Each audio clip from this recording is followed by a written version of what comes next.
Hello, hello. Hello, hello. I should probably send out a live right meow. Hello, hello.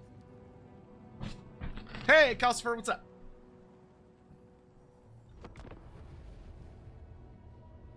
So, I'm gonna have to repeat this several times throughout the stream. I already know I'm gonna have to say this multiple times. Isthean and Declan, hello.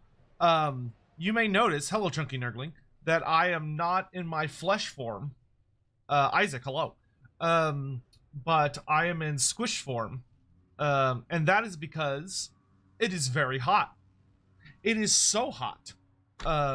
It has finally gotten to that point in the year where it is over 100 degrees. So, I have noticed that if I don't turn on my lights, if I don't turn on the lights that I need to stream with my camera, it is substantially cooler in here. Hail Sotek. Whereas here, let me show you. If I turn this off and I turn my camera on, you see it's a little fucked up. Well, actually, it's not that bad. I mean, it's fuzzy.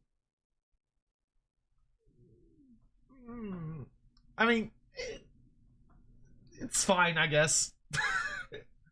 It's not horrible. Does the fuzziness bother y'all? Would y'all rather just have like the little guy the whole time? Because we could just do little guy the whole time. But I'm keeping all the lights off. Like, I'm not turning on any lights. I'm keeping all the lights completely turned off. To make it as cool as possible in here. Because holy shit, the lights make it way hotter. Either is good. Okay, we'll just do pure little guy today. We'll just do pure little guy today. Oh, he's a little big, isn't he?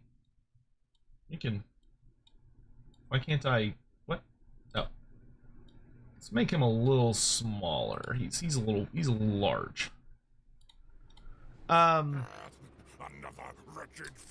yeah, we can just do little guy all day, all day.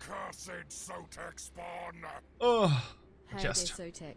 How are you plus the doggo doing? I am good. Unicorn lore video went. Sadie is also, good. Also, can we get What? into a lore something about Nagaroth, please? Unicorn lore? Why would I do a lore video on unicorns? I mean, I guess I could, but like, I don't know what has inspired a sudden interest in unicorns.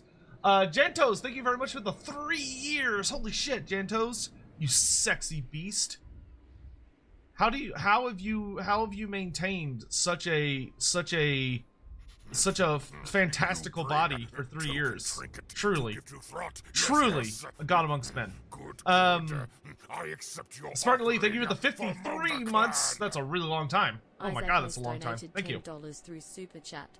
Do you have a favorite frozen treat or ice cream flavor? Yes. Have some funds to acquire said treats. That's very kind of you. So I'm pretty basic.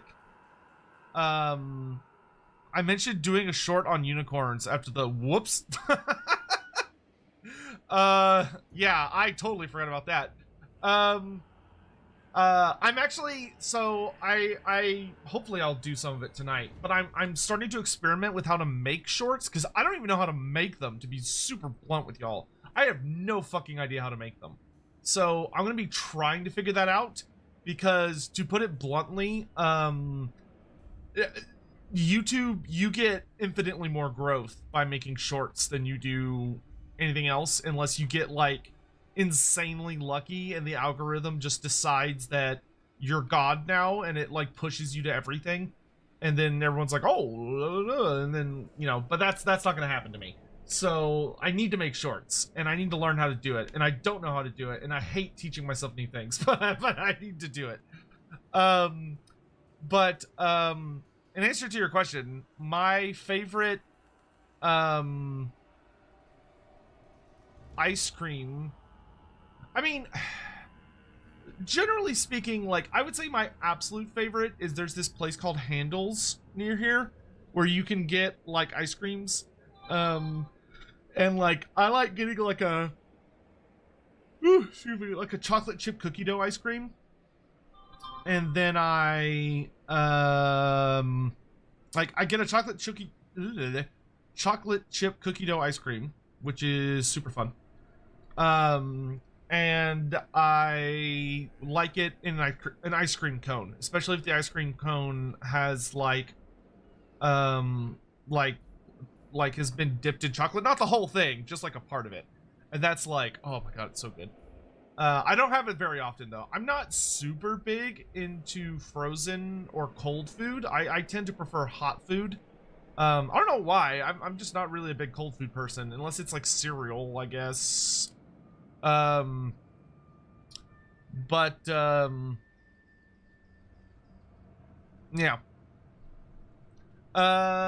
Thank you for the super chat, by the way. That being said, you can't go wrong with a Bluebell's ice cream sandwich. They're so good, dude. Like, say what you want. Oh man. Like that is some quality stuff. But hopefully you're all doing well. I've been, I apologize for not streaming yesterday. I really did mean to. But I had stayed up super late on Tuesday. And it fucked up my sleep schedule, so like the rest, like yesterday afternoon, I decided to just nap. Is Yinine still a failure girl? Yes. The old law, when she didn't know Teresa's South and mistook it for Lustria, okay, it's not quite that simple. Hold on. Okay, so to be fair, nowhere to my knowledge, which my knowledge is pretty good, nowhere to my knowledge has it been written that Yin Yin took so the invasion of the Southlands never happened. Well, okay, oh my god, this is like three things at once. So the invasion of the Southlands is kind of a conflated story. The invasion of the Southlands never happened. That never happened. The Cathay attempted to do a great invasion of the Southlands, and the invasion was supposed to be from an east and a western side. So like half the fleet went around the world to attack it from the east, and half of it went the other way to attack it from the west, right? And then the goal was that they would meet in the middle. So they would land on both sides of the Southlands and they meet in the middle. The problem was that the group that was going to actually hit the eastern side of the Southlands got wiped out by a typhoon. Because the Slann knew Grand Cathay was coming, and because they saw it on like sacred plaques and stuff. So they conjured up this big old storm, and it just wiped out the Cathayan fleet. So the Cathayan fleet was utterly annihilated. And then the group that was going to land on the western shore landed on the western shore, but they didn't know Lustria existed. So instead of landing on the western shore of the Southlands, they landed on the western shore of Lustria. And then they tried to go inward into Lustria, and everybody dies except for one guy. And the one guy who survives and makes it to the Isthmus of Pahux and where there are other humans, so he's able to like get off on a boat and get back home. His name was Yin Tuan.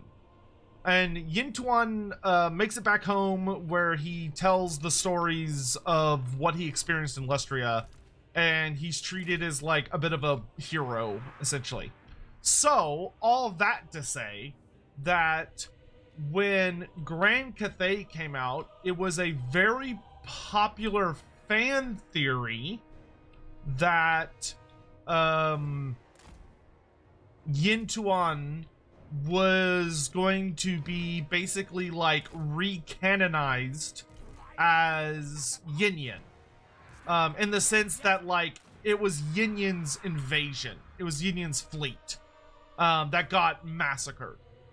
But I do not recall there has yet been any official confirmation that that is still canon. It's like a really popular theory in the community, but I don't recall there being any actual genuine mentions of it in the setting itself.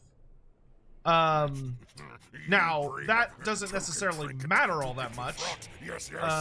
You know, that's not a huge deal in the grand scheme of things. But I do want to say that, because when we're answering questions like, is it still a thing? I don't know that it ever was a thing. You know what I mean? So I don't know if I could, so asking is it still a thing is almost kind of a non-starter, because we don't know if it was a thing in the first place. So yeah. Hopefully that makes some lick of sense. I will say though that I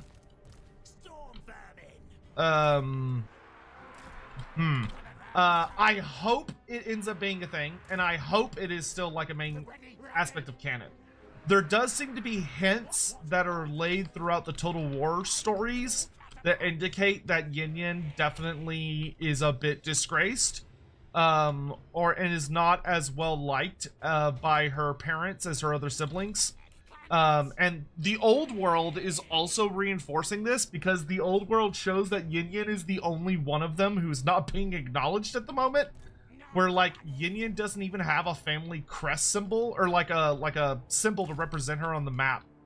And we know she exists, and we know that she's in Cathay, but for some reason she's being like ignored, which likely indicates that she's not in good standing, would be my guess. But obviously we don't know the truth of the matter, and we're not going to for some time yet. But all that to say, I hope they're going to do something with her. Also, oh, how's Dog? Dog's good. Say he's good. I've been doing really well this week. Although I haven't necessarily streamed every day, because sometimes I get a little distracted with other stuff. I have taken Sadie out to the dog park every day. Well, no, actually, no, that's not entirely true. So not necessarily the dog park, but I've taken her out every day. So yesterday, we went for a walk, and we went for a nice big walk, to just like roam around the neighborhood and have a good time and get some exercise. And then the day before that and today, I took her to the dog park in the morning. And she had a really good time. I was actually super happy because, I don't know how many of y'all know this. I don't know if I've talked about this on stream. I know I've talked about it on like Twitter, but, Sadie's kind of picky when it comes to having a playmate. Like she kind of has a hard time making friends, which is just sad. And reminds me too much of myself, but you know what they say about dogs reflecting the owner or whatever. But anyway, so Sadie though, she has a bit of a hard time making friends, and she had a best friend. Like Sadie had a genuine best friend, and his name was York, and I loved York because he was super duper sweet and he was the best, and him and Sadie were like boyfriend girlfriend, and I adored him. And me and York's owner, like, I don't know Pat that well. I don't know his last name. I know he does something with the military, but I don't know what his actual job is. Like, I don't know anything about him. But me and him had each other's phone numbers so we could text and, like, meet up at places. So we'd take the two of them out to the lake, or we'd take them off to different dog parks, to, like, try out different places and stuff. And, like, they were super close and they loved each other. When I was out of town, York would come over to my house and like play with Sadie, so she didn't have to go anywhere while I was in Europe and all that stuff, or the UK. But right after I got back, so this was about 2 months ago, just out of nowhere and super tragically, just awful, York died. York passed away. Which was so heartbreaking on so many levels, because he was really young. Like, he was barely younger than Sadie, so he was only like 2.5, something like that, or 2 years old, somewhere around there. But he got into something, and dogs can get a thing called bloat, which is like a dog will eat something and it like blocks up something in their gastric system, and it's really, really dangerous. And even if you notice it, it could be too late. Like, you have to be like fucking on the go. And unfortunately York didn't survive. So that was horrible. And since then, going to the dog park has been super duper bad. Not bad, but it's not what it used to be, where we used to go every day because she'd go hang out with York. And so all that to say, Sadie has had a very difficult time making new friends, but the last few days have been really good because we've been going really, really early in the morning, and there's a couple of dogs that show up with their morning owners, and she seems to really like them, or at least like them enough that she's willing to play with them. Even though today, so today there was this dog I've never seen before that she got to play with, and his name's Virgil. And Virgil, very funny dog, in my opinion. Night He X100 liked Sotek. Sadie, I have a question. liked playing, From worst to best. but what human nation would if you I want got to live in? anywhere Twisted, near him, Bretonia, well, I didn't even have to Empire, get near him, actually. If I just happened to like look in his direction, he would just start losing his mind barking at me, like just losing his shit. It didn't matter how I was standing, it didn't matter what I was doing, he was just like, stranger danger. Which was very funny to me. Like, I don't get mad at dogs that like bark at me a lot, because like, they're dogs, they're gonna do dog stuff, and dogs are gonna bark. Like, that's just the way it is. There he is. Night Runners, get off the wall. Spears, poke that manticore. I'm hoping we can lure Rakarth on the ground, so let's see if we can keep... Jesus Christ. Let's see, I want him to come down so I can hurt him. These Medusa are kind of terrifying when attacking the walls, but... Come down here so I can kill you.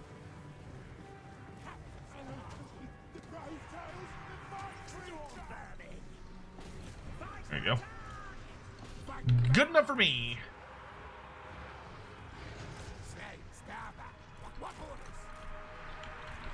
Here we go. Now we're cooking. And we got our clan Pestilens stones so that we get poison. Gate's looking okay still. Where's Doggos? I'm a little worried about our leadership, but we're gonna do the best we can. Killing dragons is thirsty work with Skaven. So anyway, so met Virgil. He was super cool. Sadie played with him a bunch, even though he barked at me incessantly. But the thing I was getting to in the story. So there's this German Shepherd, and German Shepherds are generally pretty chill dogs. Like, your mileage will vary. Some owners have like super duper sweet ones. Some of them are a little on the spicier side. They're never like bad dogs, but like sometimes they can be a little wary of like strangers, and they can be like very particular about a lot of things. And this one was not really interested in like coming to the dog park to play with people or play with other dogs. That is not what he gave a shit about. What he wanted to do, he wanted to play with his human. Like, he loved his human, he loved his mom, and he wanted to play with her throwing a ball. That's all he cared about. And Sadie was having a great time because, you know, she's like playing with Virgil, and they're running around, they're chasing each other, and they're having fun. Sadie, God bless her. Sadie's like, oh, another dog. I'm gonna come over and say hello to this other dog. And Sadie, like, walks up to this German Shepherd while he's like trying to give his mom, his human, their tennis ball that they're throwing together. And that was not the play. that was not the right decision in that scenario. That German Shepherd with like the fury that only the most like you know, that special type of rage that comes from like a not well-adjusted child who has just had their favorite fucking thing in the world interrupted by some random person, and like the absolute fury of 1,000 suns that comes from that. All of that rage was just immediately directed at Sadie. And oh my god, that Shepherd was so pissed. Oh, it's like, I can tell Sadie was just immediately like, Jesus, like, what the fuck, dude? Like, I'm sorry, because he just snapped at her. Oh my goodness. Which that happens. Like, that's not unusual at all. That happens so often at the dog park, it's not even silly. Or it's not even funny. Like, there are many dogs that like to, you know, like the person lives in an apartment or whatever, and so for them the dog park is really important because it's, you know, it's the only place they can go to like play with their dog. That's not an unusual situation, because, you know, it's like they don't have a yard, so they gotta make do with the next best thing.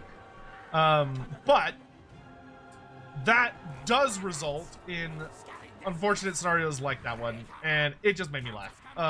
Sadie absolutely had the absolute shit scared out of her, but it'd be that way. You can't force someone to be your friend as much as you may wish.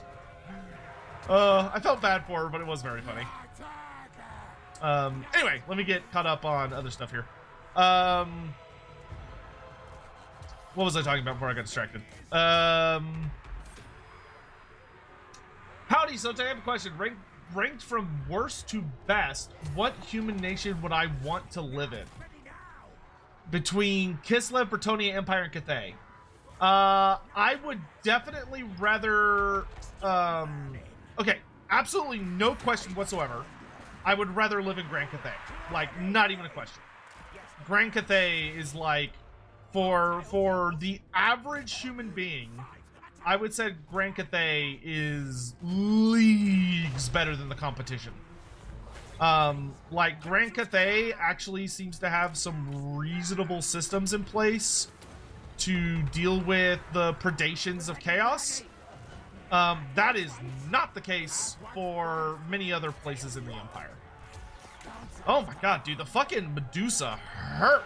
Jesus Christ.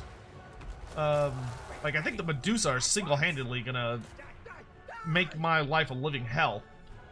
Once they're out of ammo, they're not as bad, but it's gonna take them like it's gonna take them a hot minute to run out of ammo. She is going for here, so I should block this. Not that that really does me much good, because there's I don't understand why they do this. Like, this is one of the new sieges. I don't understand what is the point of giving me a choke point where I can build a barricade if you're not gonna give me a choke point to build a barricade in the slot next to it. Because that makes this one fucking pointless. Because you could just go around it.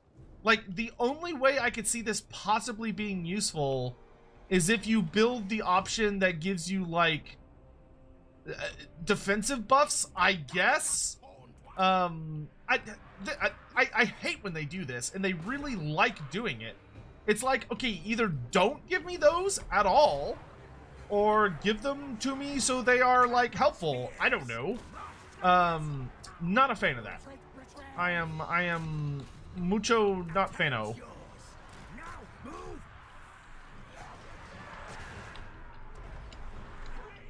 Okay. I just need to make sure these bears don't, like, rally at a very inconvenient spot.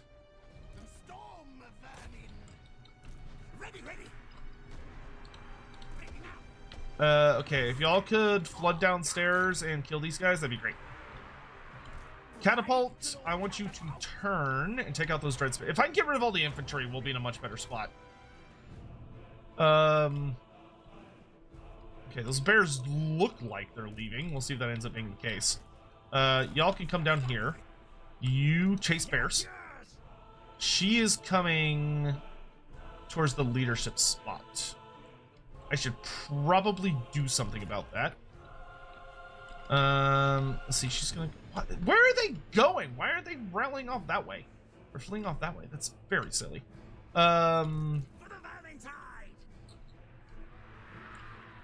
Okay, so I'll just reclaim that spot. Whatever, that's fine. We're gonna build another thing there. Yeah, I don't know if I have the tools to deal with these Medusa. They are actually, you know what? Go back up there. Those towers are actually doing a really great job.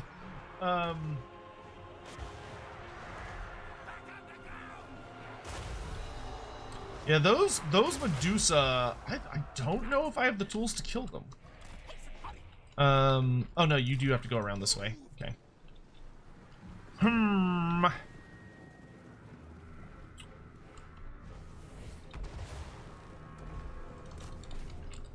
Okay, so spearmen are dealt with. Chase her. Actually, I lied. Chase her. If I could stop this from being taken, that would be super cool. Okay, maybe don't shoot with the catapults. Everybody rally and stop this point from being taken so that tower will shoot her to death, preferably. Okay, that chick's dead. Awesome. Okay, you guys head up here. You guys head over here. I think that master's getting killed by the storm vermin, so that should be fine. I don't know what's going on with these bears. They should have fled off this way, but I'm guessing the flee path just didn't work right, which is odd, but okay, whatever. What did I say, dude? Stop it.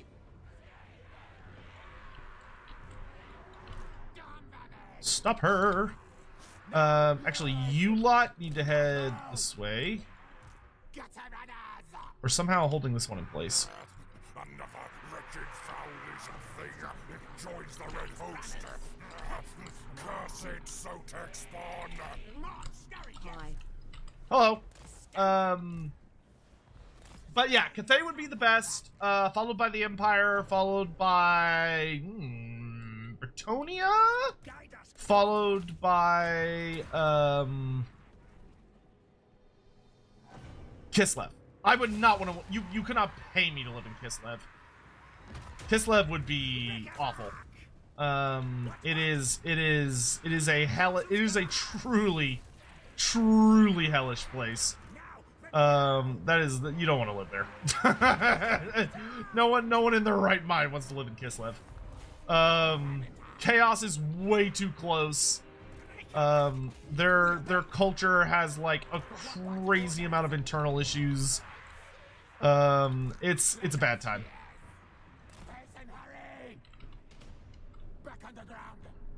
Oh, they destroyed my tower. Oh, that's inconvenient. Yeah, the Medusa spam was a real bitch. I just don't have a way to deal with it.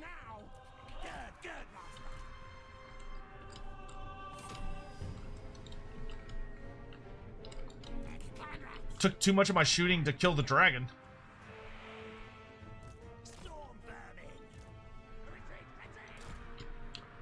If it was like one Medusa, okay, but like there's like 10 of them or however many.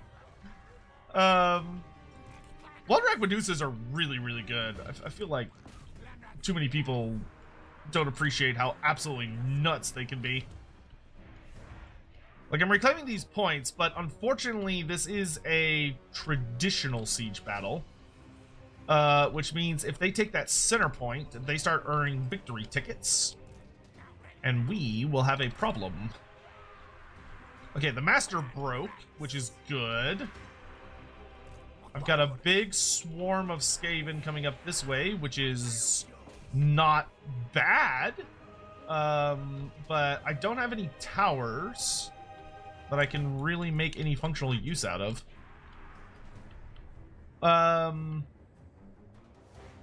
Have I played the new updated 1.5 The Old World? Are you talking about the mod? Or are you talking about the tabletop game? I haven't played the new, I haven't played the update. I have not played 1.5 tabletop. I want to. There's a buddy of mine who, super duper cool guy. I guess he doesn't want to play with his beastmen anymore. So he offered to just give me his beastmen army, which is like super fucking generous. So I need to, at some point in the next couple of weeks, make time to go pick that up. From him. Cause that would be pretty cool. So I do intend on doing that.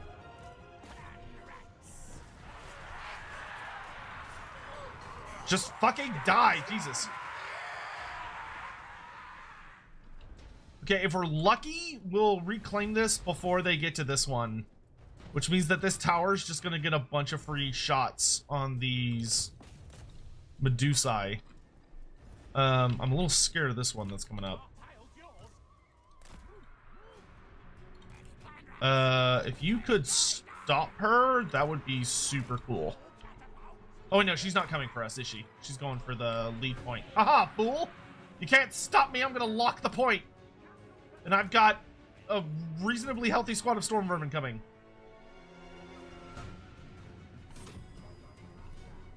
Yeah, because with this back under our control, I can make a really big boy tower.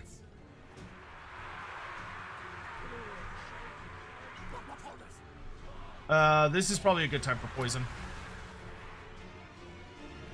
Because that's a relatively healthy group. And if we can kill this Medusa, that will give us some big help.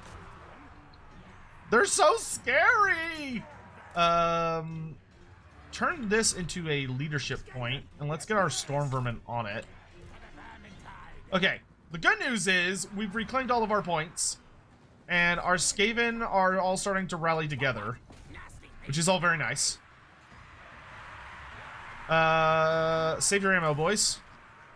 Pull back, pull back. Fighting fairs for chumps. Fighting fairs for damn fools. Yeah, so we're gonna get like a leadership point here, which will be good. There's no point in reclaiming that. Our goal at this point is basically just to try and like hold out until the tower is rebuilt.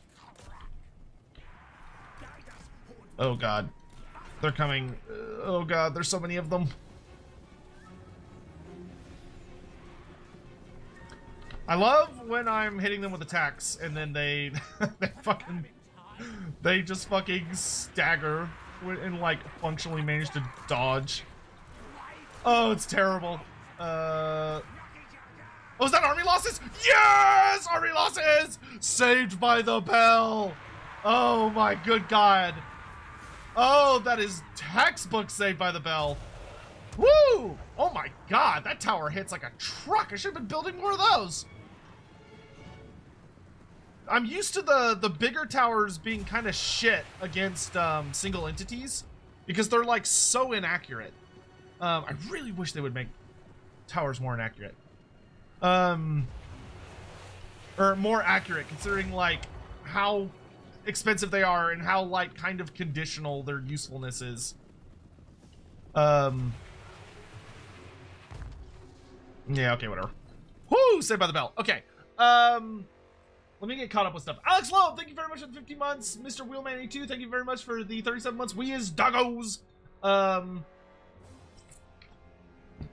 Michael R, thank you for the super chat. Since Pestilens is kind of Nurgle coded, are there other Skaven clans or the other Chaos Gods? No, not really. I mean, you can force it to be the case if you want it to be the case. You know, you could be like, oh, well, this is kind of similar to this Chaos tribe, or this is kind of similar to this thing, but it's not like the intent, I should say. You can make it that way if you want. And you can kind of make it happen. So, like, you know, I would probably say, like, Clan Scryer is very Tzeentch coded. The Warlord clans are very Khorne coded. Molder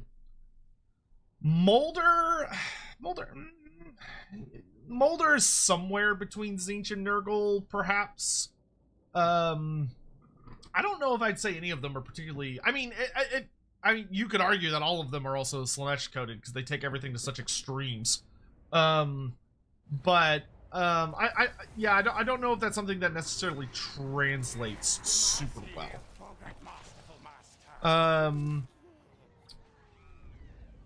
What do I think Nighthaunt need in 4th edition? I don't know. I haven't played 4th edition, so I have no idea what it may need. Or I need to get back into playing, but as of yet, I have not started. That is so many Bretonnians.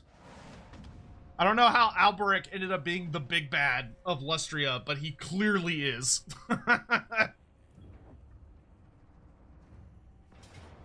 Hello, Mr. Tomb King.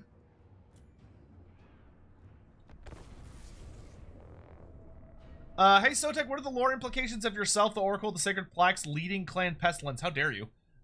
Do we have a combined Lizardman Skaven Empire forming? No, because you see, my true power, of course, would be that whenever I decide to lead a faction, I rewrite reality around me to make me always having been a part of them. So I wouldn't be the Oracle of the Sacred Plaques. In this case, I would be the Oracle of the Horned Rat. Simple. Simple.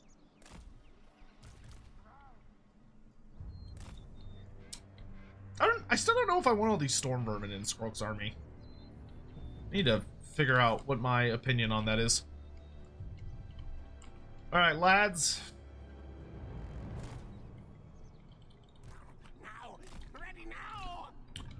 Also reminds me I need to send a write-up to...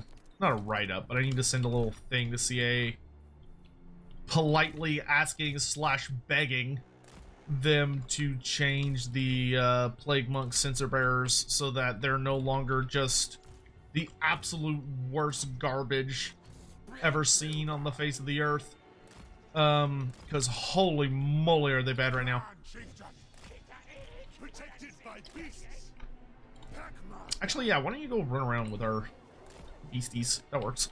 I do like having the Molder contingent. I'm not sold on the Storm Vermin contingent. I feel like I kind of just have them because I know that without them, many elements of my army will suffer.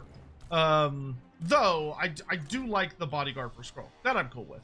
I think they're worth having. As much as I would love to run a pure Pestilens force, I'm not an idiot.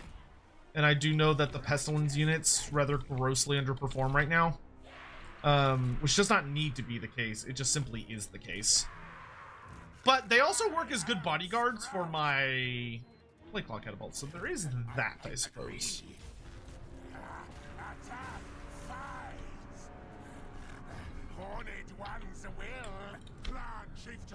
Kill them all!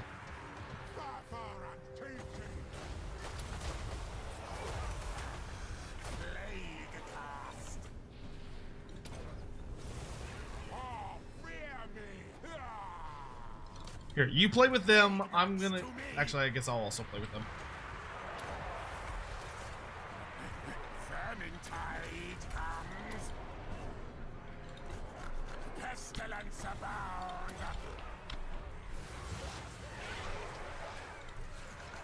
Lord Sprout. Spells of blade.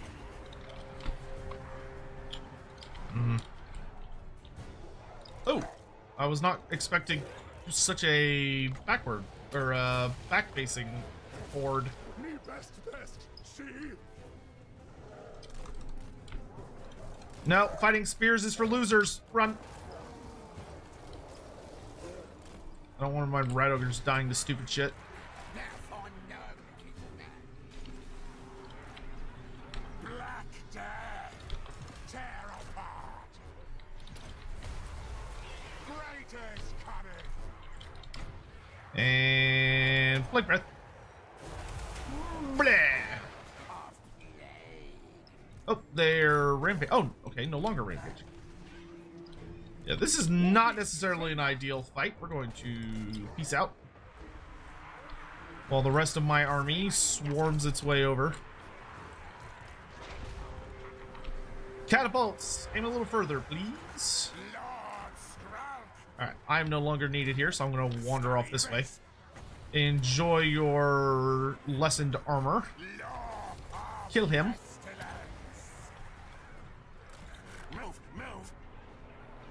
What's wrong with Plague Sensor Bearers? They're garbage. They're a very, very expensive tier 5 unit that are glass cannons, but they don't actually deal enough damage to justify their status as a glass cannon. So you're basically like paying the premium and dealing with all the downsides of them hypothetically being one without getting any of the actual like upsides of them being one, such as like glass cannon levels of damage or effects or usefulness. They also don't do what they did in tabletop because I think it was viewed as maybe being too powerful back when they were released. So currently Plague Monk Sensor Bearers deal damage, they deal discouraging damage. So that means when they bonk you with a melee attack, you take okay leadership penalty, which is not what plague sensors are actually supposed to do. In tabletop, plague sensors were a lot more straightforward in that if you were in base contact with a unit that had a plague sensor, you had to take a toughness test, and if you failed, you took a wound with no armor save allowed. So they basically did damage over time to enemies and allies, if you want to get technical. So they right now they do contaminated, which gives them a -10 leadership, and that's frankly just not good enough. I think it should be changed to function like it should in tabletop, where if they hit you, they deal damage over time. That would be a really straightforward fix for them, and would actually make them a high tier unit that is like scary and performs well. Is that if they hit you with a melee attack, it just deals damage over time, which is not unprecedented. There are things in the game that already do that. You know, they are obviously rare, but that doesn't mean that they shouldn't be in the game. And I personally think that it would just make Plague Monk Sensor Bearers actually good. Hey, Maki Bachan, what's up? Hey Hawk, can we get a shout out for Maki down there? She's a super sweet little sheep VTuber buddy I met recently. Well, actually, she just sort of like manifested and introduced herself. She's super cool though. We'll be streaming Vermintide with her, Gingy, and Inari in like next Friday. But yeah, also for anyone that's joining late, if you're wondering why my camera is not on, and I am in my humble but clearly adorable PNG form, it is because it is super hot today. It is so hot down in Texas today, and I don't want to turn on the lights that I would need to kind of turn on. Actually, you know what? I think staying in ambush chance is fine. So we're going to wander into this jungle here and see if we can get an ambush. Ian needs one more turn. His army's ready to go, which is really cool. But yeah, anyway, I think that would fix Plague Monk Sensor Bearers. It would make them super duper reasonable. I don't think they would be too overpowered. And it could actually maybe justify them being a tier 5 unit. I still don't think they're tier 5, even if you do that. Because, like, their defenses are just so bad. Like, this is the Regiment of Renown version, and it's only got 38 melee defense, 10 armor, and 15% physical resist. That is so little. Like, that's so little damage mitigation. And the base version's only 30 melee defense. Like, they just get melted by shit. And they don't have enough health or damage to justify that. They just get absolutely pooped on. And it's just not what you want.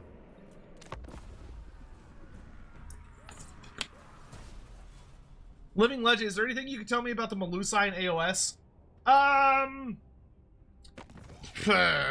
To put it very simply, in the interest, 10,000 gold. Ooh, that's actually kind of tempting, Mr. Rakarth, but no. I will just eat you, because my army's almost ready. Yeah, no, they are still tier 5. Yeah, they are literally a tier 5 infantry unit. Texas on fire? It's not on fire, it's just hot. I mean, dude, it's the last day of July. Actually, to put it very bluntly, it's actually been a very, very cold summer for us. Like, it did not get over 100 degrees until, I think, last week, for the first time this year, which is insane. Normally, it is that hot, like, the entire summer. But, no, not now. Hello. Come to Arizona. It's very chill and cold here. I won't fall for your devil talk. But Living Legend, for your answer about Melusai, to put it super duper duper duper simply, they are, how do I make this not a super long conversation? The elves of Age of Sigmar were virtually all beings that were ripped out of Slanesh's stomach, because virtually all of the elves in Age of Sigmar were devoured by Slaanesh. So the elf gods had to capture Slaanesh, which they did. And they devised a very complex, crazy ritual thing that allows them to literally rip the souls out of his guts. And then once they have done that, they basically have to, like, do something to those souls they have to reshape them. So they have to, like, make them a body and shape their souls and remake them in an image that the god is pleased by. And this has resulted in the creation of several different species of elves, which is how we get, like, all of the different factions. But the Melusai and the Kinnerai are are both species of elves that were created by Morathi.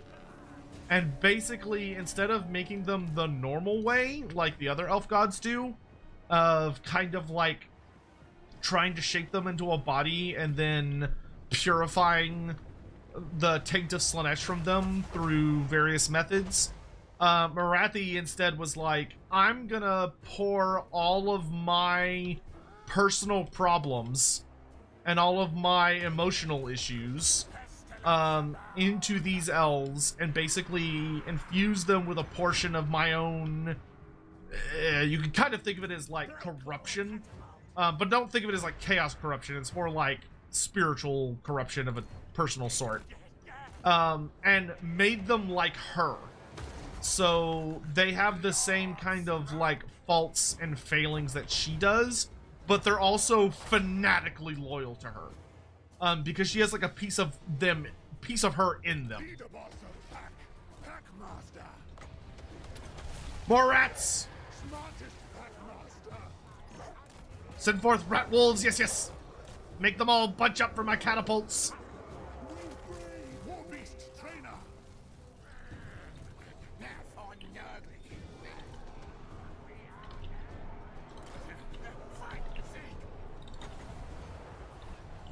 That's right. Everybody bunch up. Hold still so I can destroy you.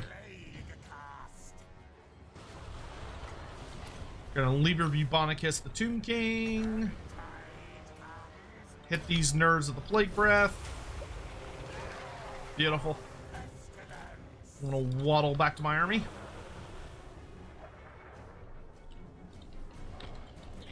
Let's aim this way. You aim over this way.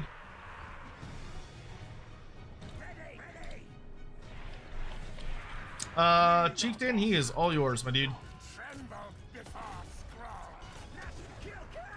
Kill them all.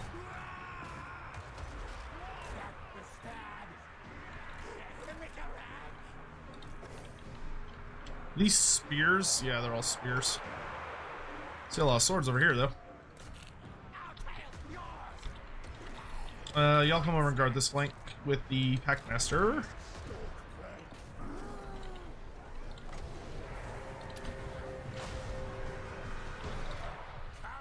Rod of Corruption. Let's do an Overcast Wither on you. We're gonna Plague Breath that way. Activate buffs. Let's do Skaven Brew on the Rat Ogres. We can do upgraded poison attacks over here. Go on that shooting.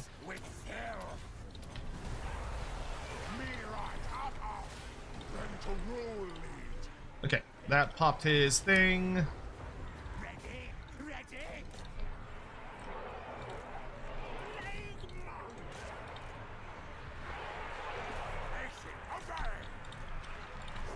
Send the rat wolves around the flank. Activate warp grinders. All right, we're gonna stop the catapults firing because they're just doing friendly fire at this point.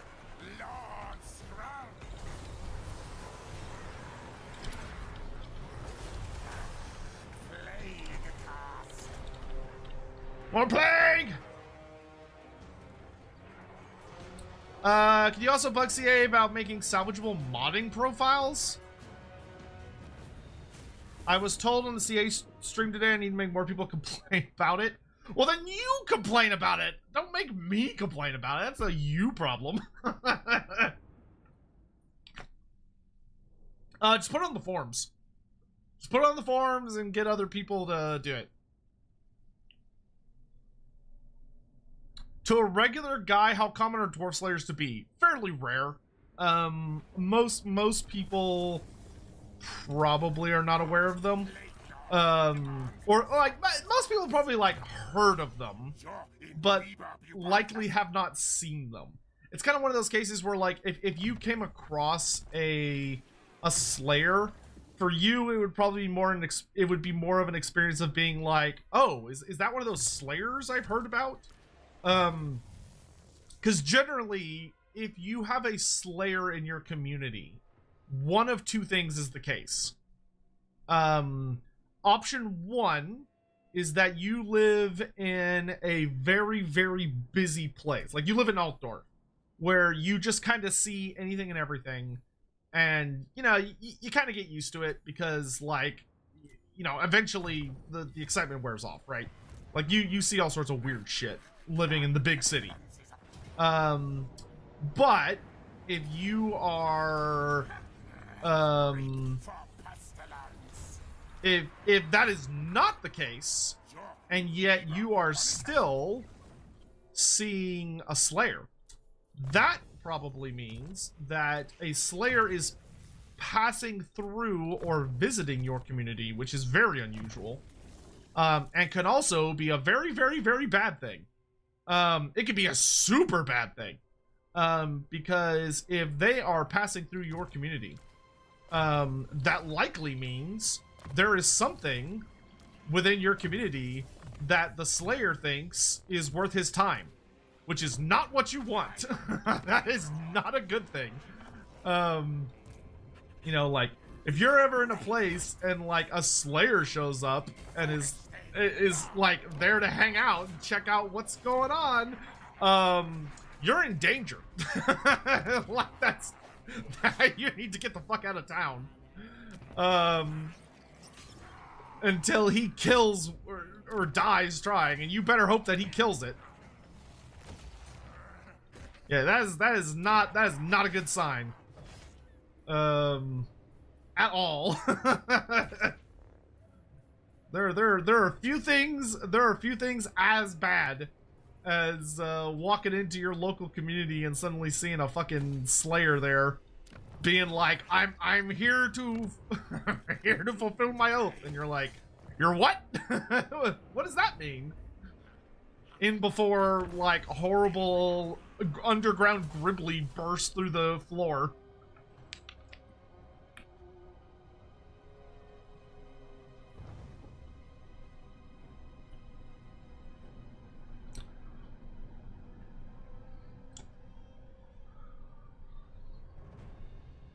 First Akari playthrough, can't seem to use the Carnival of the Damned Unholy Manifestation on myself or enemy armies or settlements. Rush, did you read very specifically what the text says on the Unholy Manifestation? Like, does it need to target... So first of all, does it need to target friend or foe? Second of all, does it need to be used in your territory or enemy territory? Like, I don't know what it does off the top of my head. Let's say Marienburg gets LL, just one, no units. Who would it be? And would he or she be cool? Stay hydrated.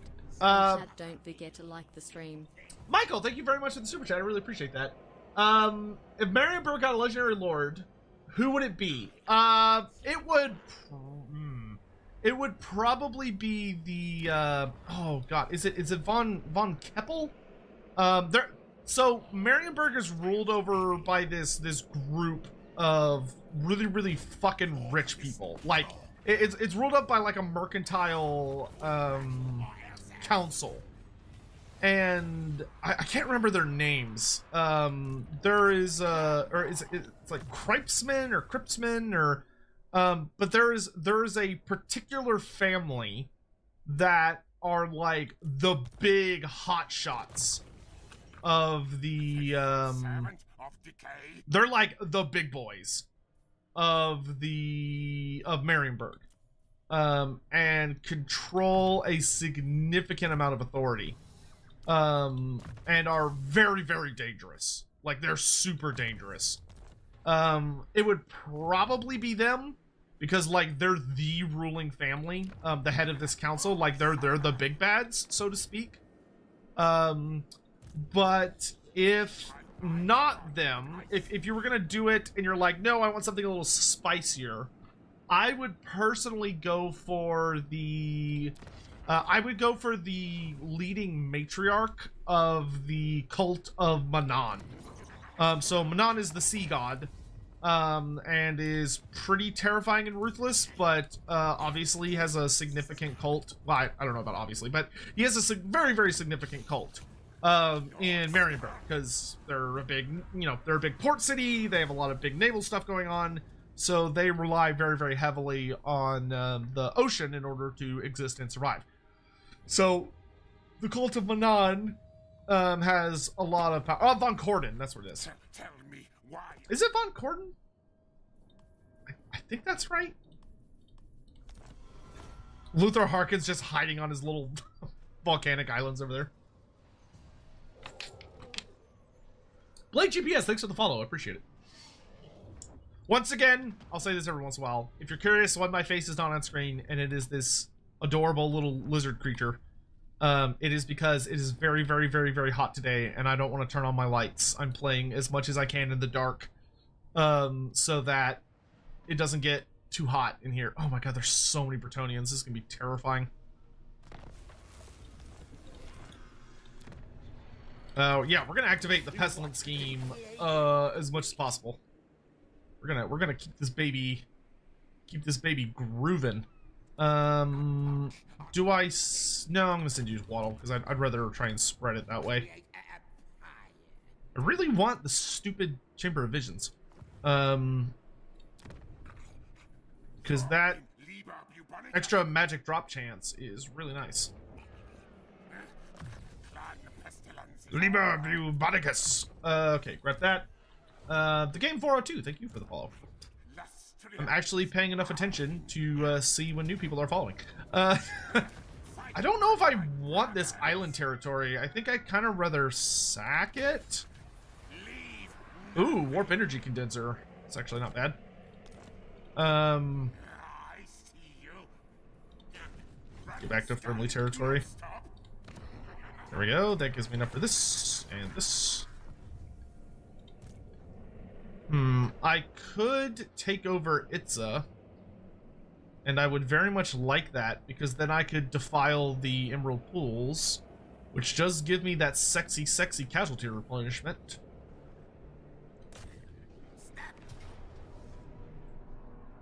Okay, I could attack right away. Is he on a plague furnace? He is on a plague furnace. Yeah, I'm pretty sure I can. I'm pretty sure I can smash my way in here. I've got a pretty horrifying army, to be honest.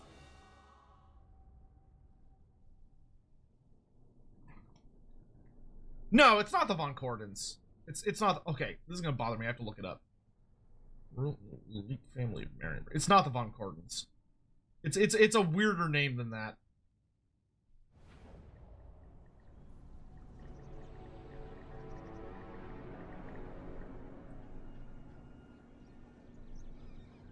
It's the Van de Kuipers.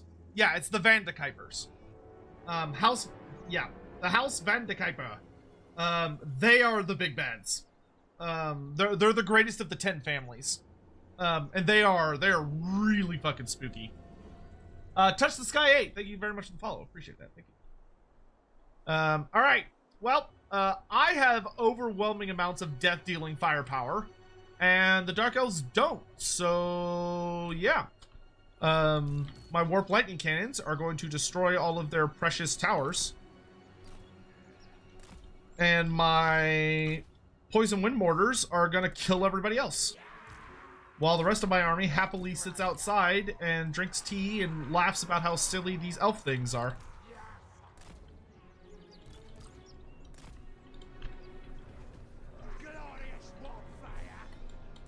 Oh, can't forget the actual troops.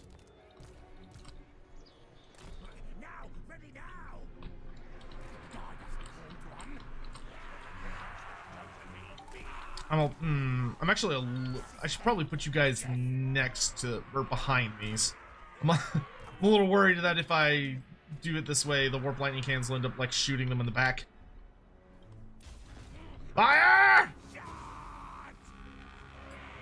We have Plague Rats, great, glorious Pestilens, yes.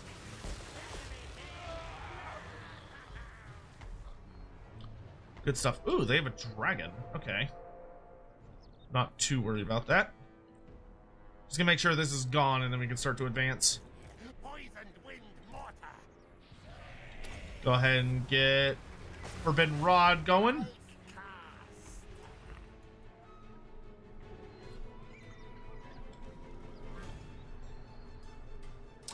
I know it's been I was curious, it's been a while since release. What do I think about Omens of Destruction now? Overall, I think Omens of Destruction was a very successful release. I think it added some very, very fun campaigns that since release have been tweaked a little bit to ensure that they're a little bit more consistent in like the fun they provide, but also like power scaling. So they're not quite as busted as they were on release. I do think that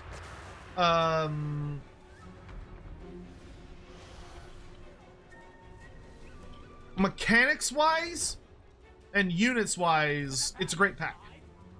I do think the pack had some really noticeable weaknesses in the form of narrative. I would have loved for there to be anything to enjoy and chat about. I personally am pretty disappointed by how non-existent the narrative aspect was. I don't think it needed to be that way. and them making it that way was a letdown in my personal opinion. I would have much preferred for them to have some fun and give us some story elements. Unfortunately, they did not.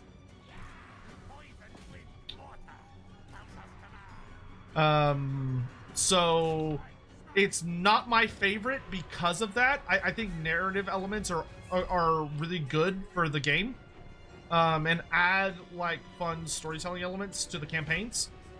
And like there are criticisms that I definitely have and could throw at it, but overall, I think it was quite good and successful, and I think it added a lot of great value. Like I think it's a value proposition. It's fantastic. But I wish a couple of things had been done differently.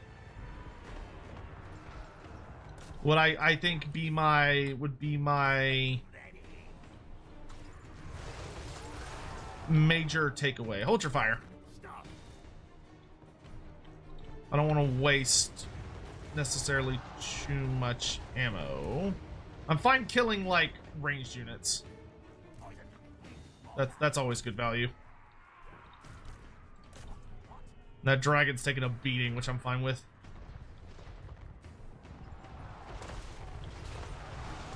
Ooh, there's some good shots in there. Hold. Shoot at them. I want y'all to actually switch targets.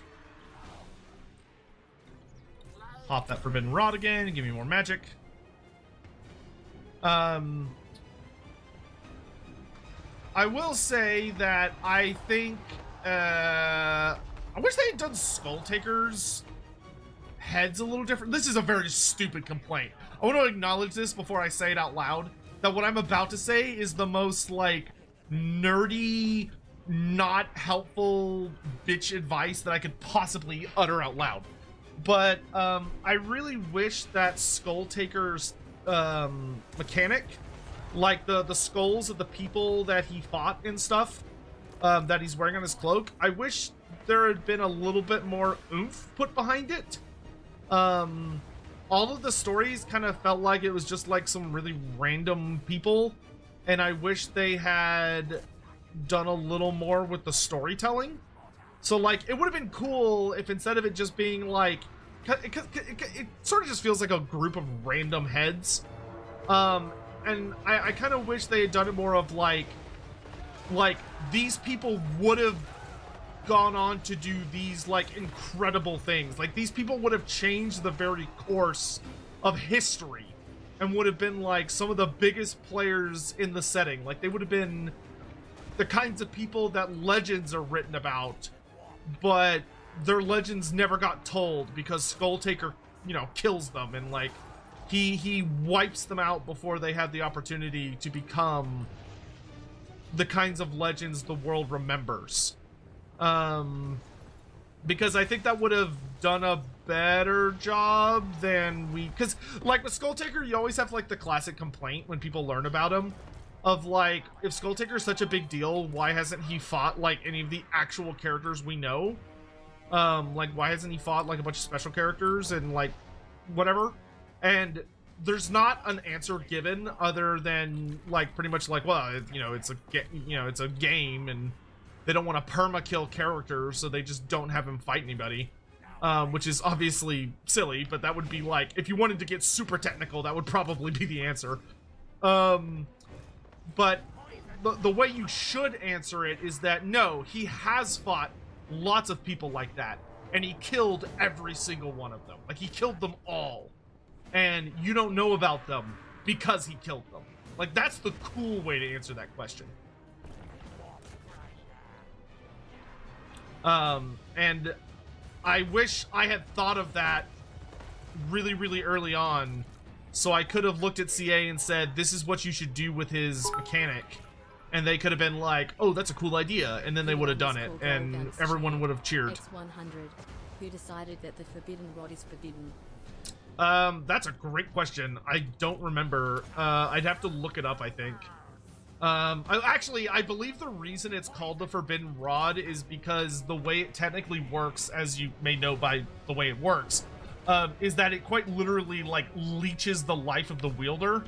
So I don't think it's forbidden necessarily in, like, a legal sense, but it's more forbidden because the cost to the user is extreme. Like, it will kill you. Like, it literally, like, leeches the life out of you, I think.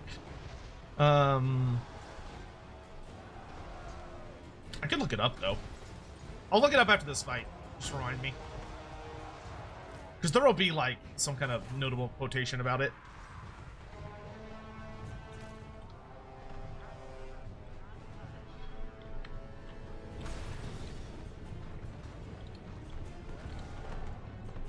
Yeah, the good news is pretty much all of his archer units are dead.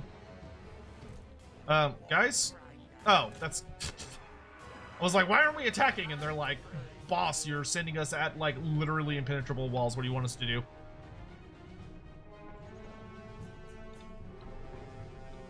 Will we have a meme review or vid and chill stream soon? Sure, why not? Yeah, we can do one of those soon. That's a good idea. Okay, I think that's everybody. I think that's all the... No, there's one more ranged unit. Okay, so y'all hold your ammo until that last ranged unit comes into range, and then we'll kill them.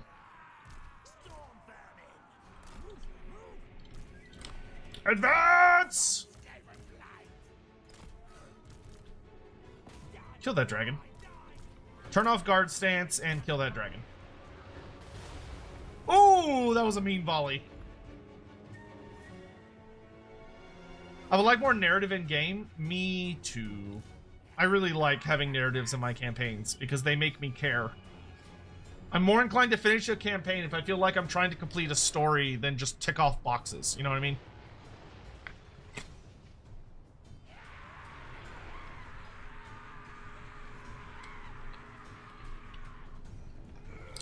Time for some redecorating! Reminds me, I need to get off my ass and hang a bunch. I have got so many posters and pictures that I need to hang.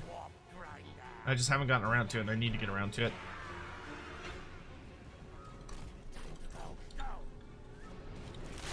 Oh, that was rude. Ah!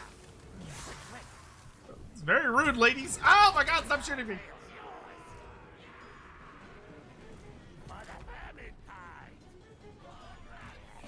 Open that one too. Jesus Christ. All right. Okay. I guess enough time wasting. Kill the Medusas, please. They hurt and they scare me. Women scare me. Especially angry ass snake women. Oh, that's potentially...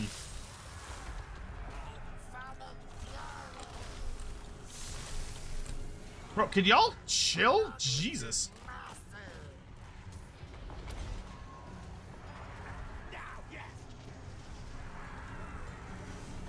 Okay, dragon is dead.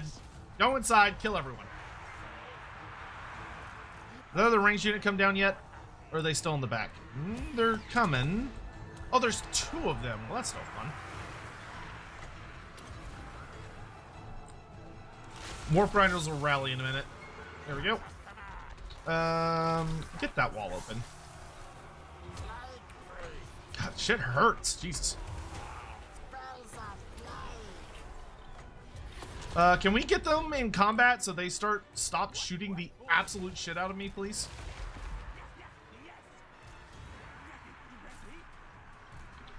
Okay, you aim at this unit. You aim at this unit. Everybody inside! We're gonna pull you back. Getting absolutely shot to shit.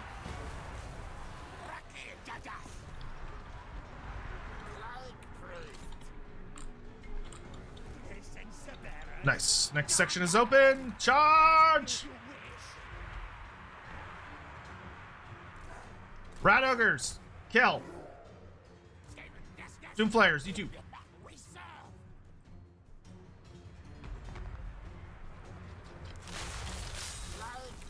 You just hang out outside and cast spells.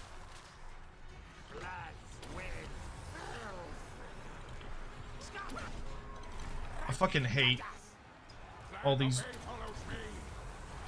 dark shards so much, dude.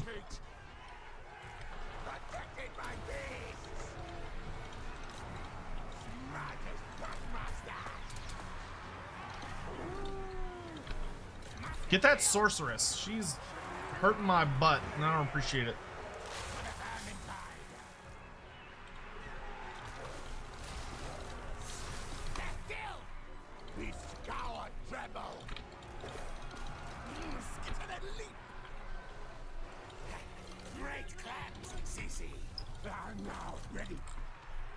Shut down the ranged units! They're hurting my feelings, I don't appreciate it.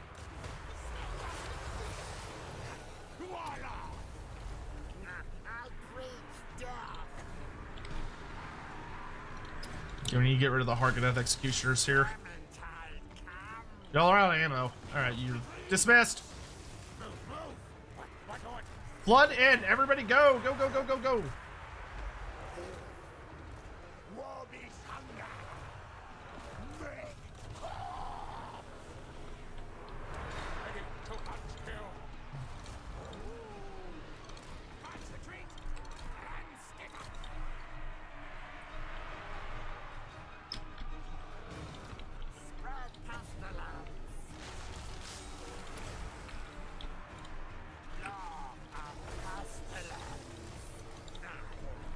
There we go. Oh, that was very painful. Who's got regen? You've got regen. Okay, so we'll just slap this into fast forward and let him regenerate health. No point in letting our warlord take a bunch of damage if we don't need to. Maybe End Times DLC would add narrative again. That would be nice. I wouldn't be upset.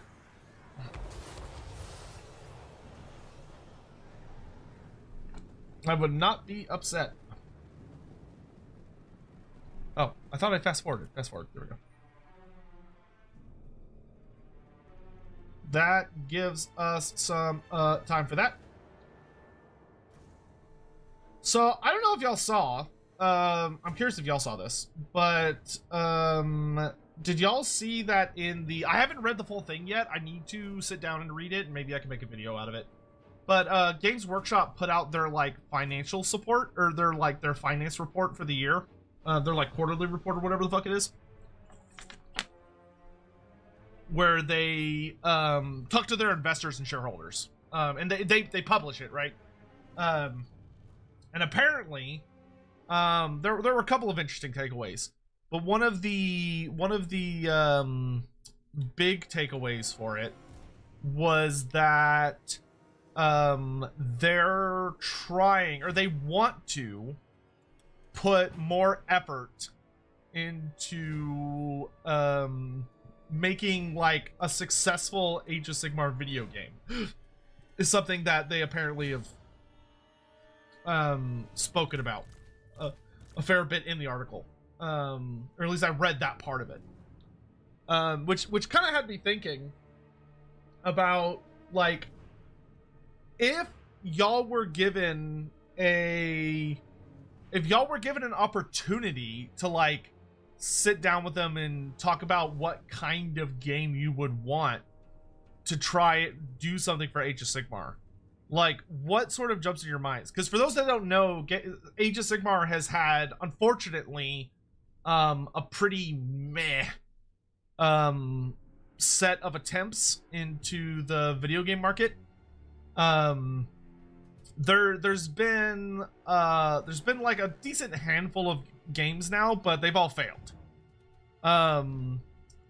The closest they got was probably Realms of Ruin, which I actually had really high hopes for. I personally really enjoyed Realms of Ruin's story. Like the cutscenes and stuff were fun, and they were doing some interesting things with it, but it just didn't seem to connect with the strategy game market, which unfortunately is really, really niche. Like it is it is so difficult to make a strategy game that sticks nowadays, and all of the major AoS games that we've seen have been strategy games. And I almost wonder if it's that I wonder if going into the strategy market is just not the play. You know what I mean? If maybe they should be trying to do something else. Because they had what, Stormground, and then Realms of Ruin, and then I think outside of that it's mostly just been like some kind of goofy what do you call it? It's been mostly like silly little God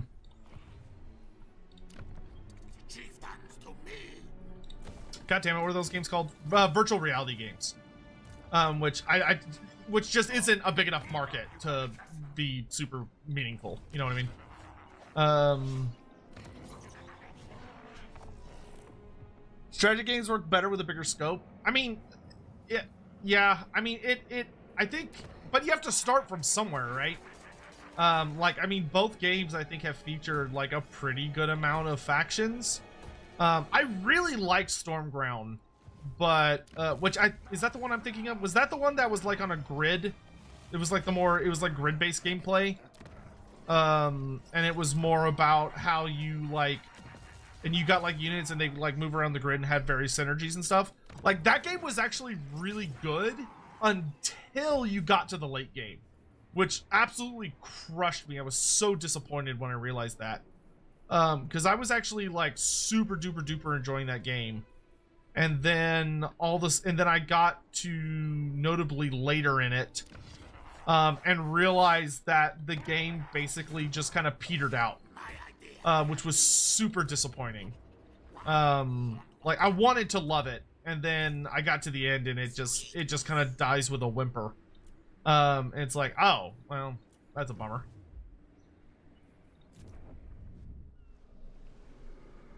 Soulbound game would be good. Oh, Heshwaddle fell to the Dark Elves. That's interesting. Soulbound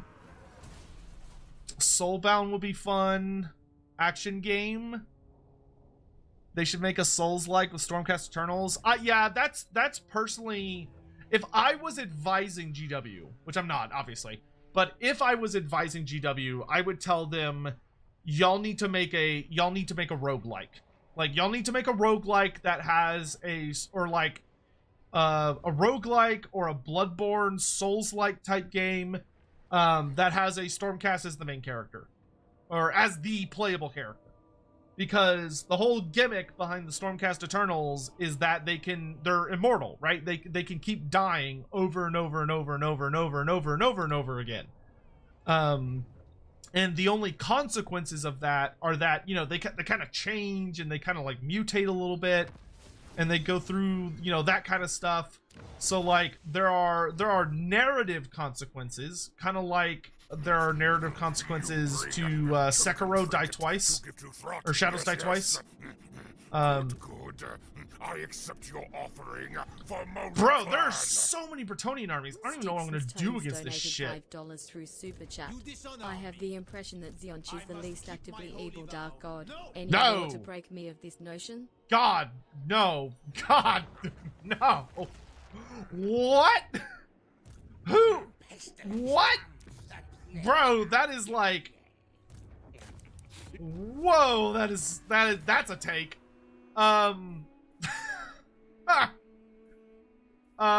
Holy moly. No. Tzeentch? No. Tzeentch? Okay. To put it very bluntly, Tzeentch is the... a lot of people don't like hearing this, and I don't like saying it, because it's not the way it should be. I want to make that clear. It's not the way it should be. It's just the way it is. But based on the lore as it is written, Tzeentch is, without a shadow of a doubt, the big bad. of like Warhammer fantasy. Well, Warhammer, actually, I would just say in general. Games Workshop. Tzeentch is the big bad.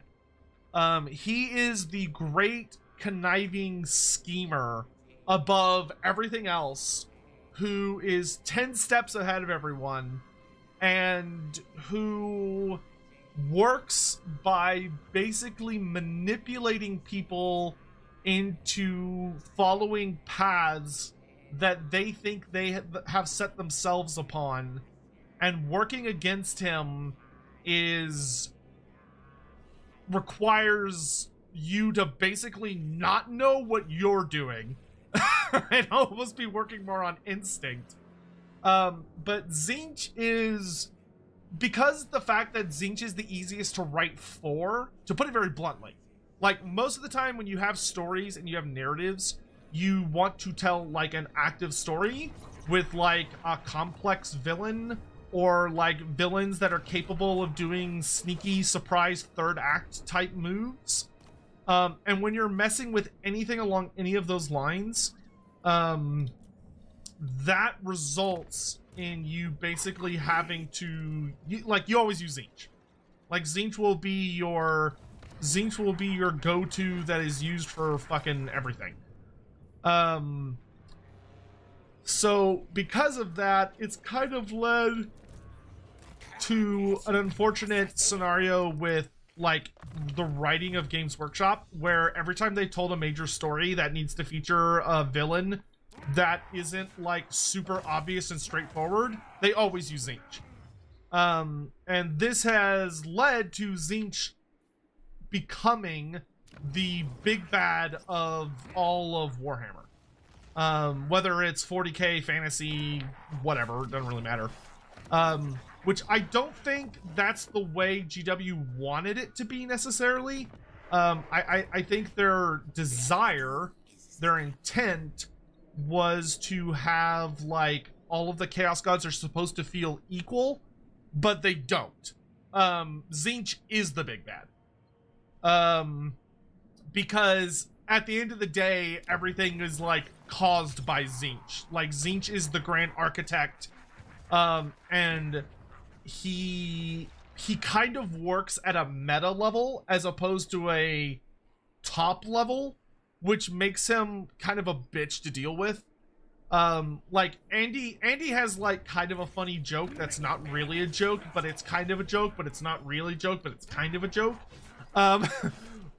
Which is that in Andy's writing, when it comes to like the Warhammer Fantasy roleplay and stuff, which obviously, like, if you're playing the Enemy Within, Tzeentch is technically the big bad because Tzeentch controls the main cult that's the antagonist, and that's just the way the original story was written. But the way Andy kind of pitches it, that explains it really well, is that Tzeentch is Games Workshop.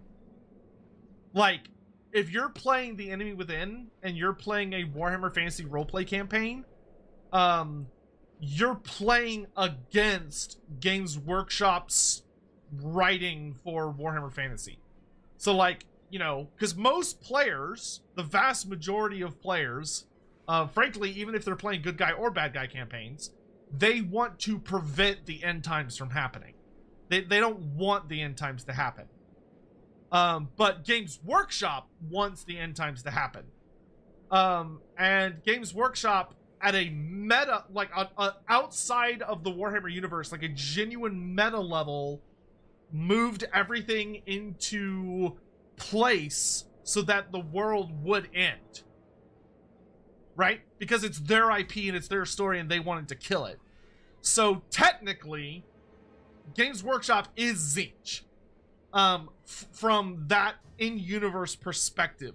And Tzeentch has that level of sort of metacognition in a sense, where Tzeentch is able to cause retcons. Tzeentch is able to cause characters to act in ways that they normally wouldn't. So like bad writing, for instance. Like it's a joke, but at the same time it's not a joke, because that's how dangerous Tzeentch is.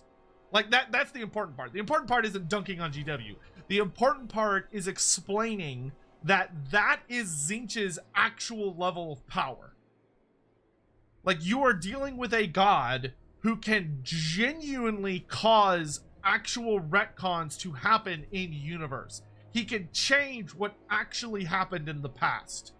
He can manipulate people into acting against their best interests. He knows things that he should not be able to know. And if you're ever like GMing for a roleplay group, and you are, in my opinion, being a good GM, and you are not the enemy, but you're the antagonist to your PCs, you are Tzeentch. Not in the sense that you're like cheating and like trying to make them miserable. No, you know, you should be working to tell like a good story. And all of that, but like, you know everything that's happening and you're manipulating all of the courses of events and yada yada yada. You are functionally Tzeentch for your players. Which once again, like, sounds like a joke, but that's how horrifically dangerous and deadly of an antagonist he is. That the best way to explain and understand Tzeentch is to try and see him as an IRL entity that has the same amount of influence over a piece of paper that you do, that has the Warhammer Fantasy World detailed on it, but he is also living within the universe itself. Hopefully that makes sense. I know that's an absolutely absurd, silly way to explain things. But hopefully there's something in that where you can go like, oh, I understand. Or, oh, that's bizarre or weird or whatever.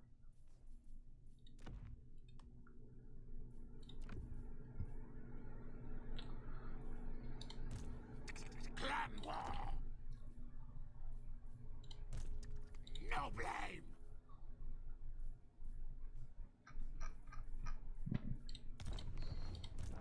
Because that is what Tzeentch is.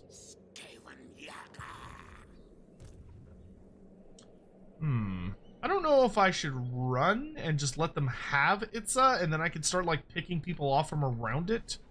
Because what I'm worried about is I'm gonna ambush, they're gonna attack me. Hey, did you still want peace, by the way? You did? Okay, I'll take it now that you're only one army and you're surrounded by enemies. I will accept your peace now. Because you're almost assuredly gonna die. I probably need to summon a new general.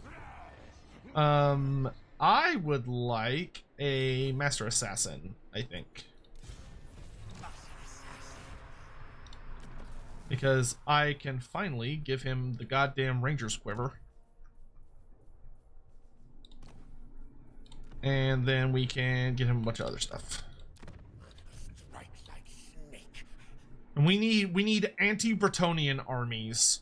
So we need good shooting, anti-large, and frankly, like, disposable troops. So we probably want storm vermin.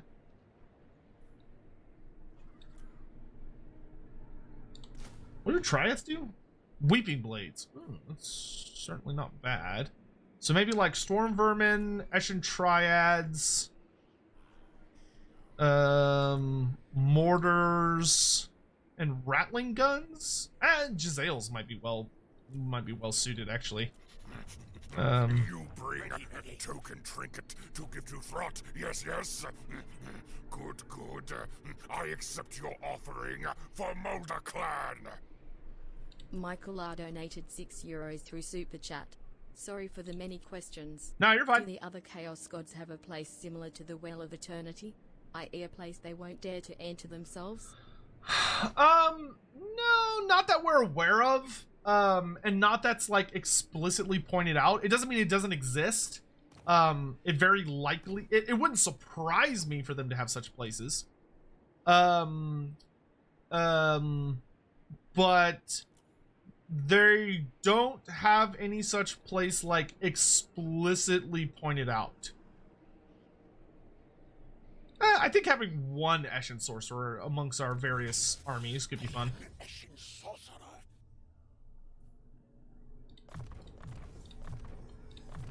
Just for funsies. I mean, Warp Star, I think Warp Stars is a super fucking good spell. Armor of Darkness is also not terrible. Boop.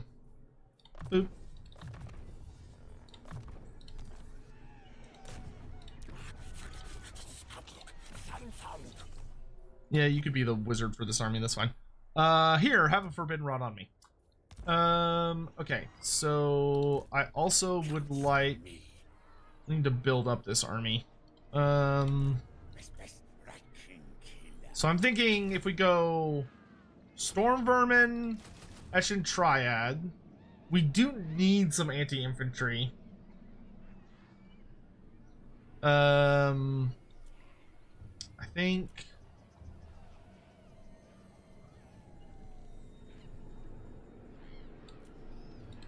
Okay, we can get Iskut's Triads. I think Jezzails would be good, so we can get like Natty Bubos and a regular Jezzail. We can get a Poison Wind Mortar. Some Gutter Runners with Poison would be good. I think 3 is fine. And then maybe we go with some... I think a chieftain would be smart, just to give us like more of a combat hero that can sort of stand in the front line and just like do punch-ups. Just someone that's a little more sticky. And then we'll probably pop down to the Southern Sentinels. I'm probably gonna want longer range war machines.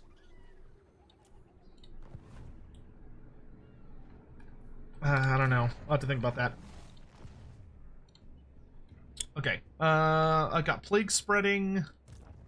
You're hiding and praying to God you don't get seen.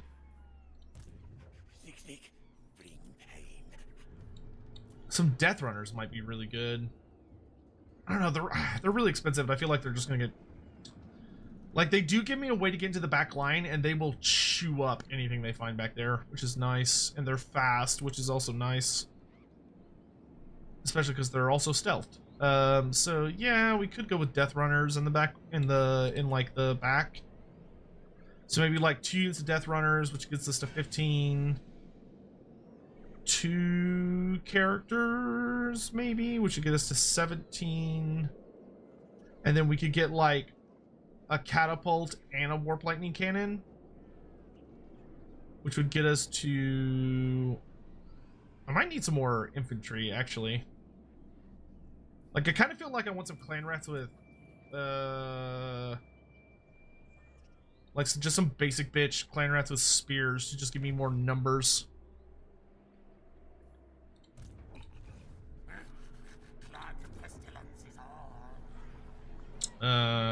Here, you can get that just to be getting me something. Alright. Yeah, that's fine, I guess. Do you think the Murworm will be a unit? I would be willing to bet you $100 that the Murworm will 100% absolutely beyond a shadow of a doubt be a unit. Actually, I'll bet you $500. I'll bet you $1,000. Pick a number, I don't care. Because if you picked a number, if you were so foolish as to pick a number, you would just be you would just simply be saying how much money you're gonna give me. But yeah, no, yes, they will. Ain't no shadow of doubt. Hello, Albrecht. Let's see. If I retreat, I might be able to force you into march stance, so I will retreat. Oh, he's not gonna follow up. Interesting. Oh, they can see me. Oh dear.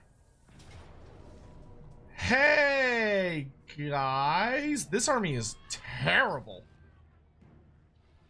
I don't know if I could kill it before his reinforcements arrive, though. I might be able to kill this before his reinforcements arrive. Like, that army is so ass. It's so many trebuchets. If this was the reinforcing army, I'd actually be kind of scared. But his reinforcements are showing up in less than 2 minutes. Yeah, run away. How did Albrecht get that strong? Good question. Skylar Martin, thank you for the super chat. That begs the question, how would you balance Tzeentch? I mean, the way you accurately balance Tzeentch while maintaining him is, frankly, you kind of need to tell more stories about how the other gods beat him. Is the way I would mostly do it. I would focus on telling stories about how the other gods got one over on Tzeentch, and like the various ways that he's been humiliated throughout the sagas of the world, to try and give some ideas. Is there a ambushing Bretonnian army here? There has to be, right? There has to be another army hiding here. What if I bet $? I will hurt you. Yeah, I'm not falling for that. I'm gonna ambush. And I'm gonna go hide right here.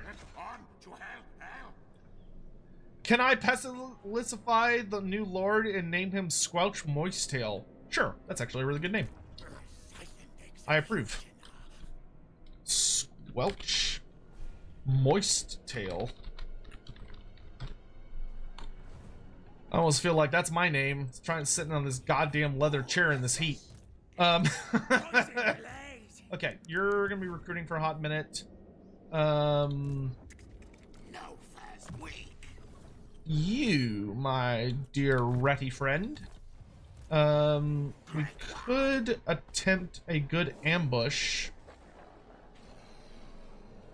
on one of these. What is my ambush success chance around here?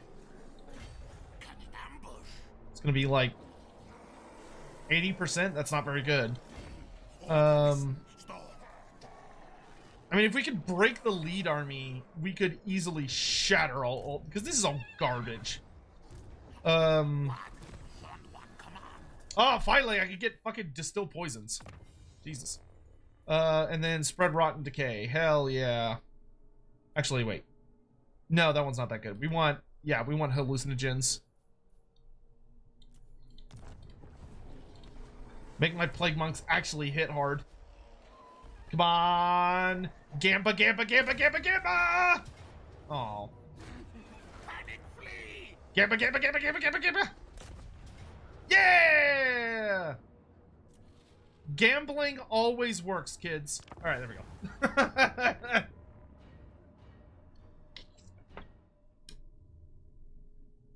Never recruit Death Runners. Triads have superior melee defense. Well, if I'm going to use them as a frontline troop, but if I get Death Runners, I'd rather use them for running around the enemy backline and killing people, like archers and war machine crews and stuff really fast, which their high anti-infantry is going to just chew through people.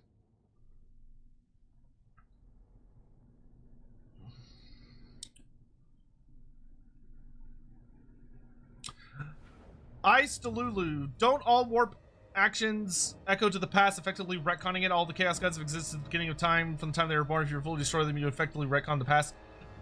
So, yes, but, well, debatable.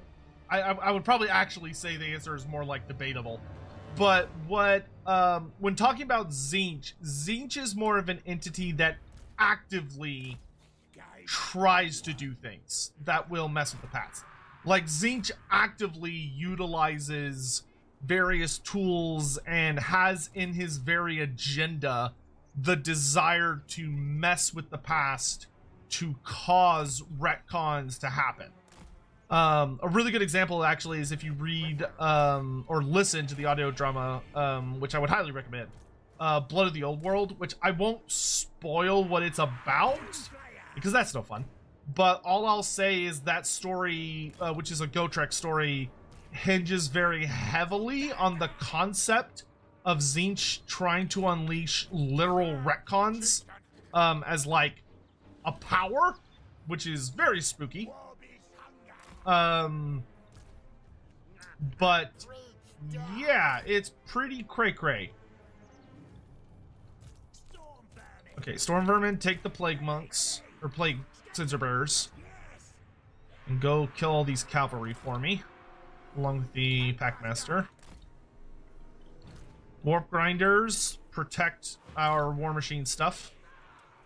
Rat Ogres, we'll send y'all into this mess. This should be a pretty effective massacre.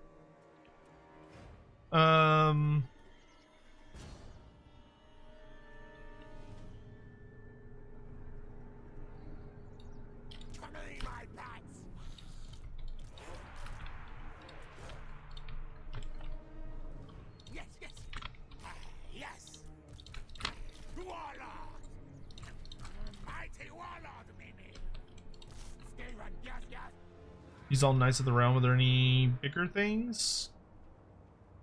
No, well, oh, there's Knights of the Realm, Knights Errant. Okay.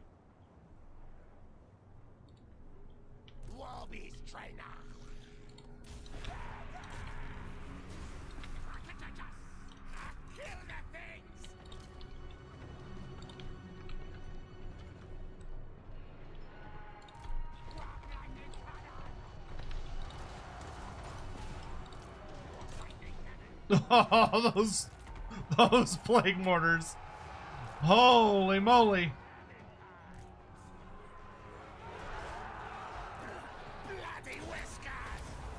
I would love for his general to come down and fight me.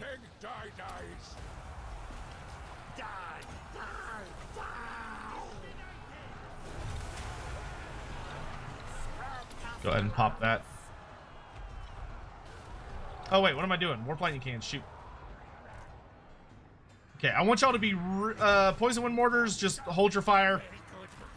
I will give you fresh orders when the time comes. Is he actually running for the exit? I think he is. Shoot those nerds. I lied. Hold your fire. Spooky. Token trinket to give you thought. Yes, yes. Good, good.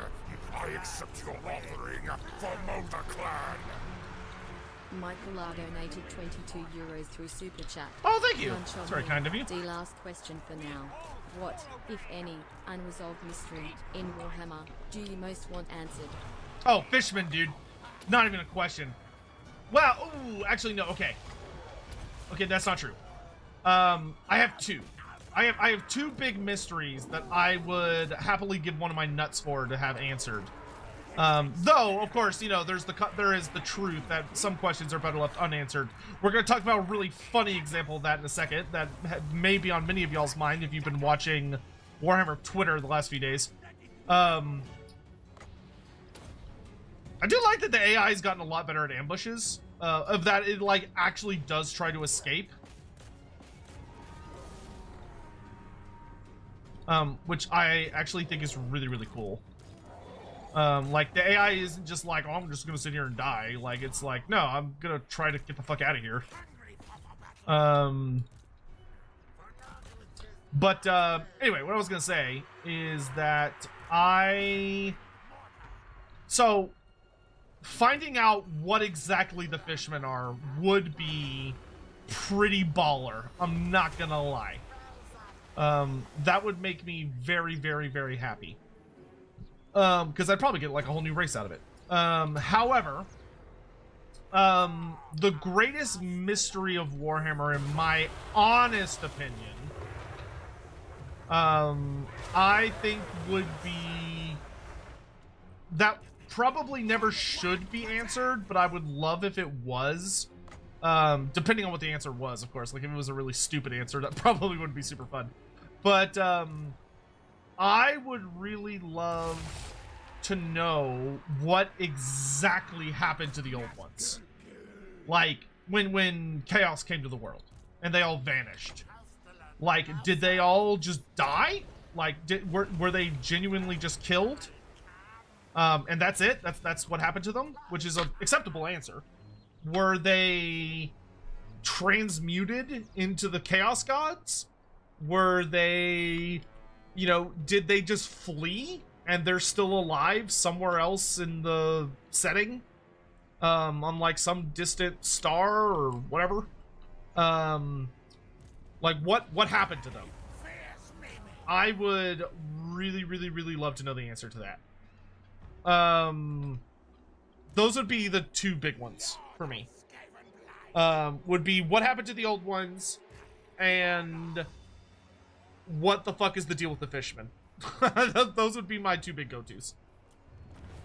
Didn't they vanish? Yes, but we don't know the specifics of how they vanished. And there are differing accounts. All we know is that they were gone. But we don't know if they fled, we don't know if they died, we don't know if they were captured or contained or what.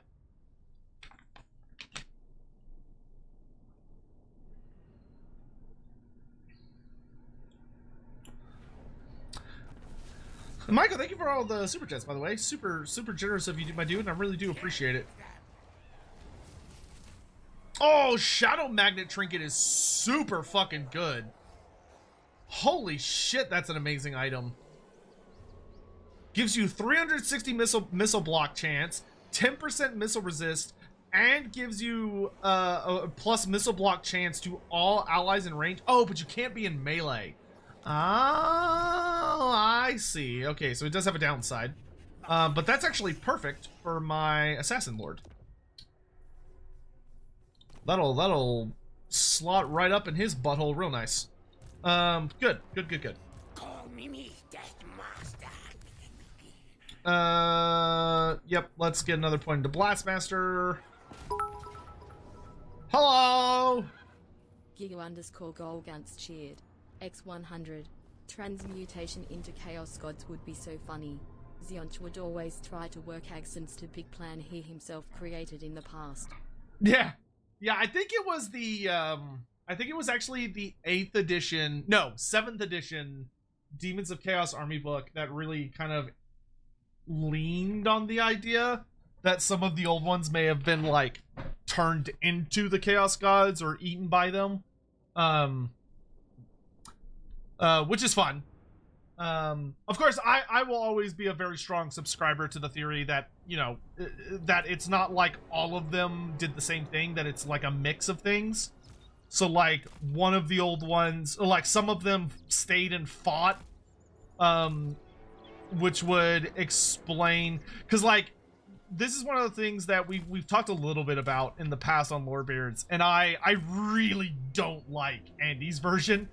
Where we've talked about the Nehekaran gods, and the idea that the because for those that don't know, in the Nehekaran lore, there's a really interesting whole thing about that the Nehekarans during the Cataclysm, there are ancient stories that are passed down that basically talk about that the Nehekarans witnessed the skies lighting up and there being great battles between the gods and the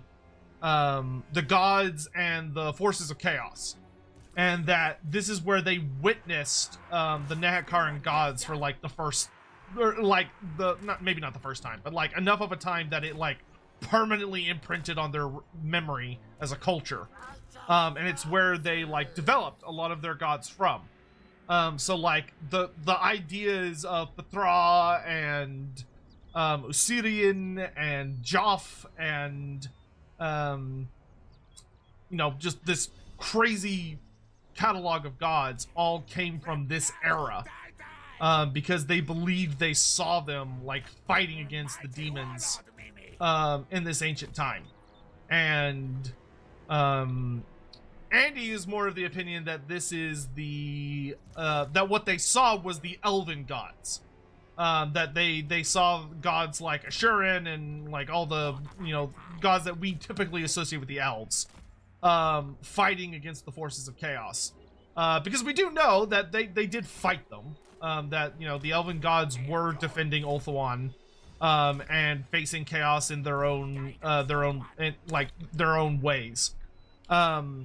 But I don't like that theory. I don't think it works super duper well, in my opinion.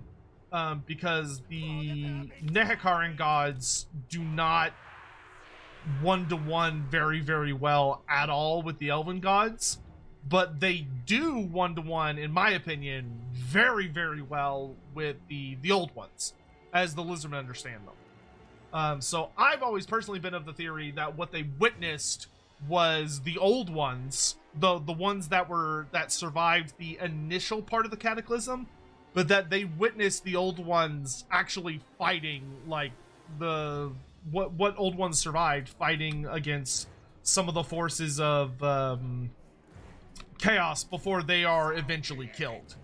But the Nehekarans only witness some of it and end up developing like their whole unique versions of faith, and end up bringing their own gods into being their interpretations of the old ones. I think that's one of those theories that me and Andy disagree very heavily on.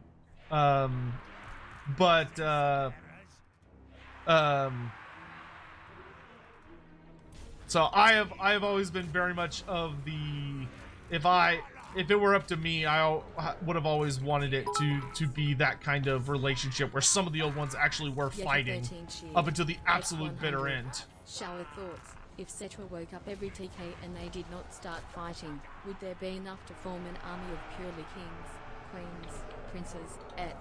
And could anything stop that army? If Cetra woke up all the Tomb Kings and they didn't start fights, wow, that's a pretty massive what if, but okay, so if you woke up all the Tomb Kings and they behaved themselves, would there be enough of them to make a big army, and could anything stop it?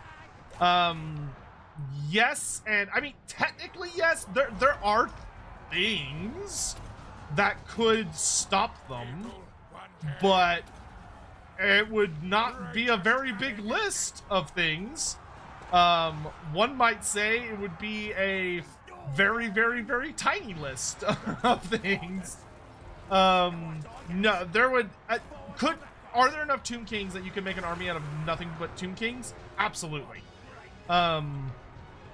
One of the big horrors of the Tomb Kings is that because their culture was so deeply obsessed with death and mummification and all that stuff, they really and truly were obsessive when it came to the amount of effort and the amount of individuals that they mummified. Because it was like, not only was it like the popular thing, because it was, but it was also like the major cultural thing, where you had this like profound obsession that if you were anybody who was anybody, then you were gonna pay the fucking money to make sure that you and all of your ancestors were entombed, because that was like the right and proper thing to do. And if you did do that, that was like a huge disgrace on your family, and it was that case for hundreds of years. Which of course leads to this thing of, by the time the Tomb Kings are actually like all killed by, you know, the machinations of Nagash and yada yada yada, by the time all that shit finally hits the fan, the amount of dead people who have been successfully preserved in Nehekara is horrendous. Like, so many thousands and thousands and thousands of people that it's just nightmare fuel. Which is why, like, when Nagash performed the initial like ritual, it was gonna be really bad. you know, you're talking about an army that's so big that it's multiple generations of a nearly continent spanning nation, actually multiple continents at its height, that is about to come like rampaging into your face. Like there's just no stopping it. It's too much at once. Like eventually you could probably put a stop to it. You know, once, like, if you were on the team of folks that where I actually had time to react to it and develop countermeasures and work on methods that would repel the dead. There are things that could stop them, but it would be more like, it would be less like defeating them, and it would be less like banishing them and like killing them, and more like creating a barrier that they can't cross very easily. Or, you know, containing them, using different various methods. So if you made an army of nothing but Tomb Kings and Tomb Queens, could it be done? Absolutely. Would it ever realistically happen? No. No, that would never happen. They have too much bitching between one another. X100. Heck, the founder could have originated from the humans from the Southlands, and as such known of the Old Ones, and created a society following their figures. Well, Nehek was from... Well, okay. Nehek himself likely wasn't from the, like, primordial jungles of the South. Nehek, like, because Nehek did not found the city of Khemri, necessarily. I don't think he founded Khemri. What Nehek did that made him such a big deal was that Nehek was a king of Khemri, which was already established. Like, it already existed as a place. But he was a king who went around and kicked the shit out of all of the other cities. And basically was like, I'm the best. Everyone acknowledge me as king. And everyone acknowledged me as king of kings. And what he did was that he formed a nation. That was his, like, big claim to fame. Was that Nehek ran around and slapped everyone really hard on the booty cheeks until they acknowledged him as the king of kings. And he took everyone's crown. So he went to every single city and fought them and took the crown of every king and had all of the crowns basically fused together into one crown, which was the crown of Nehek, which denoted him as, like, the big awesome boss. But he was definitely not from the jungles. He was the founder of Nehekara as a nation, but the people that he is from had already been there for, like, a hot minute.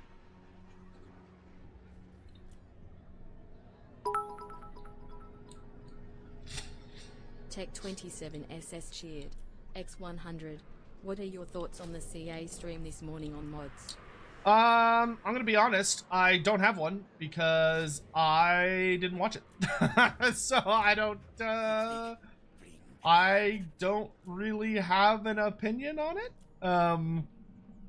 I hope it was good. Like, I hope y'all had fun watching it because I didn't. I was doing other stuff. Yeah. So I will not blight yeah. That's all I have to say on that. You bring token trinkets to give to Throt. Yes, yes. Yes, yes. Good. I accept your offering for Molder Clan. Jared donated $5 through Super Chat. Thank you, Jared. What does the law say about female Dawis Ha? Hope you are well. God bless. Not a lot. I actually talked about this quite a bit back in the old Chaos Dwarf Q&A playlist. But basically, we know a couple things. We know that oh god, there's a term for them. Oh god, my brain short-circuiting. Fuck. God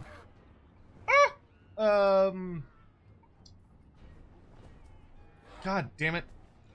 Hold on, it'll come to me. Do I auto-resolve this? I think I do, because I don't want him to escape. So I think I'm okay auto-resolving. Yeah, that's fine. Ha! You think I'm gonna fight you? Run away! Bro, Itza is such a good staging point to run away from. What? Decisive defeat my ass? Bro, I'm gonna murder you with menace blows. And your goofy... I can't remember the word for them. No, it's not Ren. That's the dwarf word. There's a chaos dwarf word. But anyway, that doesn't matter. So, what we know is that the chaos dwarves of Warhammer Fantasy in the older lore, I don't know how this is going to change in newer lore when and if they get newer lore. But, because in Age of Sigmar, we can see based on the model designs that it looks like they're no longer patriarchal. But in fantasy, the chaos dwarves were a very patriarchal society. So, the priesthood of Hashut was boys only. It was a boys club. And the females of the Chaos Dwarf culture were seemed to wield a reasonable amount of authority and power, but not within the priesthood itself. They only wielded secular power, which there's a fair amount of. But what we know is that they are relatively rare. Very similar to the chaos or the dwarf women, the Rins. They are quite rare, and they are fairly mysterious outside of a couple of notes. So some of the notes we have is that when chaos dwarf women are pregnant with children, it is not unheard of or seen as especially unusual for the sorcerer prophets to mess with unborn children, basically in order to try and influence them to become chaos dwarf bull centaurs, and that giving birth to a chaos dwarf bull centaur seems to be a fairly and unfortunately deadly affair. That survival is not crazy likely. So that definitely implies that their status suffers a bit to the priesthood. That being said, we do know the one time they really get a major focus is in the Wulfric novel from Black Library, where we're introduced to a concept known as the Heridans. And Heridans are not standard Chaos Dwarf women. What they are is they are Chaos Dwarf women who are past the birthing age. So instead of being... so they are, from a Chaos Dwarf perspective, particularly the priesthood's perspective, they are seen as worthless, because they no longer have the ability to give birth to children. Therefore, their use to the cult is minimal. So the cult doesn't really give a shit about them, and the Heridans are instead given a new role, which is that they act as the bodyguards and sacred protectors of various sorcerer prophets and demon smiths. So they protect them in battle, and the Heridans are said to wear they're older women that are, they've essentially been through the dwarf version of menopause, and they wear these like long robes, but over the robes they have a notable chest plate and some other like pieces and chunks of armor, and they're like berserkers. They don't wear a lot of armor, but they wear like a notable chest piece and then a couple of other like random pieces, but they're mostly unarmored under their robes. But they dual wield, or they either wield these big two-handed weapons, or they wield like these twin hammers, twin axes, and they're fucking terrifying. Like Heridans, there's not a lot of them, but they are exceptionally deadly. In the Wulfric novel, you basically have like a couple various fight scenes where you see all sorts of different, like, you see these awesome Norscan warriors fighting all sorts of fights and stuff. And when they go up against the Heridans just start fucking killing people. Like these warriors that have been fighting their way through, like various Chaos Dwarf warriors and greenskins and hobgoblins and all this shit, and then they get to the Heridans, and the Heridans just start chopping people down, like, because they have no fear. They have no fear of death because they take their service to Hashut as the defenders of his priests very, very seriously, and they fucking curb stomp some peeps. And it's wild. But that's the big thing we know about them. Obviously, Age of Sigmar has some pretty significant changes coming to it. Because we see things like, if you go look at their new model range, which I don't think this is a bad thing at all, to make this very, very clear. But if you go look at the new model range, you could build pretty much all of the kits as either male or female dwarfs. Like they have swappable heads. And you can also have female sorcerer prophets now. The special character is a dude, but it is no longer a gender specific role.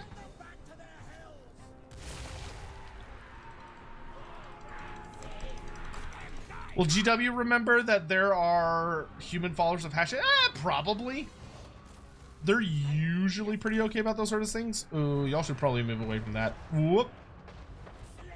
My bad, Skaven slaves. I mean, I don't really care about y'all that much, but my bad.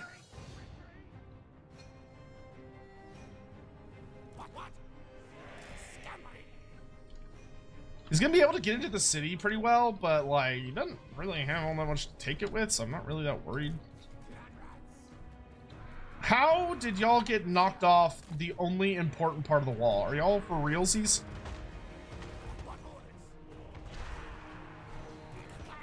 There's one offline. Let's do it again.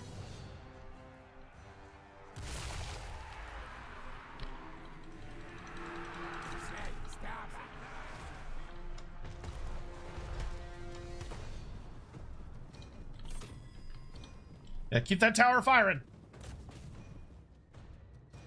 What's going on over here? Is he coming in? Yeah, come and get it. Where's the nearest tower? Is that the nearest one? Yeah, I guess it is.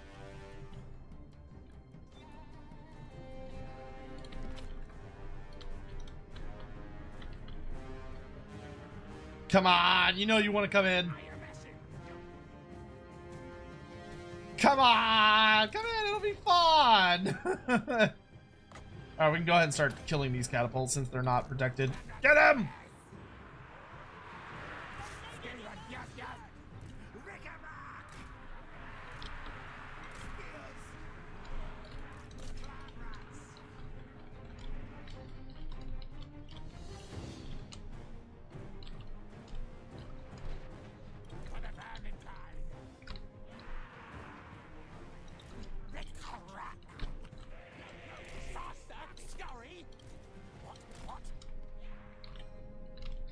So I could pull you back. Yeah, let's fall back.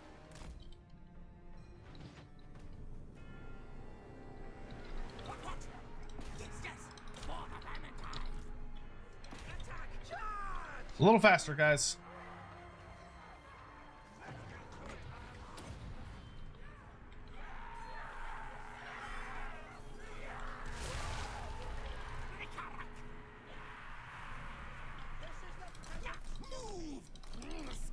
Might be a little better to like move them through and then attack. That way they're like kind of more surrounding them.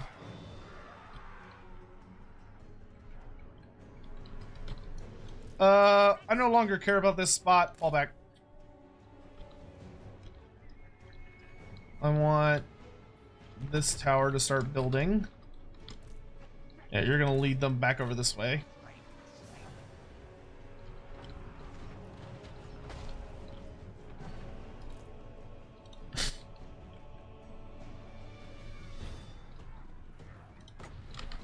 Catapults are pretty much offline. Yeah, I guess I should just surround these guys and start wailing on them.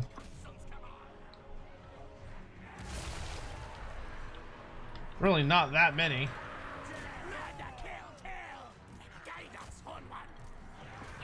Yeah, y'all focus him.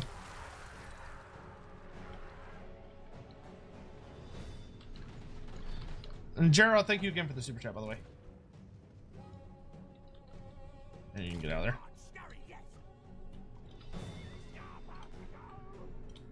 Make them take the long way. Buy me as much time as possible. Why don't y'all start heading further back in? I don't need you up there anymore.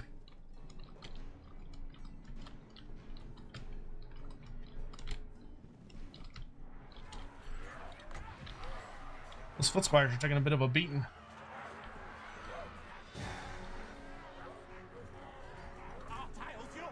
I've got a few more seconds.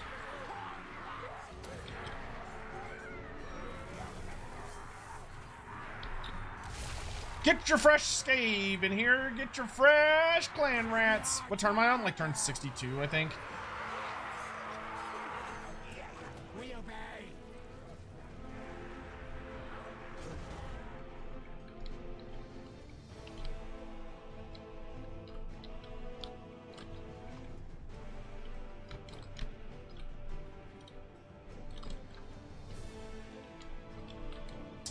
Hello. That's what I like to see. Let's get them in that sexy, sexy tower range.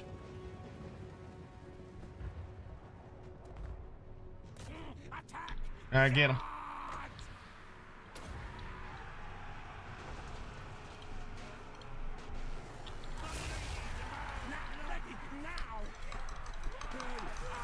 Get him, get him, get him, get him, get him.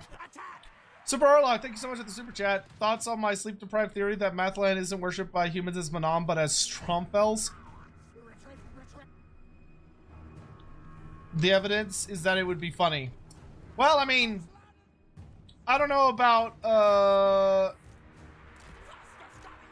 don't know how far, It's Funny can carry us for, solid lore theories, but you know, let it never be said that I'm not supportive of potentially bad ideas.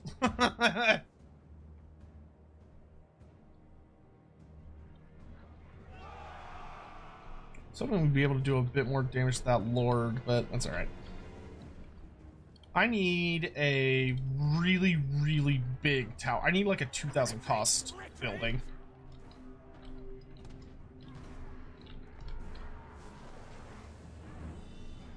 Yeah, he should go capture this before he comes up here. If I could get a 2,000 cost tower right here, we should be maybe okay. I don't know. We'll see what happens. Hurry up, you dinguses! Where's this guy? Bro, what are you doing? Get your ass back here.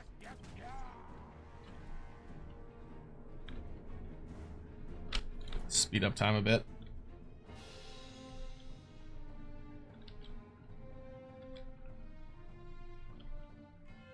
Daddy wants a tower. Because this one will be strong enough to actually hurt the Lord.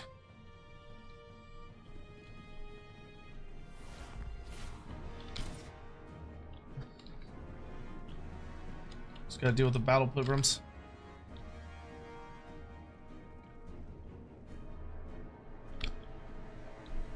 Have they changed Age of Sigmar? Something the fans like now. I like Age of Sigmar. I think Age of Sigmar is fantastic. I mean, it's different than fantasy. It's very different, but I don't think that's a bad thing by any stretch of the imagination. How many guys are here? 60, and there's 80 of y'all. Y'all could take them.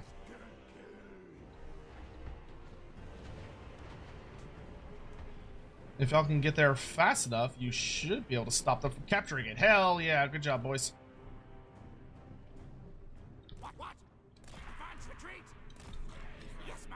You go this way. Skaven slaves, make yourselves useful.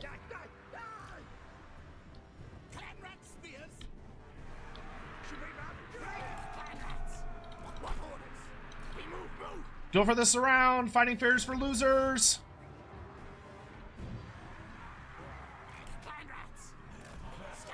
I know battle pilgrims are kind of scary, but they don't have frenzy, so they're not that bad.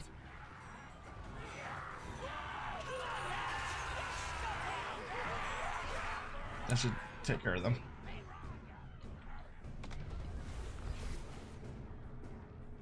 Yeah, y'all should with that. I don't like these archers. They need to go. Oh, that's super rude. Fucking catapults. Shooting my towers? Good job, boys.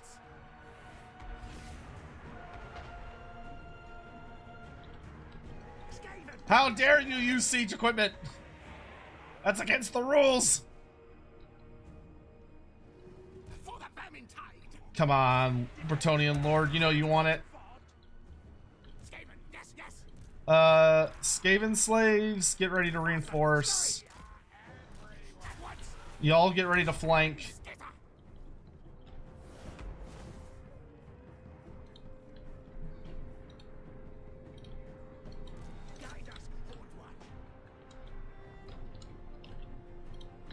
He's the only thing that can really beat me in this city.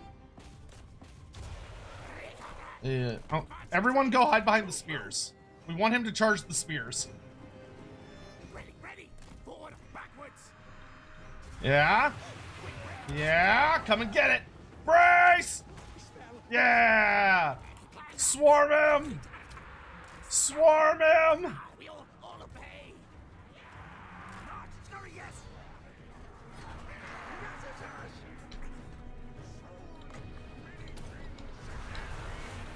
Now, ready now. Stop, stop. Surround him! Breaking out. Now, yes. Yeah, don't let them get any closer. For the Vermintide. Surround him! Yes, yes! Your desire. Go for sensitive bits! Kill horse! Kill, kill, kill, kill! Clan rats. Yes, yes. Creep in a car. Stab. Run him down! Run him down! All he's got left. If this force had petered out, I think I'd actually be in a little bit of trouble. But I think we're okay.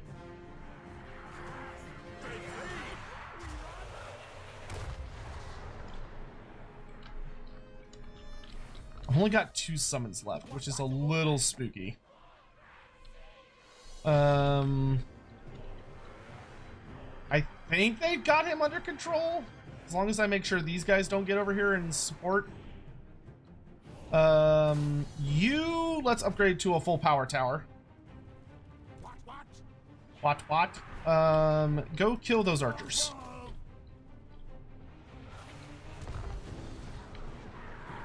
I'd be so happy if this tower was accurate. No, you should not run. You stay there and fight like good boys.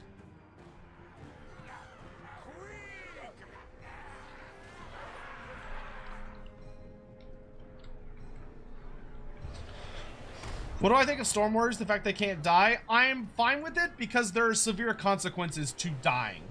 Dying as a Stormcast, they don't have true immortality in the sense that they don't have the form of immortality. Woo, fuck that. Okay. They don't have the form of immortality where there's no downsides, right? No, not army losses. You gotta be kidding me. No, we should have won that. Oh, this game's bullshit. Bullshit, I say! You cowardly little bastards! Clearly my rival called to retreat because he realized I was going to win. I have been betrayed, you little cowardly shits! How dare you surrender?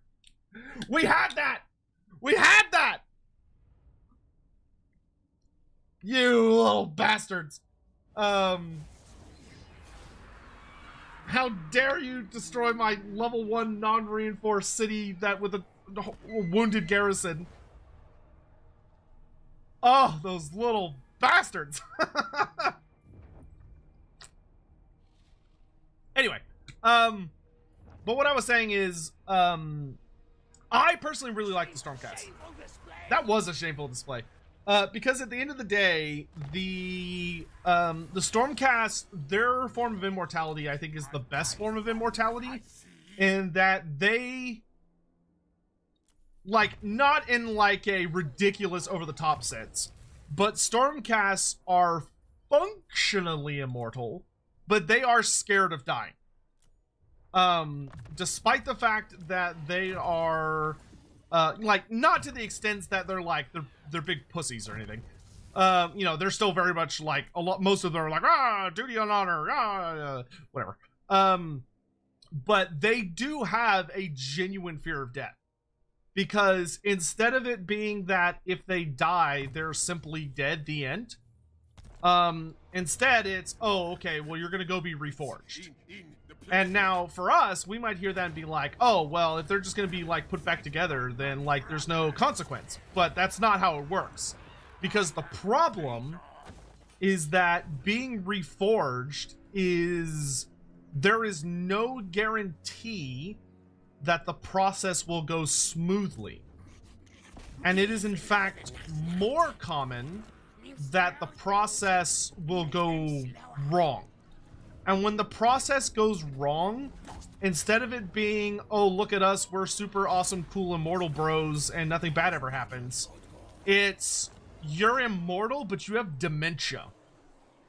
Like, you have hardcore dementia. So, like, every time they die and are reforged, there is a guarantee, I should actually say, it's not a chance, there is a guarantee that they lose a little bit more of themselves every time they come back. Because the problem is that Sigmar basically did an oopsie. It wasn't an oopsie, it wasn't his intent or his desire, but he was aware of it and he did it anyway. Which is that the process of making a Stormcast is inherently flawed. It has a big problem, which is that Sigmar does not control death. Sigmar is the god of the realm of heavens, and as such, he is sitting up in the realm of Azir, the realm of the heavens. He does not have any control whatsoever in a good, meaningful way over the process of death. Now, he figured out a way that he's able to, like, grab people's souls and bring them to Azir, but the problem is he has to deal with Nagash. And Nagash is a very jealous, envious shithead. Like, Nagash is the fucking worst. He's such a douche, which is why I love him so much. And Nagash is such a petty bastard that he desperately attempts to grab onto and pull down as much of every Stormcast that dies as he possibly can. So in the process of them dying, only most of them makes it back home. Most of them, 99%, most of the time, makes it back to Azir. But it's never all of them. And because it's never all of them, it always comes with a cost. And sometimes the cost is simple and it can cause like a small mutation. So it could cause something like their beard looks like it's made out of lightning, or they have like lightning coming out of their eyes, or they glow kind of weird, or their eyes look like it's made out of like the stars of a constellation, or like their skin turns like a really weird color, or all sorts of weird shit. But a lot of the time it comes at a severe cost, where it is something like they lose a memory. So like they completely forget where they come from. So they like have no idea whatsoever. Enriched warpstone dust. Oh, it gives you the apocalyptic vision ability? That's super funny from the Beastmen. What is badly mutate? Holy shit! What? 20% extra health? Oh my god! Bro, snuff that shit immediately. 20% extra health, 5 melee attack, 10% weapon strength, and fucking frenzy. Snort that shit right now. Are you fucking kidding me? Oh my god. That is so much extra health. Dear Lord. Oh, my flat face here. So he just got, here, badly mutated. Good Lord, that is so good. Can I get that on Scroll? Jesus. Anyway, so, because of that, and yeah, that's the whole thing about, like, Sigmar lied, that's like one of the major aspects of it, is that, well, it goes deeper than that if you really want to get into the lore. But I deeply enjoy the narrative of the Stormcast, because I love that. Normally, I'm not a big fan of immortality plots. But Games Workshop, with the situation of the Stormcast, actually made it work, in my opinion. You may not agree, and that's totally fine. But the idea that they managed to create immortals, that they're still human. They're not like Space Marines. Well, like, allow me to... everyone pull out your bingo card and check Sotek shitting on Space Marines for today. As is tradition. But... like, one of the things that I personally always slightly, well, not slightly, but very loudly roll my eyes at with Space Marines is that Space Marines are advertised as like, oh look, they're like the best of humanity, except for they're not human. Like, there is very little human about them. They are genetically modified super freak child soldiers that did not get to have a normal life, didn't get to have families and like grow up and learn from life's experiences, and they're brainwashed, fucked up, bizarre freaks of nature that are absolute fucking monsters. But GW or Black Library writers conveniently forget this at like every possible opportunity. And like they're just not human at all. And they don't retain any of their humanity that they never really had in the first place. Stormcasts are not like that. Stormcasts, they are admittedly not human because they've been remade in the image, molded in the hands of a god, essentially, on the Anvil of Apotheosis. But they had to live full lives. Like, they lived full, natural lives as people. And they had families and life experiences, and they come from diverse backgrounds and diverse cultures, and they're men and women of very complex storylines that had previous lovers, they had previous children, they had parents. Some of them were very old when they were taken, some of them were like only teenagers, but they had all these really complex stories, and that is something that is a risk for them. Like, whenever they die, they risk losing what it is that makes them human, and they're terrified of that. They're terrified of it. Like, which, like, imagine for us, like, imagine if someone came to you and was like, hey, I can make you fully immortal. Like, you will never know what comes after. Like, there's no afterlife for you. You will always come back. But you're gonna lose a memory every time that happens. So, like, you're gonna forget who your parents are. You're gonna forget what your mother's voice sounded like. You're gonna forget what your father's face looked like. You're gonna forget where you grew up. You're gonna forget the names of the people that cared about you. You're gonna forget what your bedroom looked like. You're gonna forget how you died. You're gonna forget why you agreed to do this in the first place. And that, to me, is a very compelling story. Like, one of the things I enjoyed about... There wasn't a lot of this, but one of the things I enjoyed about the first edition storylines was that one of the major things that Stormcasts go through, new Stormcasts, is when you have a new young whippersnapper Stormcast,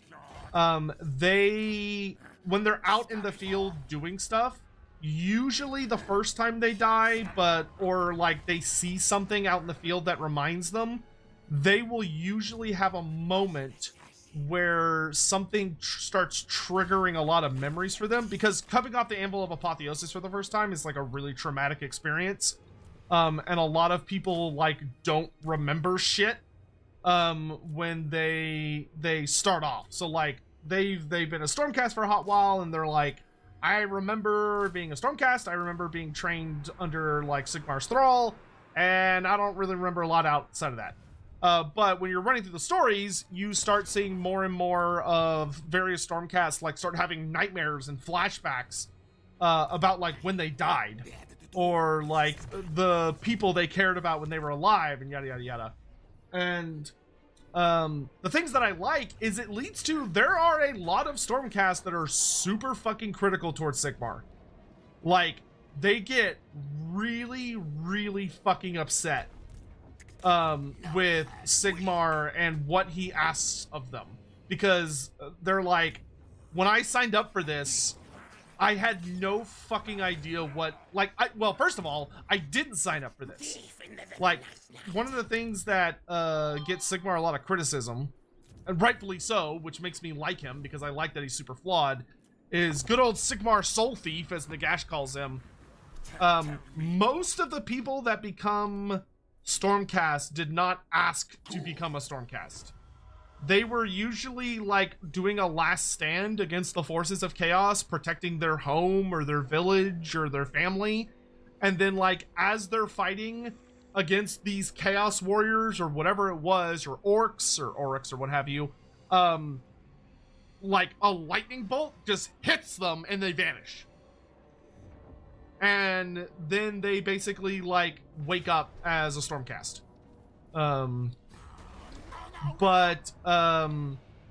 So one of the things you start to see coming up in the various storylines is that some of them start to realize, some of the Stormcasts start to realize and put together that Sigmar took them at like really opportune moments where they would have died, maybe? But one of the like fundamental things is that some of them start to put together is that if Sigmar had not taken them, they very well probably could have saved their loved ones. Like they might have won. Where like they were leading a defense against the forces of chaos, but they end up dying, or Sigmar snatches them, and because Sigmar snatched them away, they're not there to like lead the defense because they were the greatest general, or fight because they were the best warrior, because Sigmar only takes the best. Sigmar doesn't take like random people, he only takes the absolute creme de la creme from the various human communities that he's functionally stealing from. And there's kind of a horror of realizing that a lot of these people might have been able to save their families and their loved ones. They might not. They might have just died anyway. But no one can know for sure. And I really, really like that because it has that thread running beneath of there's a lot of like deep resentment towards Sigmar, because Sigmar was doing what was right for Sigmar, or he was doing what was right for like, you know, his personal concerns. And if your community got super fucked over by what Sigmar thought was important. Well, sucks to be you. Which I think is, I just think that's super interesting. Isn't Gotrek looking for Felix? Yes and no. It depends on which book you're reading. Some of the books he's still like very much looking for Felix. Others have kind of run with an idea that he's like kind of given up. It sort of depends on the author of the book in question. Lately, he has not really been looking for Felix in like the more recent books, but that could literally change at the drop of a hat.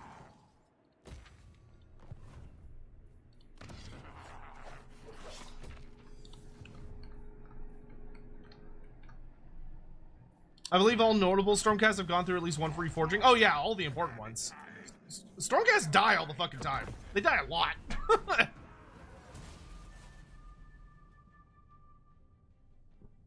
Yeah, Gardas Steel Soul was a great pick. I wouldn't say he wasn't random though. Like Sigmar didn't just like accidentally vacuum suck him up into the sky.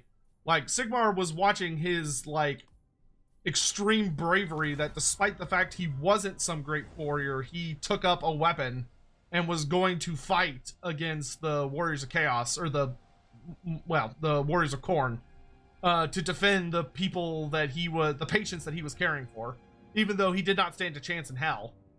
But it was that like extreme act of selfless heroism where Sigmar was like, that one, and you know, got him.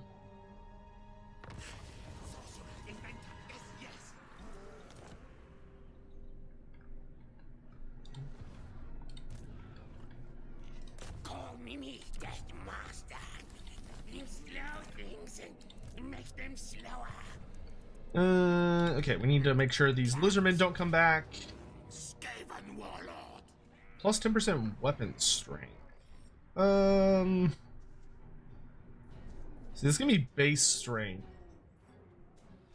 None of these units have very good base strength. I'll probably move that onto a different army, because most of the stuff I have is AP damage.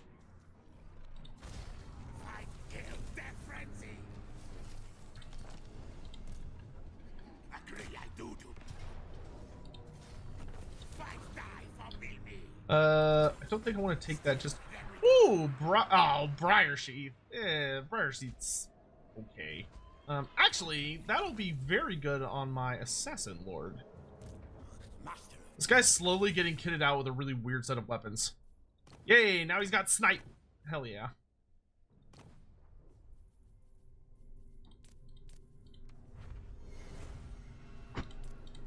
We can combine these. Hunter's Talon, once again, wow, okay, our Assassin Lord is like stacked with weird shit. Potion of Healing. I would love the Potion of Healing on this big bitch. And then... Hugh, good to see you, dude. Have a good one. Isn't Azir the Wind of Knowing the Future? That is a quality that it has, but that is not necessarily something that it's like always allowing you to do. It only allows you to do that in like very specific circumstances, as opposed to like at all times. I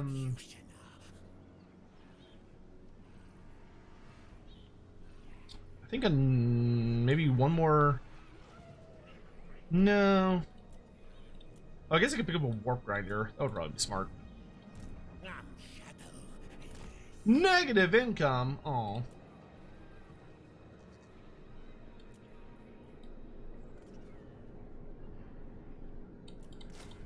You. I got a job for you, son. I need you to go on a little journey. Yeah, let's just keep upgrading shit so I can stabilize, get my economy in a good place. Hello, Great Turtle Isle. Goodbye, Great Turtle Isle.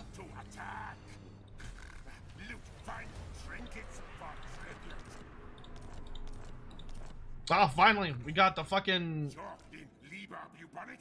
Oh yeah, I need to switch out these wolf rats for something. Give me the thing! Oh, finally a big anti-large monster.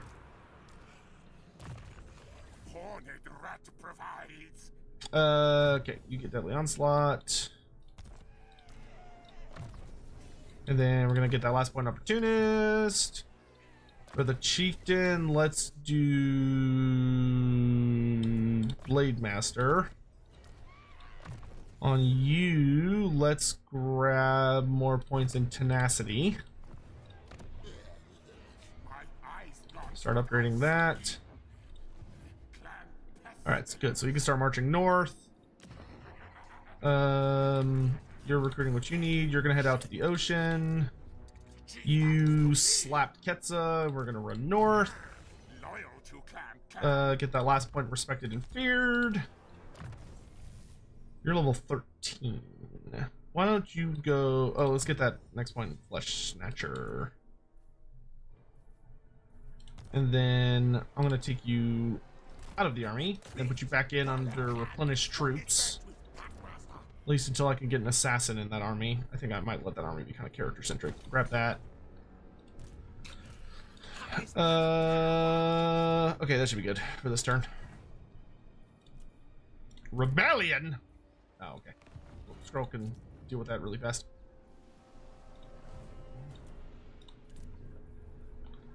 For here, yeah, I guess reduced construction costs is never bad.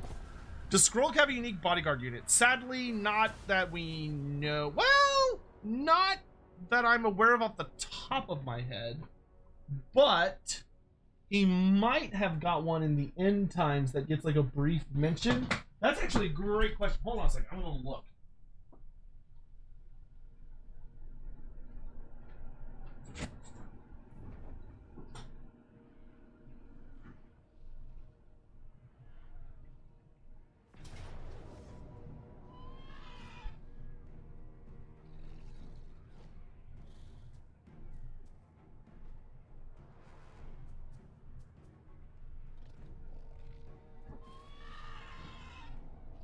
That is actually an excellent question.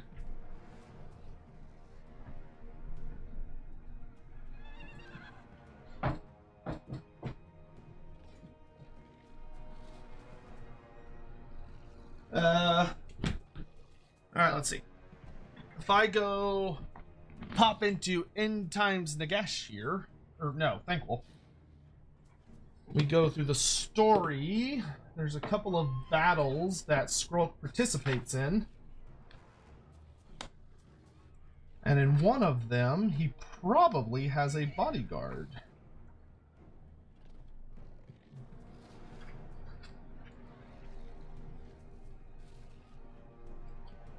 Let's see. Let's see. Lord Skrull's final army. Let's see if there's any that are mentioned. Oh, yeah, there they are. Yeah, they're just right there. The Pestilens Guard. These plague monks gained the reputation of being the most rabid of their overzealous kind. In battle, they chanted the Liber Bubonicus, frothing over themselves in their eagerness to hack at their foes. The Pestilens Guard typically served Lord Nurglitch, the Lord of Decay who ruled Clan Pestilence, but he detached a portion of them to act as a bodyguard for Lord Skrulk. So, yeah. it's just a big old group of, it's just a group of plague monks.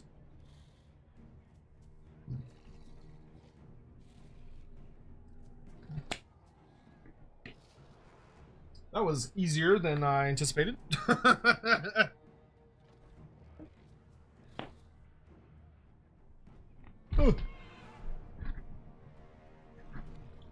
Is it true that Pestilence learned its magic from Demon of Nurgle? I would say it's a little more complicated than that. It's not quite that straightforward. There is a Demon of Nurgle that... So, beneath the city of Ketza, which is Ketza the Defiled,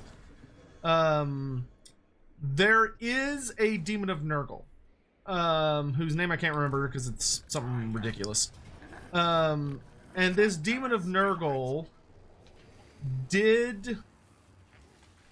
is said to have formed a pact with the very first Lord Nurglich.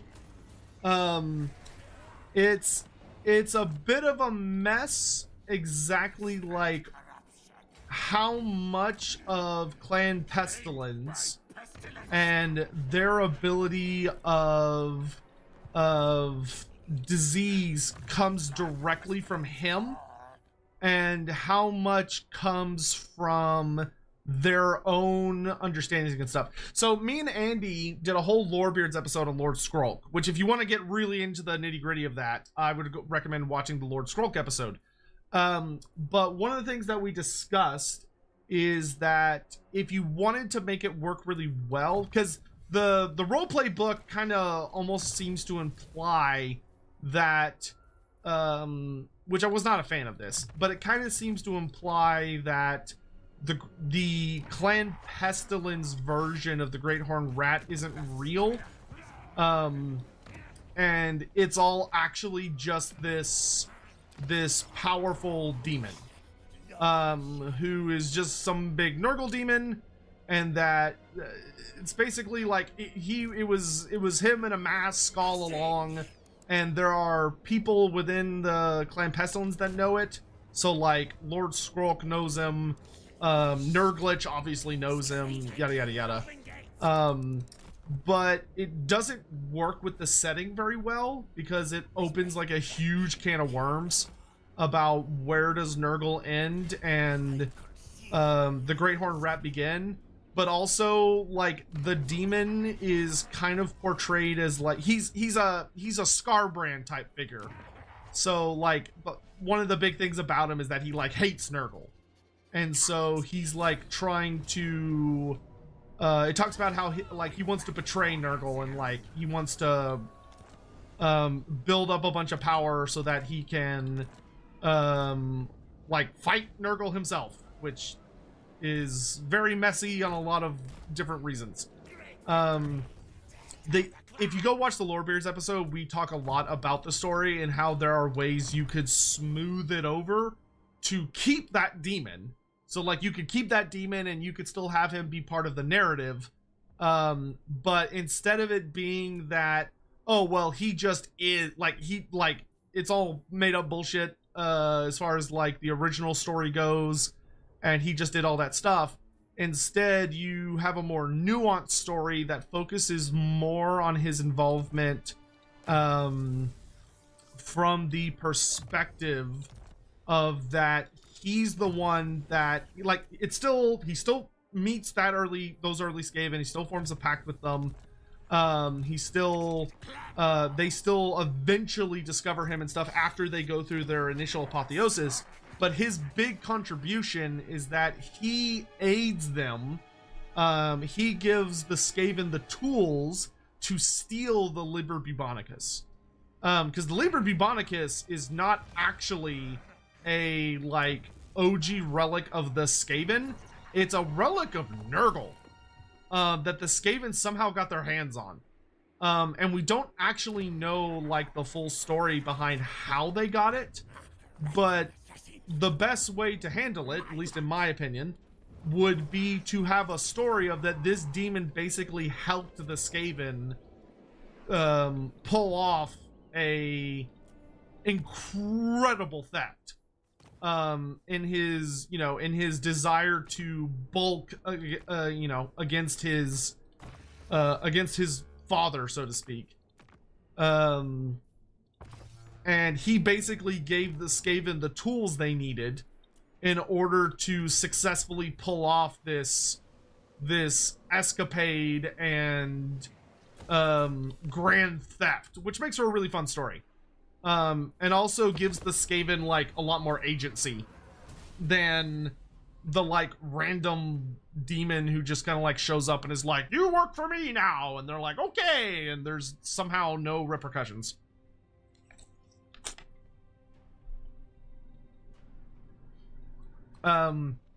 Especially because Nurgle doesn't really like the Skaven that much. Like, Nurgle Nurgle likes the Skaven as a useful tool, but he's not particularly overfond of them as, like, servants. Because the version of disease that they unleash into the world is not the way Nurgle likes to do things. He finds their, he finds the way they, like, take over the world and yada yada yada yada. He finds it all to be distasteful. Because Nurgle, I've talked a lot about this, but Nurgle is a god who cares about the cyclical nature of life, death, and decay. And, like, the infinite renewal, right? Nurgle is often seen purely as a death god, but to be much more, like, to be blunt, he's kind of more of, like, he's more of a god of life than he is a god of death. Because he is a god of that perpetual, endless cycle of just awful. But the Horned Rat does not care about the cycle. He doesn't give a damn. The Horned Rat wants everything to basically dissolve and degenerate and decay and die until there's nothing left. The Great Horned Rat wants to render everything down to sludge or slush or whatever you want to think of it as, because he's a god of ruin. He's a god of ruination, not a god of life, not a god of conquering. He wants to inherit the entirety of the world so that he can consume it and, in the end, be the only thing left in existence.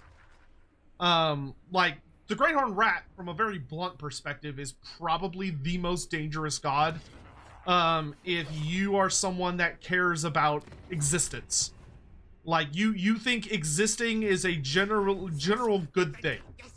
You know, like, where the Chaos Gods are more about, like, the corruption of everything and devouring everything. Like, they are trying to destroy the material reality, but there is a grander design behind it. It's not as simple as, like, it's in order to further their own ambitions, not to bring about nothingness. Whereas the Great Horned Rat, if he gets his way, which, depending on how you see things, you could see it as he's very short-sighted because he's inevitably going to be left starving with only himself to eat. Or you could see it as he's just that much of an evil bastard. He just wants to consume all things. But also not in, like, the mindless, hungry way that the Great Maw does. He wants to turn the entire world into a rotten trash heap? Yeah, basically.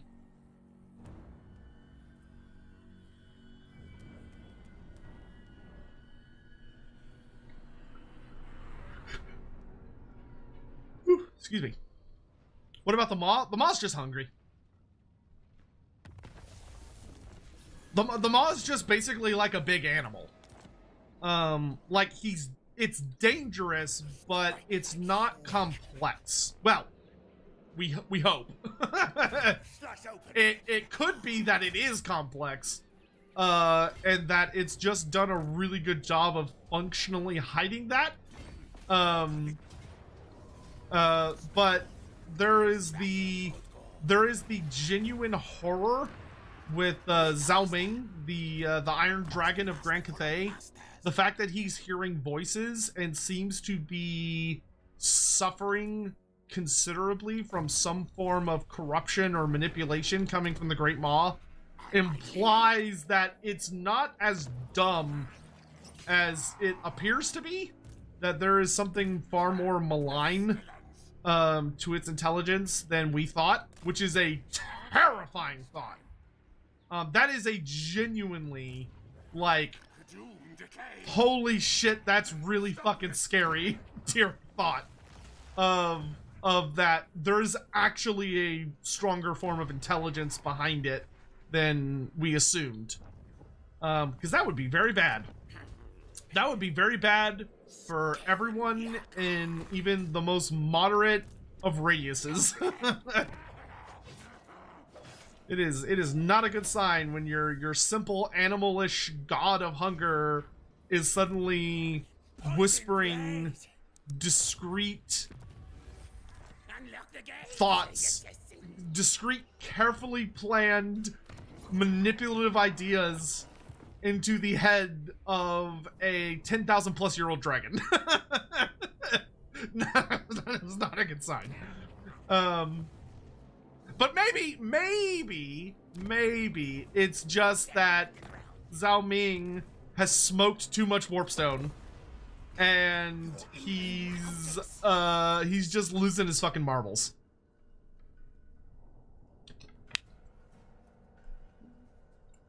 We'll just hope it's that one. Does the Great Maw exist in AoS? No, it does not. It was replaced by Gorka Morka. But Gorka Morka, who is the god of destruction in AoS, and also the god of beasts, or the god of the realm of beasts, I should say. Gorka Morka is, he's actually a bit more complex than he appears on the surface, because each of the different, like, major, I don't want to say factions, but like forces of Age of Sigmar, the allegiances, each of them has like a notably different setup for how like their divine entities slash representatives and yada yada yada works. So like a good example is Gorka Morka. So like you have like the gods of order, right? Where like order is ruled by a pantheon of gods. And it's like a very complex system of gods who are all functionally equals, and they all may have very different like desires and plans and wishes and yada yada yada yada, but ultimately they're all functionally on the same general tier, and they work towards their own goals while working together as like a loose collective. Destruction is ruled over ultimately by the god of Gur, which is Gorka Morka, which is Gork and Mork fused into a singular entity.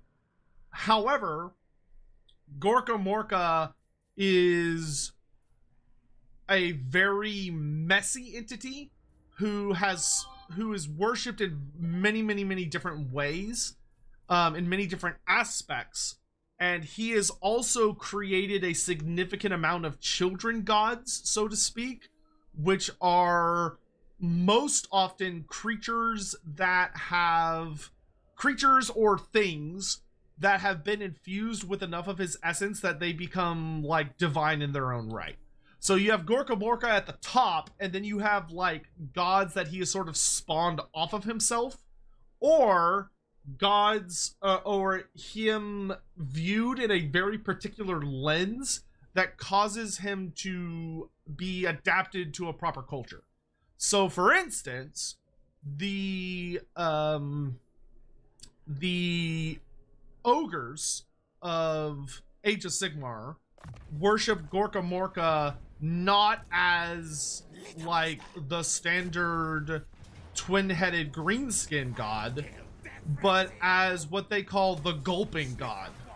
And the gulping god is, to put it very bluntly, basically just the Great Maw, except for it's actually Gorka Morka, but it's the concept of him being this great devourer of like beasts and creatures, and he's a big nom nom monster that rampages around destroying, eating, and killing anything that gets in his way, which I'm not a fan of, to be honest. I wish they had just kept the Great Maw and just like moved it, because they did that with a lot of things in AoS, which is why I found it so kind of frustrating, is that AoS is full of like characters and gods from fantasy that basically got like blown up like the fantasy world blew up and the entity in question basically just like showed up in AoS after it crash landed into the mortal realms. And you may go, is that true? And I'll say, yeah, it happened to the Oak of Ages. It happened to Krakenrock the Black. It happened to, I mean, if you want to get really technical, it happened to literally every single god that we have. Like all of the old gods from AoS, or from fantasy, or characters, I should say, from fantasy.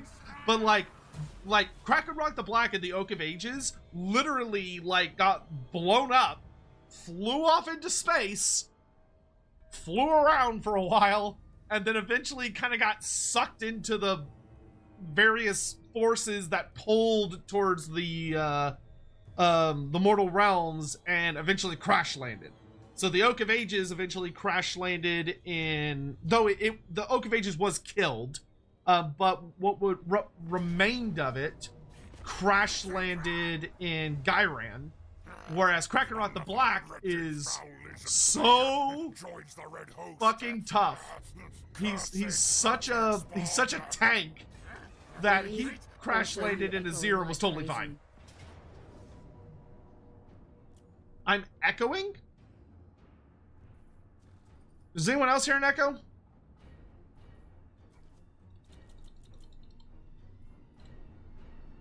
Alright, Bretonnians, you want to come and die? Come and die, son.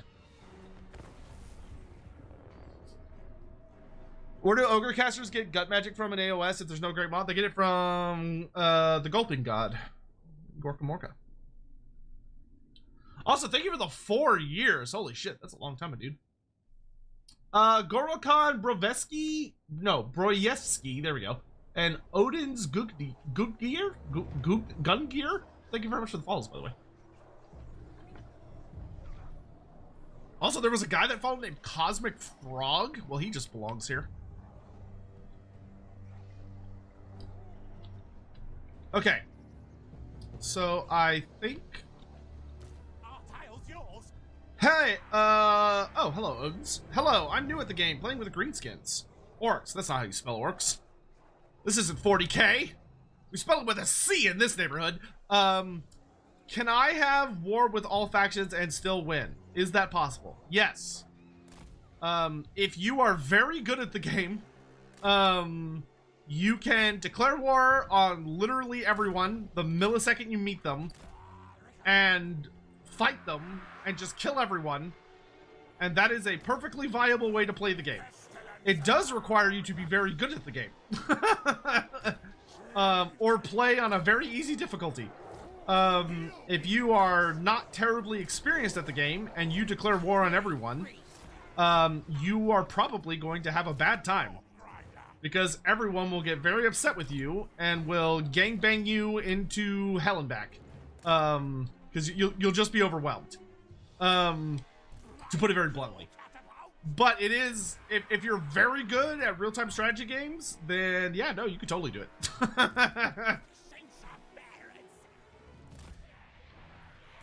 I would not recommend it for new players. There is a guy you can find on Twitch and YouTube called Enticity, E-N-T-I-C-I-T-Y, who is super duper fucking amazing at the game, and he has done a lot of goofy campaigns, including campaigns like that where he declares war at against literally everybody all at the same time. And he is fucking god tier at the game. Like he is probably the best player at the actual Total War game in the world, because he plays both. He played both multiplayer and single player to the absolute highest tier. Like I genuinely think Enticity is the best player at the game in the world. So he could absolutely do that, and he could probably give you pointers on how to do that. I sure as fuck couldn't. Other than saying like play dwarfs and turtle and pray to the gods, but you're probably gonna have a bad time. But anyway. Yeah, Anticity's fucking nuts, dude. I'm gonna run over here and kill all these silly ass Bretonnians.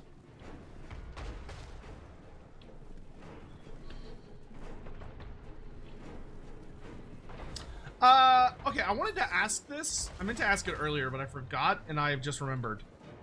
Someone mentioned the Twitch stream that Crave Assembly did earlier.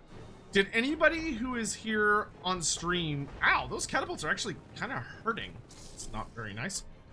Did anybody here actually watch it, A? And B, did anything interesting happen? I would very much like to know the answer to that question.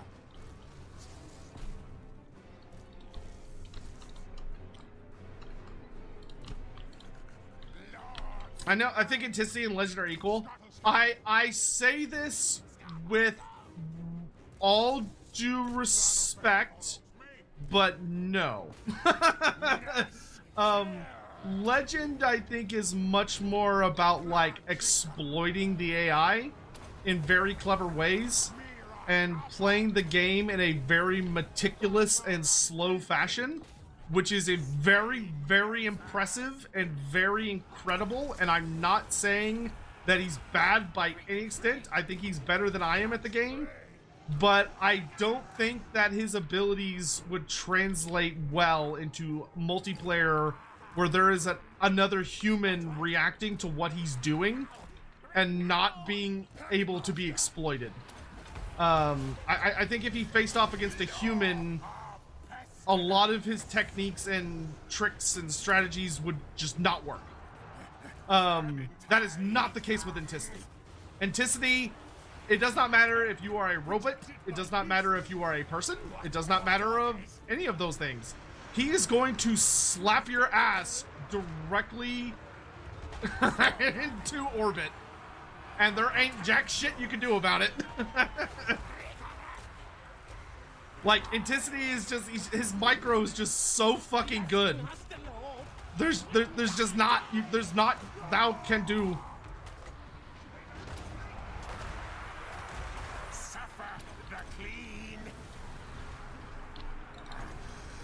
I mean, don't get me wrong, like, fucking, Total War is, like, goated.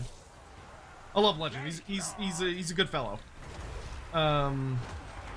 Lovely guy, lovely wife, lovely kiddo, but I don't think his skill set translates like that.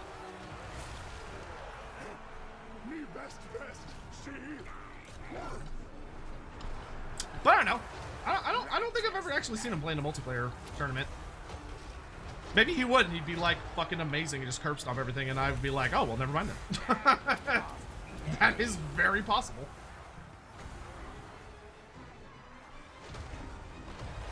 I just think they're different skill sets. Can you get off of my chieftain, please? I don't appreciate you bullying him.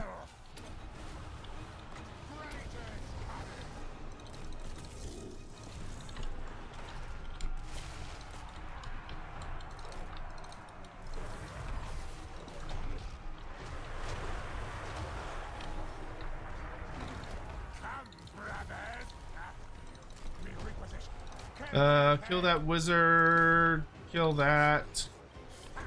Okay, we should be fine. This is fine.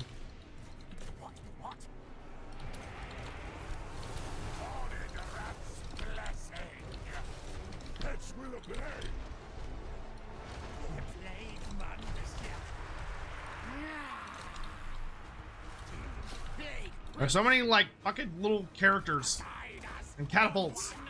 Like monks, kill the catapults. I don't appreciate them all shooting me point blank. Not a viable tactic.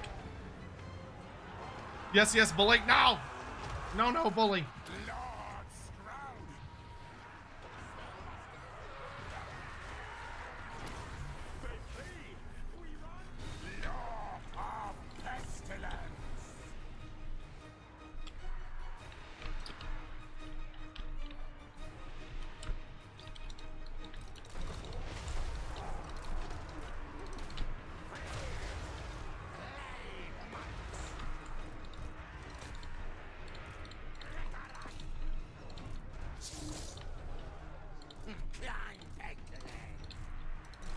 Alright, there we go.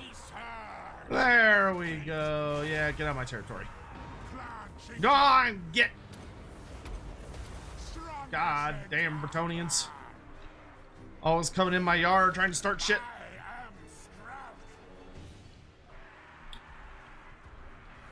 Ah, there we go. That's very nice.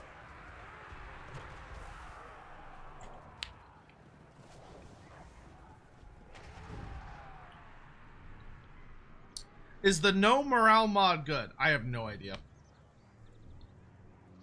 He said many times he is Legend has stated many times he's not great at multiplayer aspects of the game and he likes the grand strategy parts too much to be into it. Yeah. I'm not criticizing. I'm not saying that he's like bad or anything. I also do not play much multiplayer. I do not think I am particularly good at it. Cause it is a very different skill set. Like I don't give a shit what anybody says. It is a wildly different skill set. Playing the multiplayer on Total War and being good at it is a spectacularly different beast than the single player. Funny enough though, I do think that being good at the multiplayer translates extremely well to being good at the single player. Because you're just really good at being efficient with units.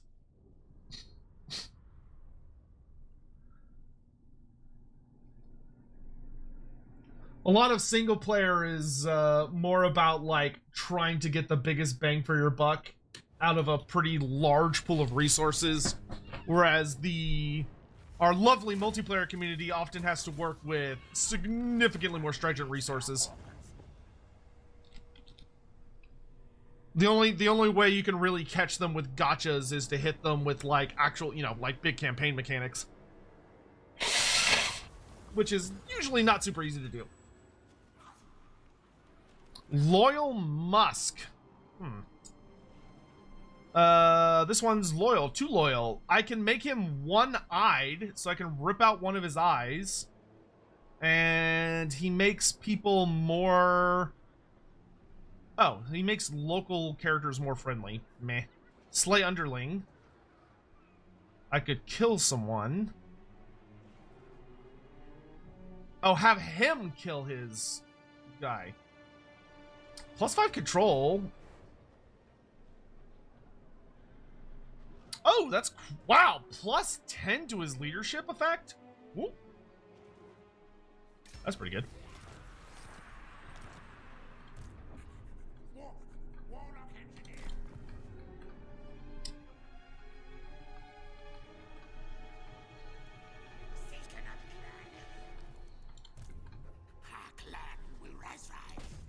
How old do ogres live to in fantasy? That's a great question. I wish it was answered literally anywhere. Sadly, that is not something that has been addressed. But they definitely live for over a century. I want to say they seem pretty similar to dwarfs.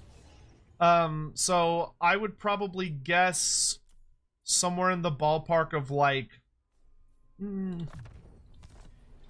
400-ish would probably be like death from old age. But it's not something that has been delved terribly deep into. Which is a shame, because a lot of people would like to know the answer to that question. Bonk. Ooh, Skalm. I love Skalm. Oh, your army sucks. Faithful servant of decay.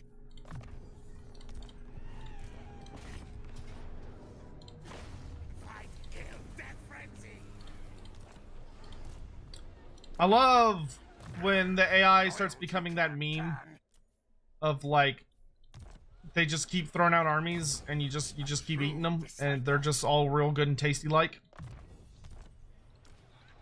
Delicious. All right, Blade Master. Let's start getting melee stats on our Plague Furnace.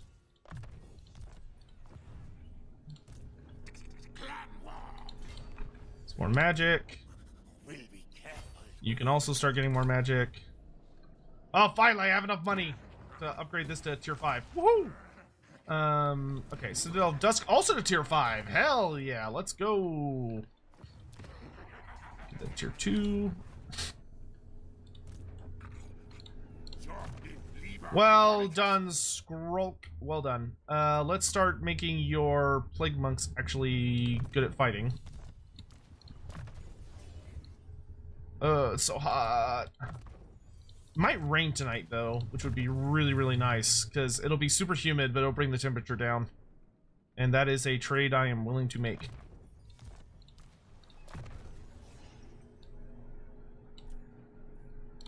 Yes, indeedy. Any tips for Emmerich first 20 turns on very hard? The biggest thing is I would heavily recommend making sure you secure the Dragonbone Graveyard. Don't be afraid to invest a good amount of resources into like ensuring that it's protected. Because being able to get those early Dragon Princes. Oh, the Helm of Draiska! Let's go! The Plague Lords agree.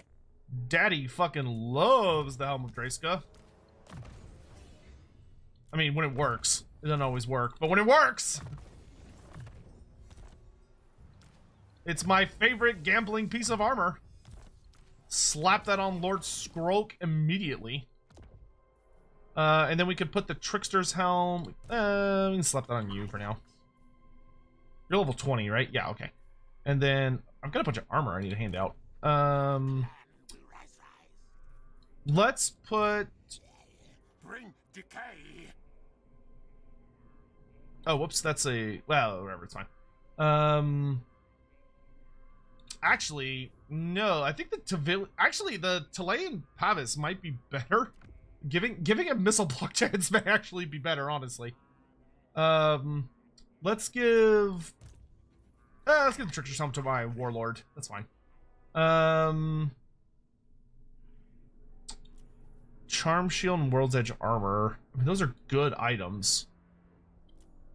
We could put the... Ooh, those would actually be really good on both of my Packmasters.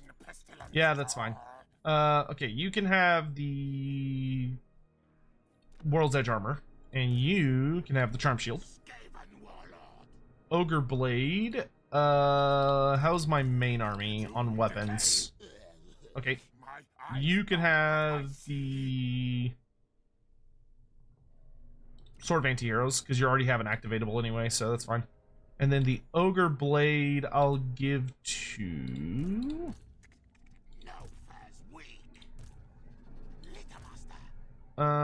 See, it's a percentage-based weapon, so... Probably you. The Relic Sword actually would be the best. Because it just gives a flat plus 15 damage, which is actually pretty hefty because of the way this thing works.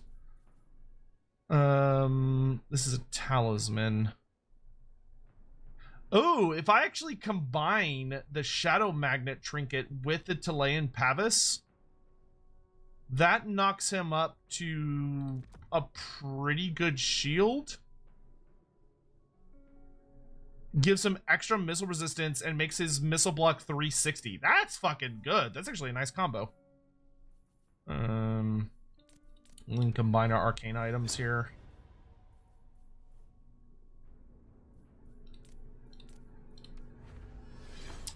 Another Book of Assure. That's fine.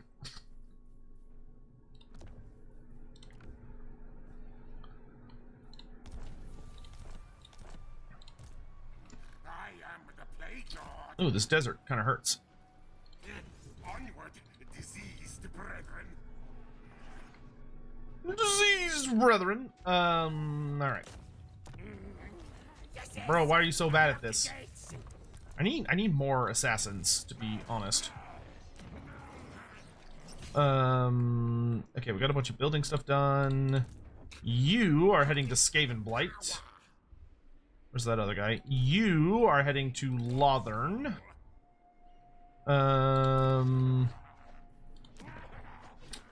Can upgrade some more random buildings just to keep our economy as healthy as we can.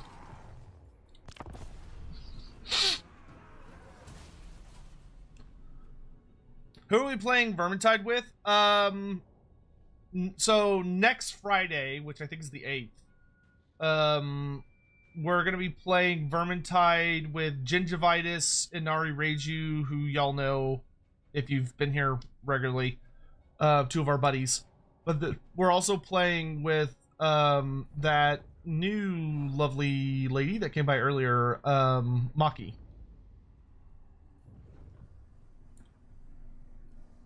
I like Matrixer Shard, really. I don't hate the Trickster Shard. It's not my favorite item, but it's not like it used to be. I used to hate it. Like, I used to be like, oh fuck, I hate the Trickster Shard. Like, when I got it, it was always like a feels bad man. It is no longer a feels bad man, which is good.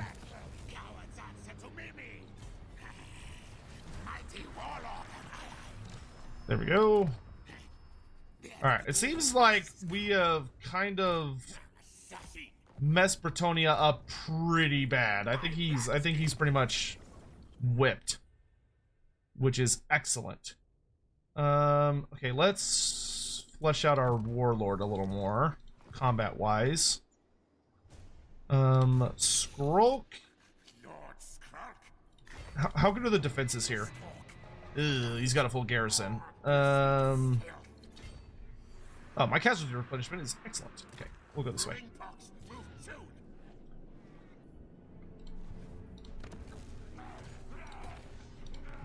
Spend more money! Okay, while this is going, why don't you switch to... Actually, maxed out on food, which is nice. Swap to efficient planning for a bit.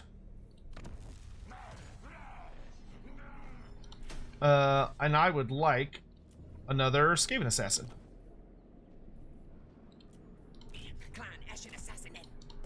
Good, good. The more, because I like having lots of assassins, because characters that can run around and assault enemy armies are awesome in my book. Okay. Have I confederated anyone? No, everybody's died that I could see, but that's why I've got these little heroes sailing to distant locales to hopefully find some fellow ratty folk.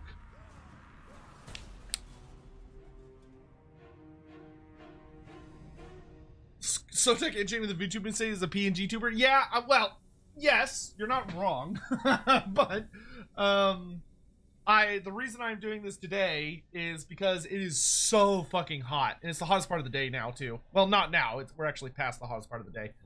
But it's when this room is at its hottest because it's just been baking in the summer sun. Now, so it's starting to cool off. But I'm sweating like a pig in here. And if I had the lights on for my... So if I had my camera on, I'd have to turn the lights on. Otherwise, the camera quality... Oh! What? What? Did the ogres take Skaven Blight? Oh my god. The horrors. The horrors. What's this? Is it raid? Yeah, okay. Oh my god, they ate everyone. Okay, you go that way. You need to defend Itza, though don't hustle too much. We can ambush our way over there. I can't believe they just fucking ate Skaven Blight, dude.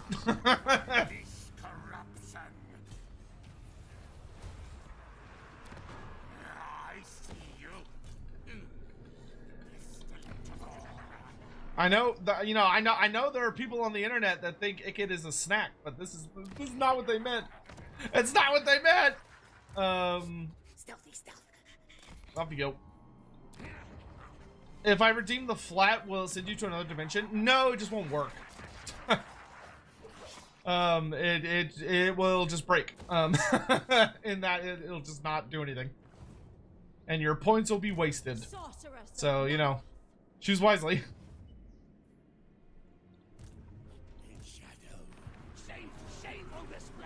Why are you shaming me? I'm doing so good. Well, oh, wait, you're talking about Ikit. Yeah, that is pretty shameful. I'm so used to, like, the ogres just getting kind of, like, insta-stomped if they're not Greases. Between Bretonia taking over most of Lustria until I finally got to stop them, and the ogres devouring Skaven Blight, this has been a pretty interesting little map.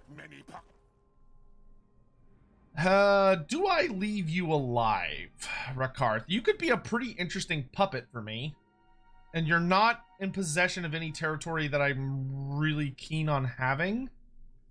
So yeah, I'll spare you. If you'll be my useful little puppet. Scrag ate the Doom Rockets.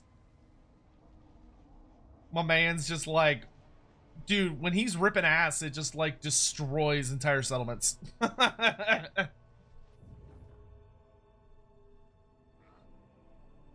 Oh, sorry, Bishop General. Lord Fact, what has Hatchet and the Chaos Dwarfs done to AoS so far? Not a lot, honestly. Very, very little. It was like a massive debate whether or not they were still in the setting, because they would get like mentioned.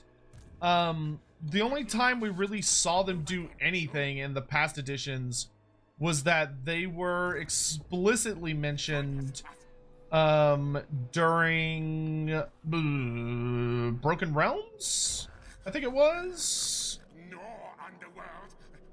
How bad's the garrison here? I will enjoy one more turn of R&R in this settlement. Basically the only time we really saw them, Hatchet was like non-existent for the longest time, and then he sort of just popped up in Warcry, because we got the Horns of Hatchet, who were a Warcry warband that made everyone really fucking upset, understandably, when they came out, because we all saw like the silhouettes and like some of the stuff about the minis, and we were like, oh my god, it's Hatchet, oh my god, it's Chaos Dwarfs, and then it ended up being just a bunch of fucking humans that worshipped Hatchet, and everyone was so butthurt, myself included.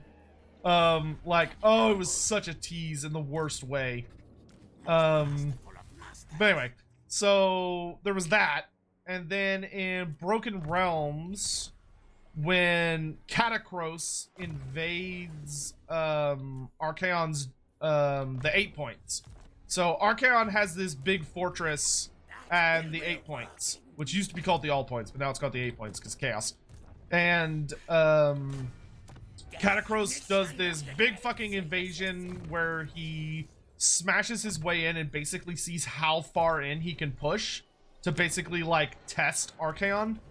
And he makes it pretty fucking far, but he ends up running into the Chaos Dwarfs and all of their great foundries, which are defending, or which are like producing all of the weapons and munitions and armor and shit for Archaon.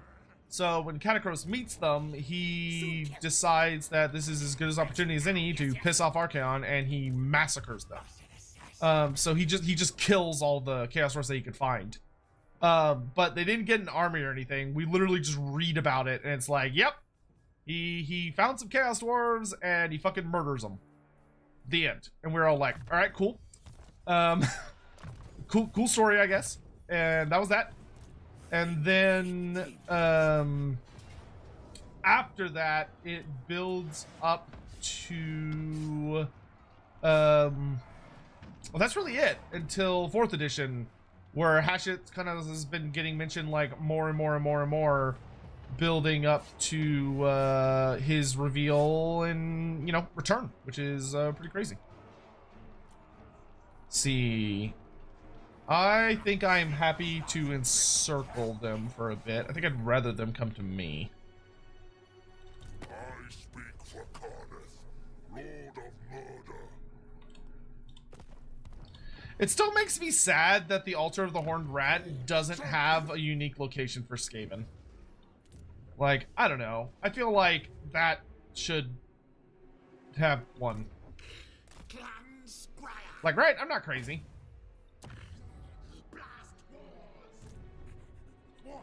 Warlock engineer.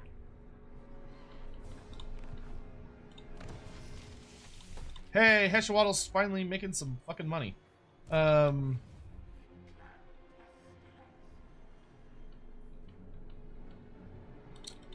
AoS has a lot of playable gods. Will Hashit be playable? That is actually a very good question. Right now, I don't think so, because it appears that Hashit is a chaos god.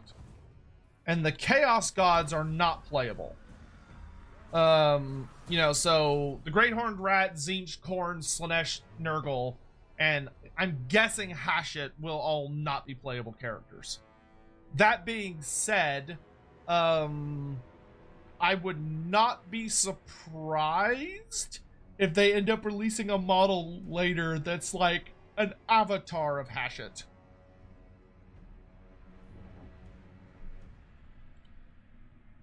But no, I do not think Hashit will end up being playable. Could be wrong, though. Tail Stretcher. Oh, my. Plus 50% ambush success chance? That's fucking goated. Or plus 10% success chance for assassins. Yeah, no. Stretch his tail. Like, holy shit. Extra ambush chance makes Sotek a very happy boy. 50% extra ambush. That's fucking nuts, dude. Oh, you're finally not sucking as much. That's very nice of you. Yeah, I guess I'll take Chakwa and then I can sell it back to him.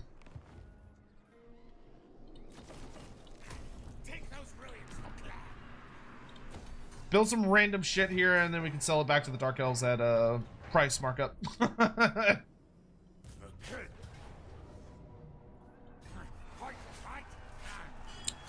I can wait.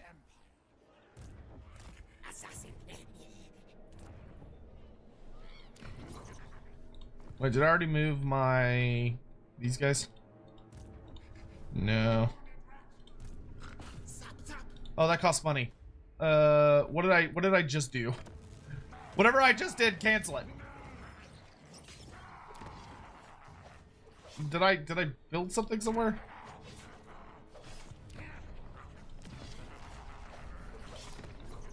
Or am I just poor? Oh, there it is. No, I'm still poor.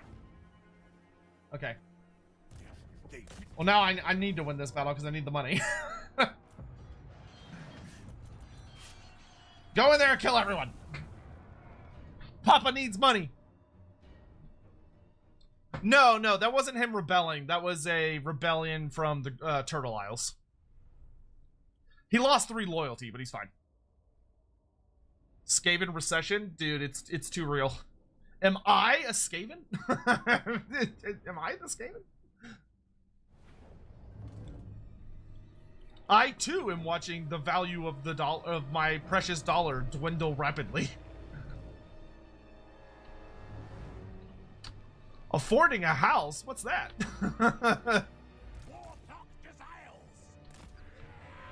I can believe in man-sized rats, but buying your own home? Ridiculous. Let's keep the fairy tales reasonable here, gentlemen. All right, let's send in the assassin hit squad this way.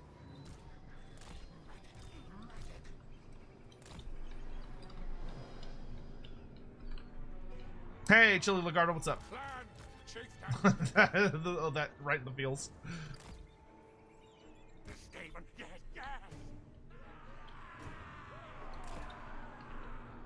Discord server is not loading. What?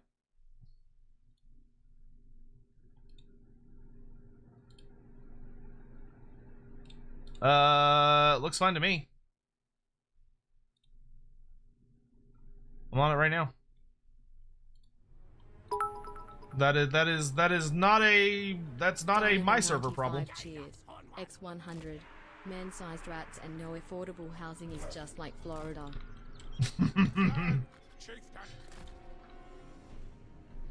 How am I finding the siege rework?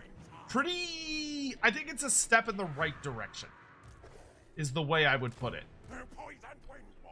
I'm gonna make a video on it to come out this week, because, you know, obviously it's not like out. I think it's a really good step in the right direction. I don't think it's perfect by any stretch of the imagination. Giselles, do y'all do good building damage? Not really. How much damage do you do this?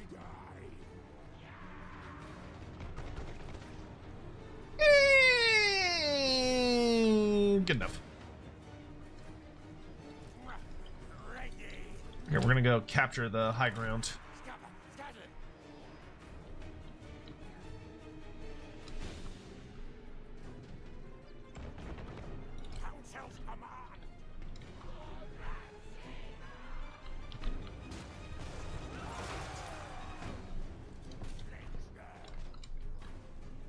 Can he see me?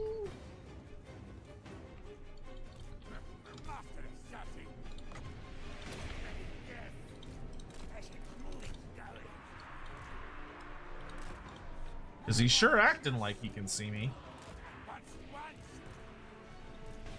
We're gonna let the doppelgangers eat the first charge.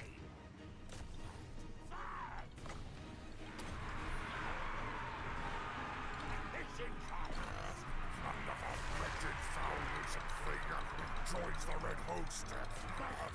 Cursed Sotek spawn.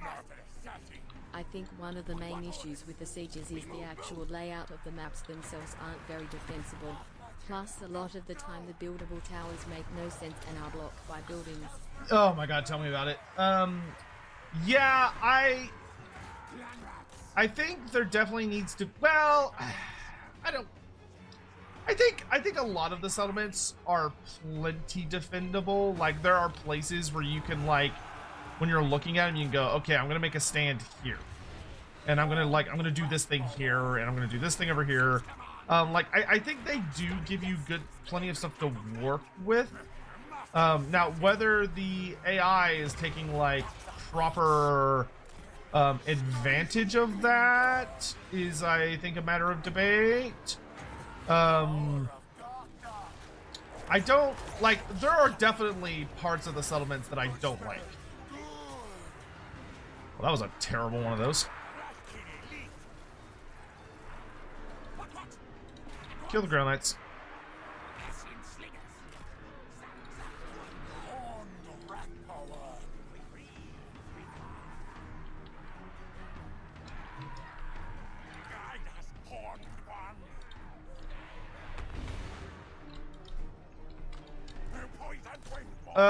Okay, y'all have the clear. And you get put more resistance than I anticipated over here. Go grab that.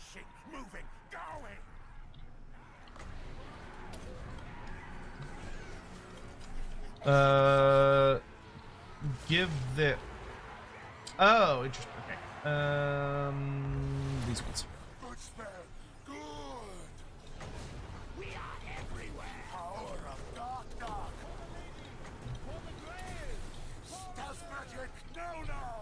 These ground knights are straight up not having a good time, which is making me have a good time. Eat Amber Spear, bitch. Boom. I'm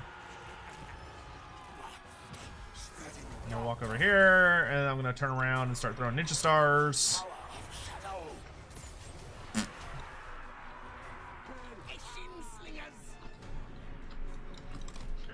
Well, just stand there and go. Ah, here it is.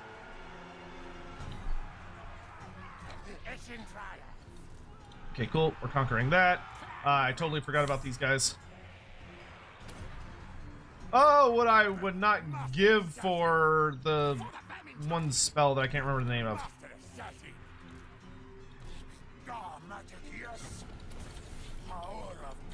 Could y'all go away?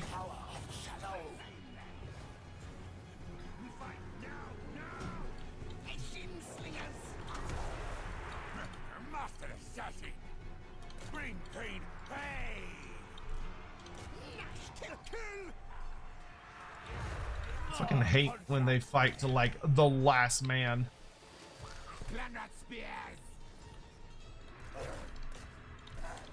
How have we not? What is taking so long? Go upstairs. How are y'all having such a hard time hitting these archers?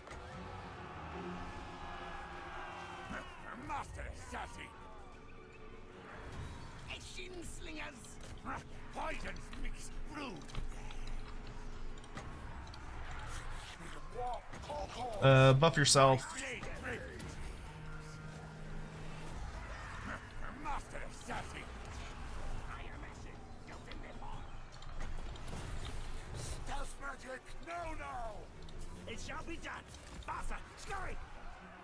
Dude, Warp Stars is such a fucking good spell.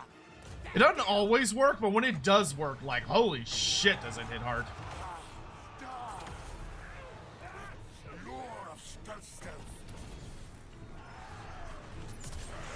Like, see, that one wasn't very good. But, like, the one before that was, like, fucking obscene how much damage that did.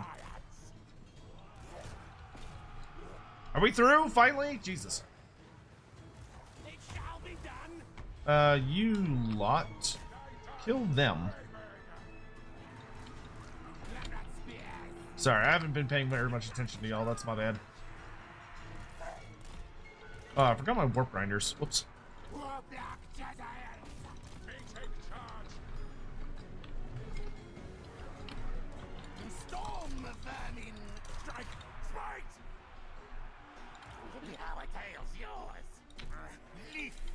What are you waiting for? Get on in there.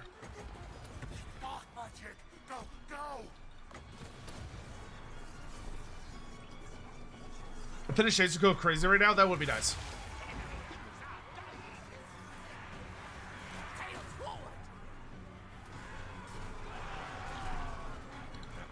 Does that mean ogres and AoS don't have access to lore? AoS does not work like that.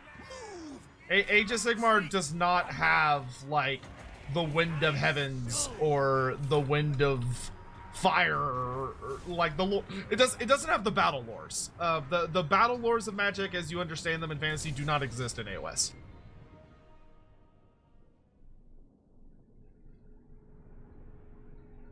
AoS instead has like a way, like everyone has their own version of Magic kind of system.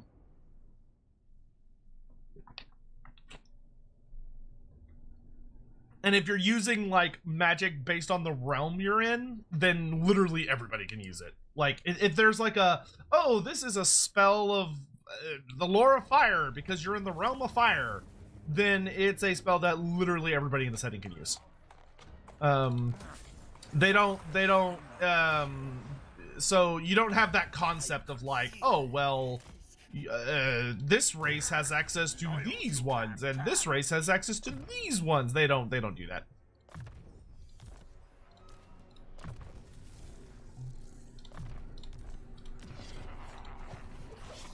Okay, cool. Now I can establish all of my new undercities. So we're gonna put one under Skaven Blight, which we're gonna make this into a Rat King. Undercities destroyed upon completion. That is a bit of a bummer, to be honest. But before we do that, we're going to build all the stealth buildings so that the Rat King is not spotted. And then you are going to... Oh, fuck. That counts as the same thing? Dumb. Well, I guess you're just gonna kind of look pretty for a bit. And just not do anything. I really feel like Warlock Engineers should have a blue skill option for the Undercities that lets them, like, do it more often. Like, reduces the cooldown by a turn for every point you put in it or something. I think that would be completely reasonable. One thing that really gets my... really rustles my jimmies is CA, God bless them, but CA is so frustrating when it comes to like how resistant they are to just like basic shit. Like just adding some really simple skills onto the skill trees to make them just a little bit bigger. There's so many little ones they could add that I feel like it would be really simple and not hard, and it would like really help flesh out a lot more of the these like character types.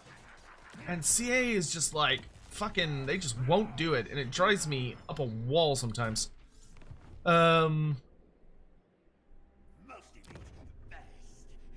And I realize that's a very first world problem, but I'm gonna complain anyway. Let no one oppose me. Master assassin.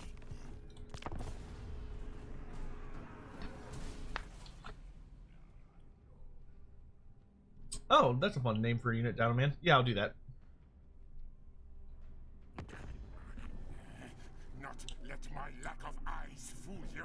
I can We should be friends. Yeah, I was about to say we should be friends. Hopefully, maybe, possibly.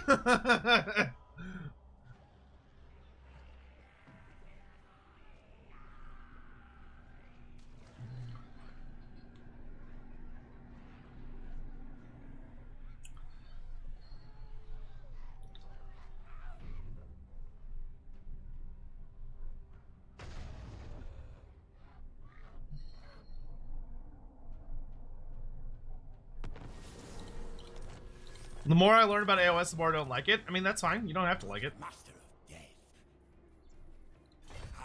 I will say that if you're going into it expecting it to be Warhammer Fantasy, you're gonna have a bad time.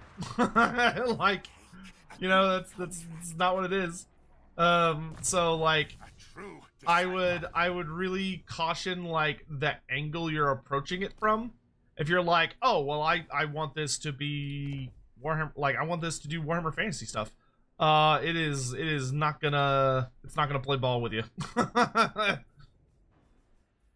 And you will not like what it shows you. assassin.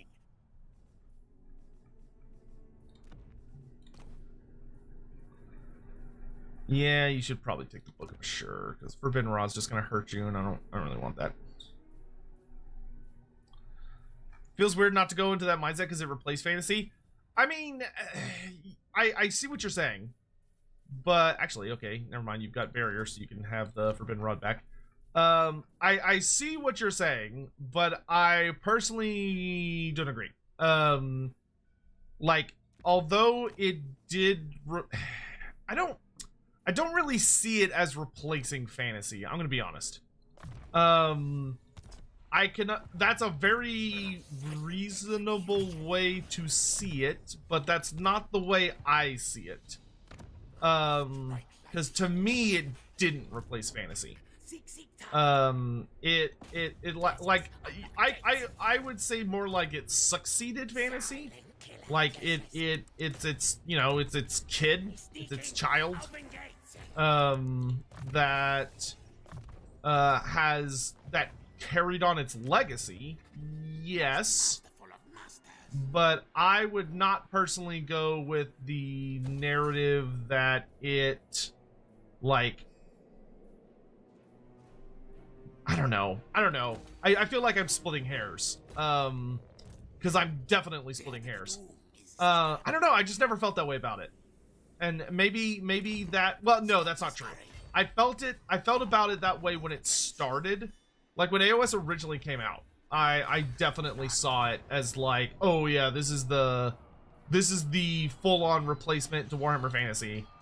And I think that was why I really didn't like it at first. I think I had a lot of bah humbug moments with it, but I don't know, I just kind of hit a point where like I no longer saw it that way. Like it ceased to be that. because I don't know, it just grows into its own thing. It's kind of like how I don't get how do I explain this?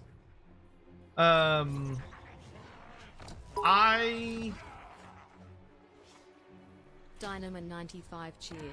X100.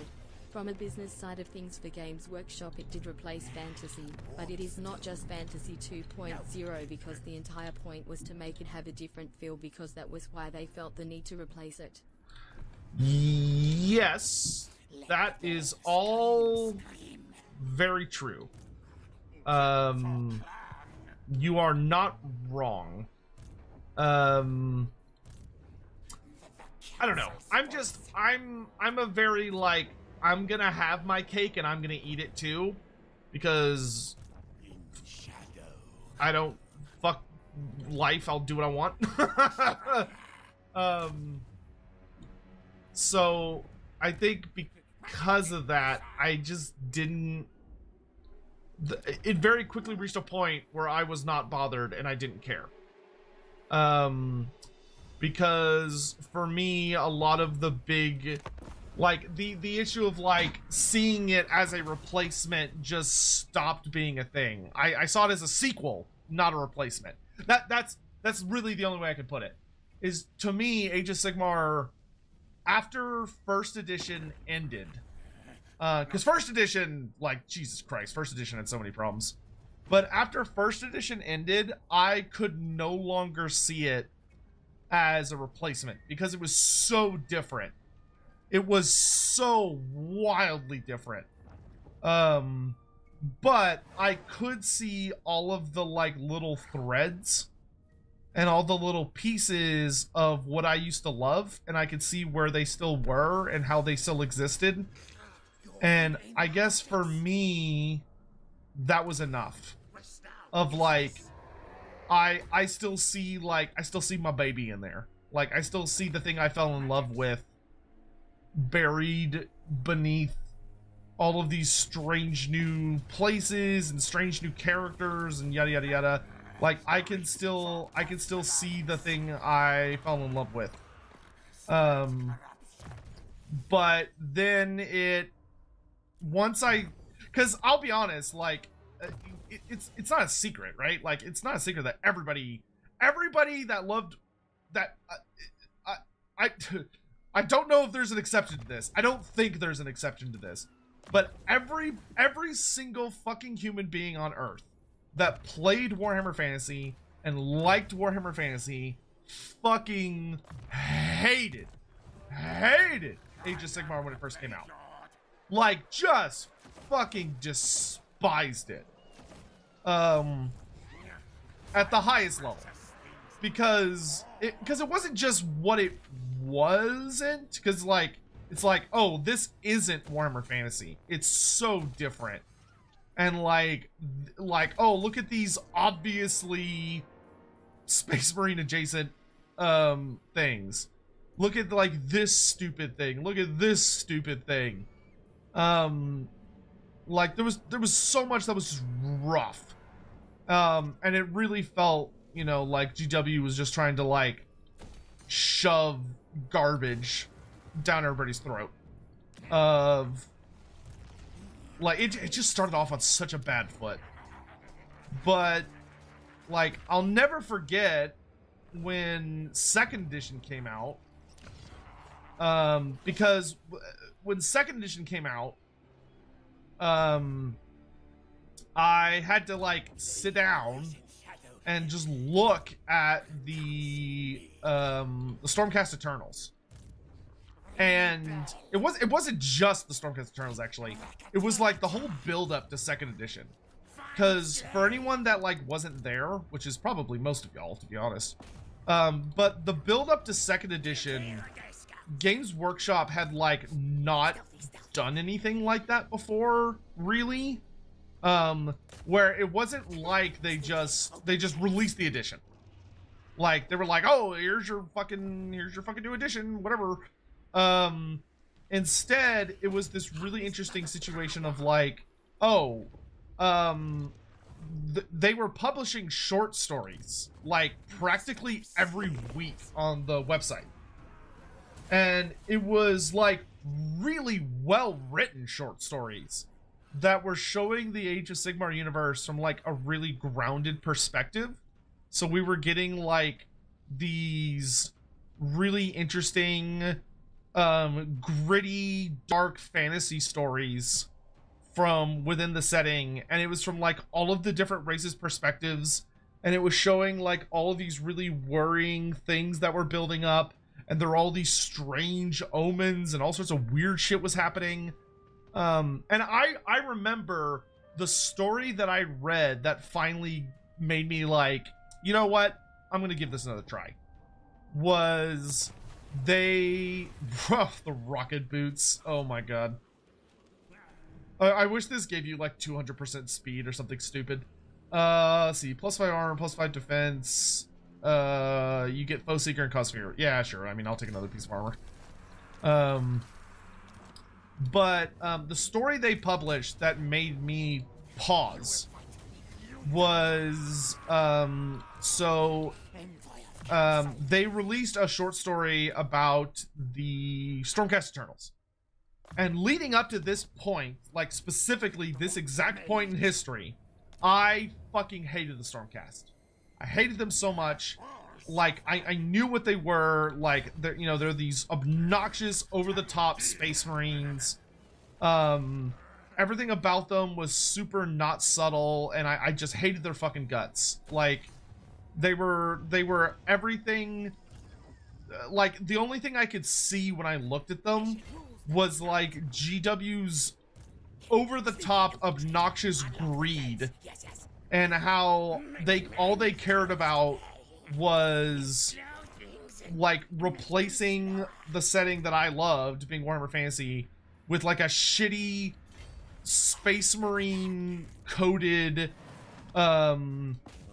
garbage thing. Oh wait, no, I don't want to be here yet.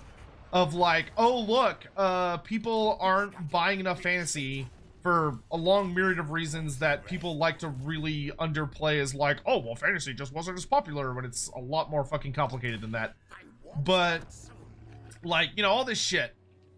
And but there was this whole thing of like, well, all I could see is that you got rid of the thing that I loved, instead of like, I don't know, fucking supporting it, to try and like bully people or just try and get the 40K crowd to play a fantasy game, which is like never gonna happen.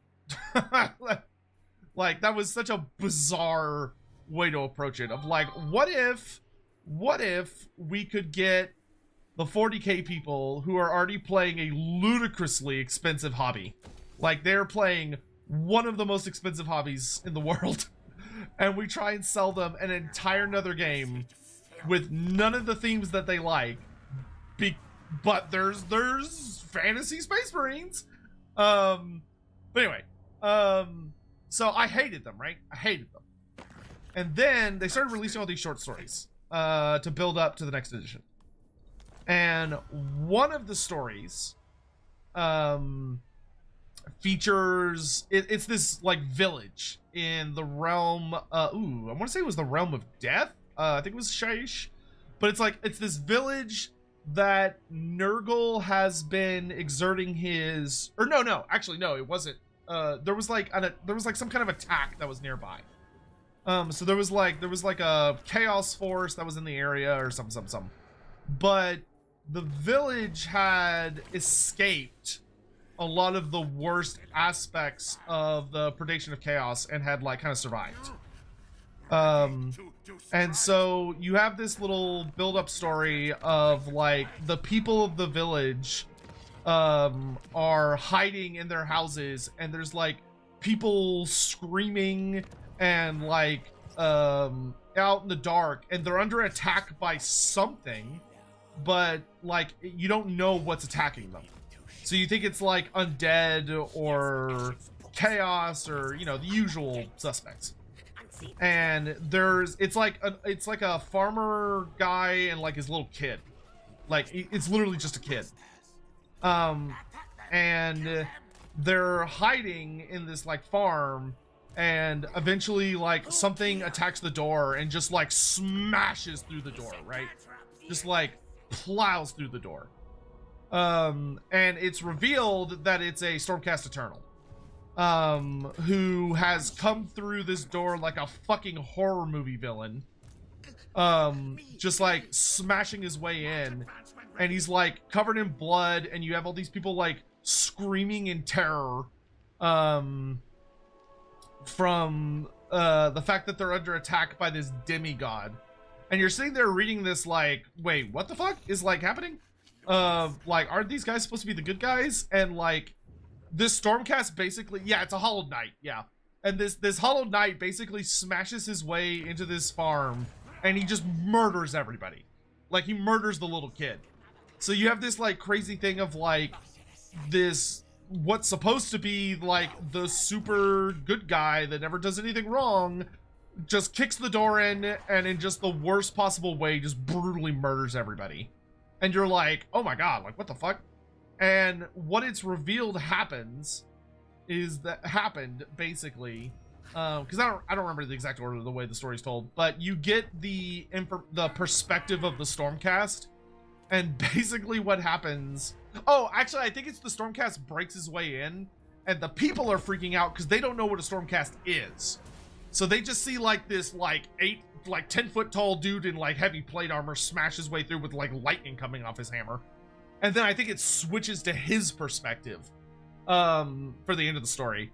And basically what happens is that this guy has been reforged so many times that his ability to tell like the difference between something that's chaos corrupted and something that's like natural but it's got little problems is like so fucked up that he just can't figure it out anymore. And what happened basically is that the little kid, the longest 3-second story ever, yeah, I know, if I had just like looked up and read the short story, it would have been way shorter. But the Stormcast, the little kid and the people were like sick recently, but it wasn't a Nurgle sickness, it was just like a regular sickness. And holy shit, Donovan, you've given 50,000 bits on this channel. Good god, dude, congrats. And thank you. So they had just been like normally ill, and he could see that. Like, he could detect the fact that they were sick and had been sick, and he's like, oh, these people are clearly corrupted by Nurgle. Like without a shadow of a doubt, without any hesitation, with his full chest is just like, yep, corrupted by Nurgle, chaos. Just chaos, and he just fucking kills everybody. He kills every single fucking person. You know what? Actually, I'm gonna see if I can look at the story real fast. What was it called? It was Omens of... Was it Omens of Shyish?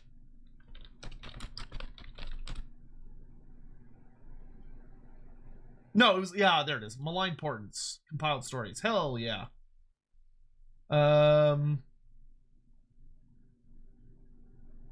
Yeah. Hold on.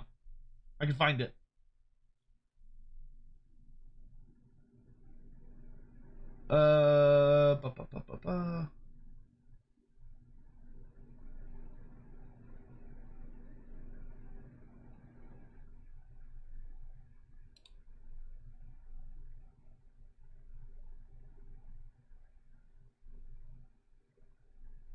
Yep, here it is.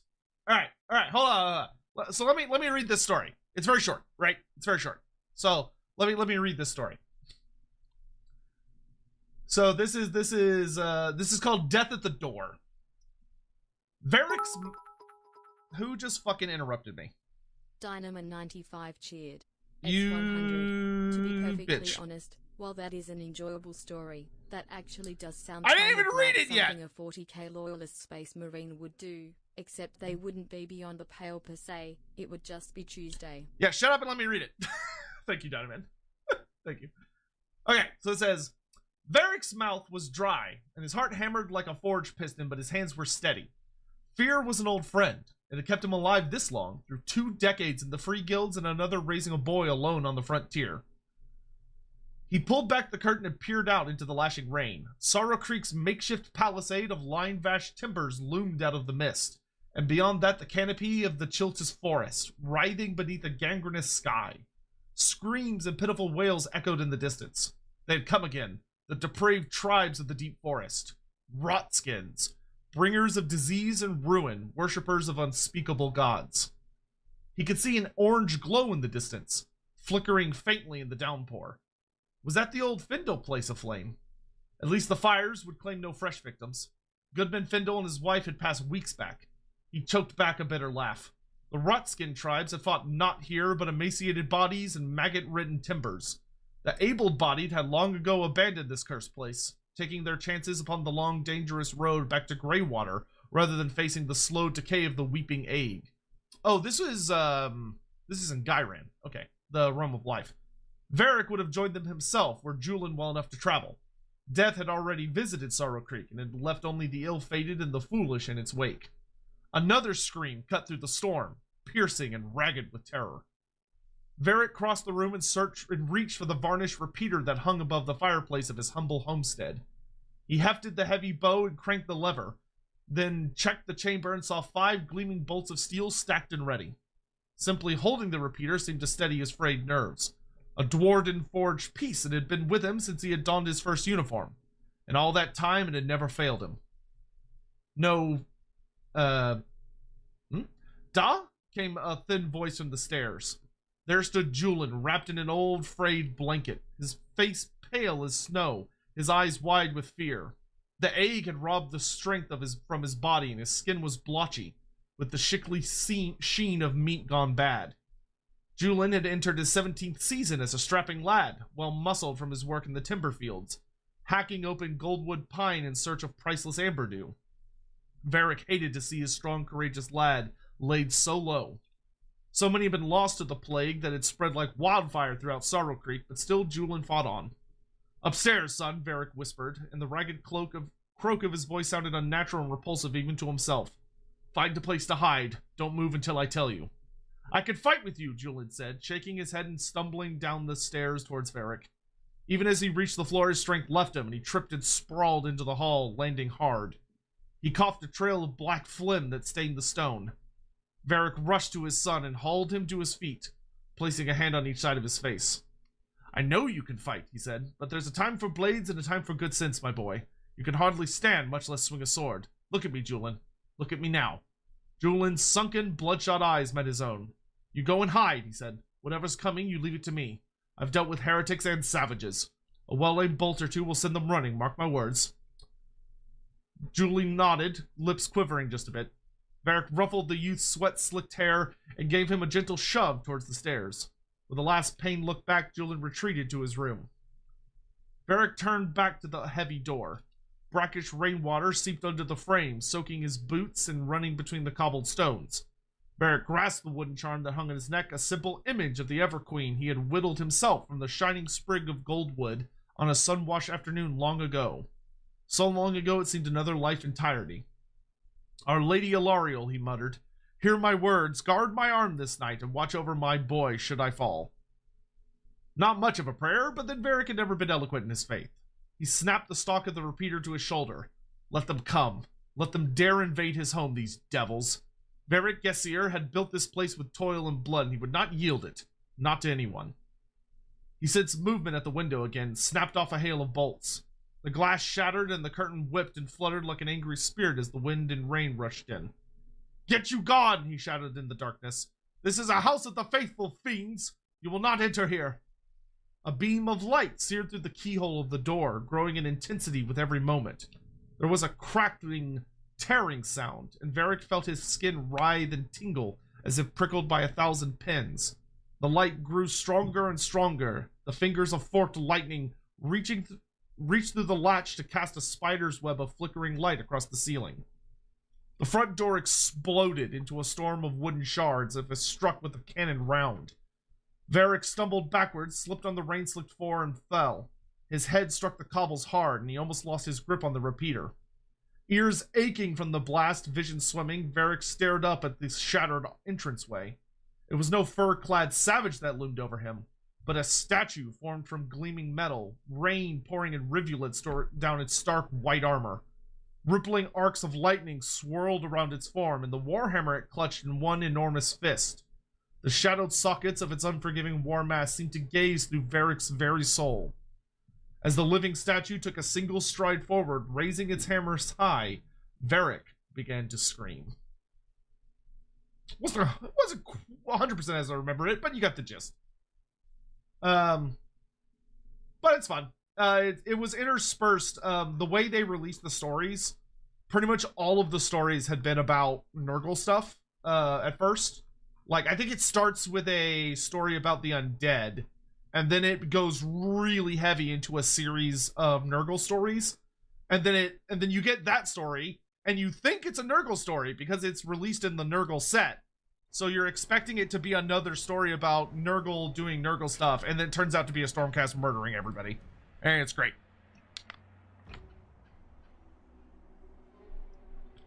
I remember that story came out, and that really got my attention. I was like, huh. And I started following Malign Portents really, really closely. And to be blunt, Malign Portents was a fucking fun storyline. It's not like crazy eloquent. It's not like some hardcore, high sophisticated. Also, I apologize for like the really lame reading of that. My voice is tired after streaming, but you get the point. Malign Portents, for me personally, was a really, really fun storyline. That did a lot of really cool things, and introduced like a lot of crazy ideas that they ran with, and then they opened it up to allowing people to basically participate. So they started introducing things like every week I think it was every week you would check in to see like what the portents were, and then you could participate in community stuff. And depending on what most of the community voted for, the next stage of the story would happen. And they let it get really, really crazy, and the community got to do some really fucking hilarious shit, to put it very bluntly. Like some really funny shit happened. It's hard to even like explain how stupid some of the things that happened were, but like in a really fun way, not in like a really negative way. And I just loved it. It was just super fun. And that helped me fall back in love with fantasy through the lens of AoS, especially because they started making homages to like famous moments in fantasy's history. So like the whole thing about the Malign Portents was that it built up to the reveal that Nagash had recreated the Black Pyramid.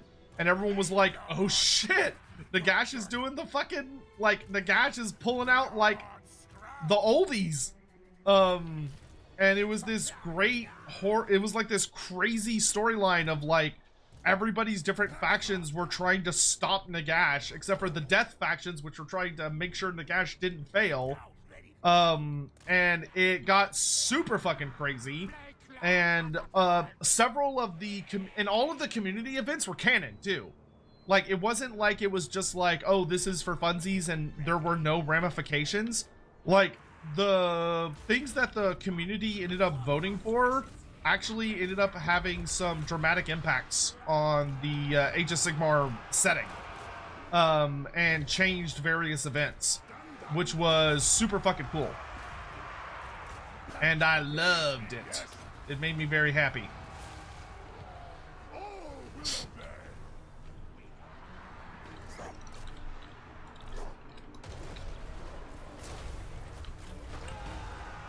Well, those are some suicidal hippogriff knights.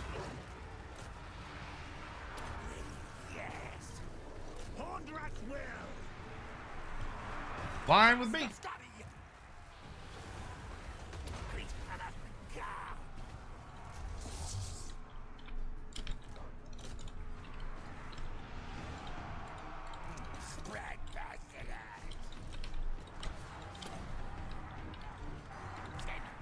probably pay attention to my troops. Oh, fear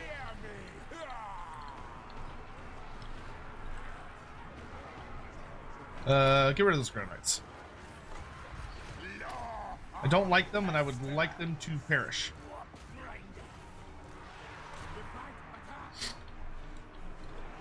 Guide us, Horned One. Lady Claw catapult. Plague monks.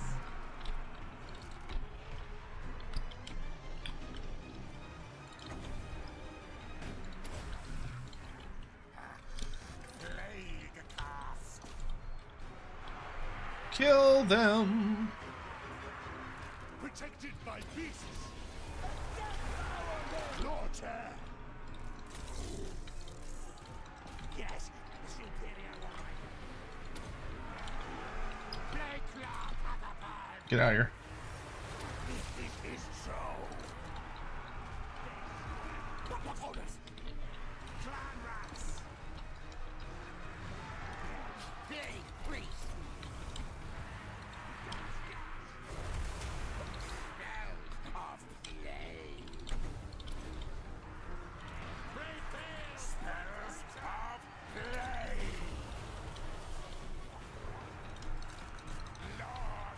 I hate when they have flying lords because there's nothing I can do about them. Back underground. It's very rude. Total control. Leader boss. Make yourselves useful. Plague priest. Dead fight till. Strongest in clan. Vermintide comes. I didn't need all these extra summons. Now I feel silly. What a waste of food. Sotek, earlier you asked about CA strength. The only thing of note is they asked when we could expect until on patch 6.3, and they said 2 weeks at the earliest, but no promises. Oh, okay. Was it Josh again? I assume it was Josh. The rat's blessing. Seen Wolf 11 cheered. X100. In the lore, despite their underground nature, do Skaven have any unit that can fly? No. Or use of birds or some such? No. The closest thing that is tangentially related to the Skaven, though the Skaven do not actively use them in any way, are warp bats, which are bats that are around large amounts of warpstone and have mutated accordingly. The only thing you could even remotely call a flyer that hates the Skaven, to be blunt, but theoretically could end up in a situation where it would be it could be possibly, hypothetically, convinced to work with Skaven would be a warp fire dragon.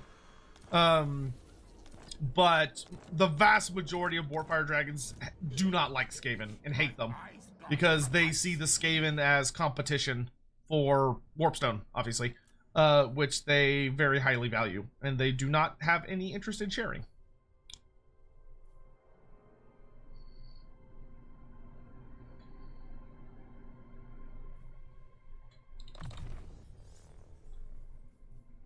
Well, do I want that or do I want Molder knowledge? I don't think I have like 3 Molder units, and you get speed and charge bonus. That's not that great. But yeah, I'd rather have engineering skill.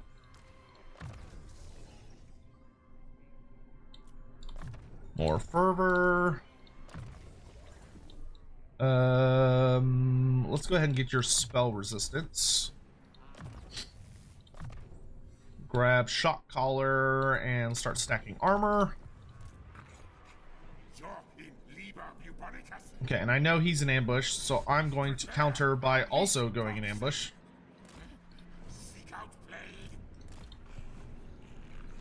And I'm going to hide my little butt right there. Alright, Skaven Blight now has all the defenses needed for me to start building a Rat King. Which should give us a pretty decent army. We don't have any of the, like, super insane shit. Maybe we should get some super insane shit. If we got a Helping Abomination, that would be good. So let's get hallucinogenics And then we'll do, we'll work our way up to Unfathomable Horrors. I mean, this is still going to take like 10 turns. Oh no, it only takes 5 turns. I don't know how big the Skaven army is going to be. Is the only thing I'm a little nervous about. I want you to go to Carrick Peaks. So I think we'll wait for the moment. Why don't we do the... Is it this one? No. Is it this one? No. Is it this one? Yeah, we'll do this in the meantime, which will give us improved odds of it spreading. Just in case. So we'll get the tech we're working on, and then we'll switch to the give me Hell Pit Abomination and Summoned Armies tech.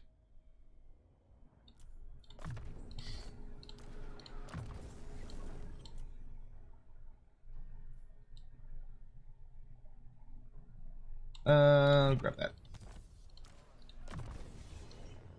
You... I will take another point in Blessed Filth. Ah, level 20, let's go. Okay, let's start getting more armor.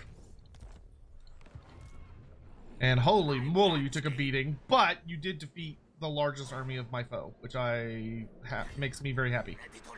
So why don't you run over here, and what did I lose? Oh, I lost a Plague Sensor Bearer unit. Let's replace that with Pit Fighters of Hell Pit. That's fine.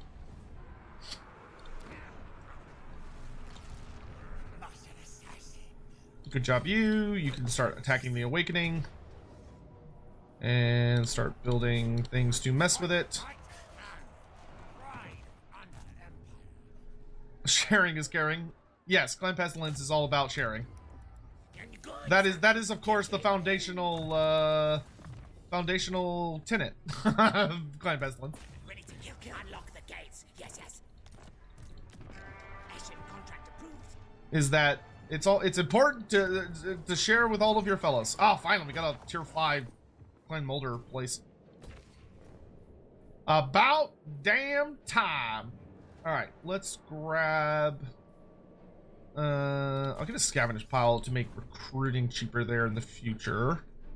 Skrulk's hiding for a bit. Grab that. Grab that. Switch to that so you're mitigating the bad control. Alright, that should be good. I think I moved all my armies, right? I moved you, yeah, okay.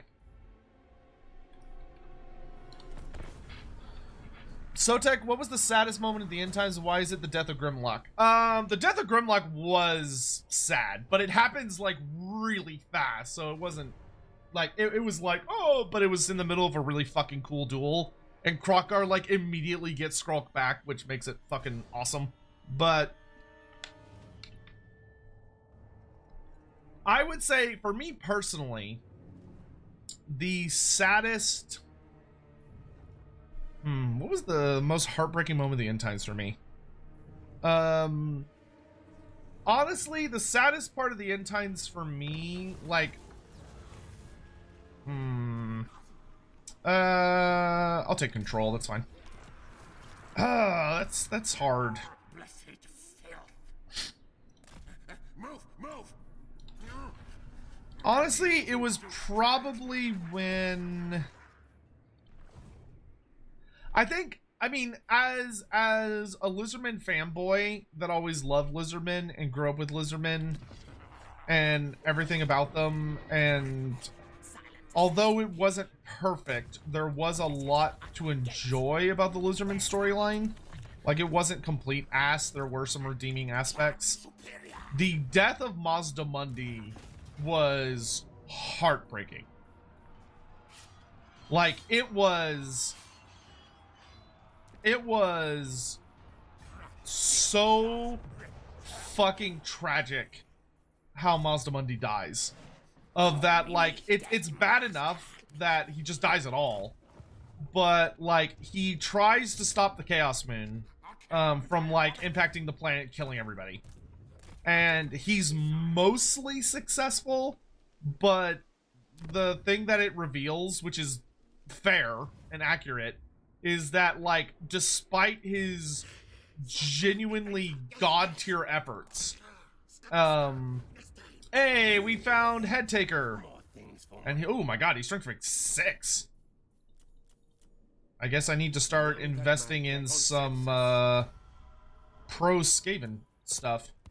But the thing that was heartbreaking is that so Mazda Money attempts to basically destroy what's left of Morslib, and he destroys a lot of it, but there's still enough left that it's basically gonna destroy it's gonna destroy the entire Western Hemisphere, and it's also going to, like, boil the oceans.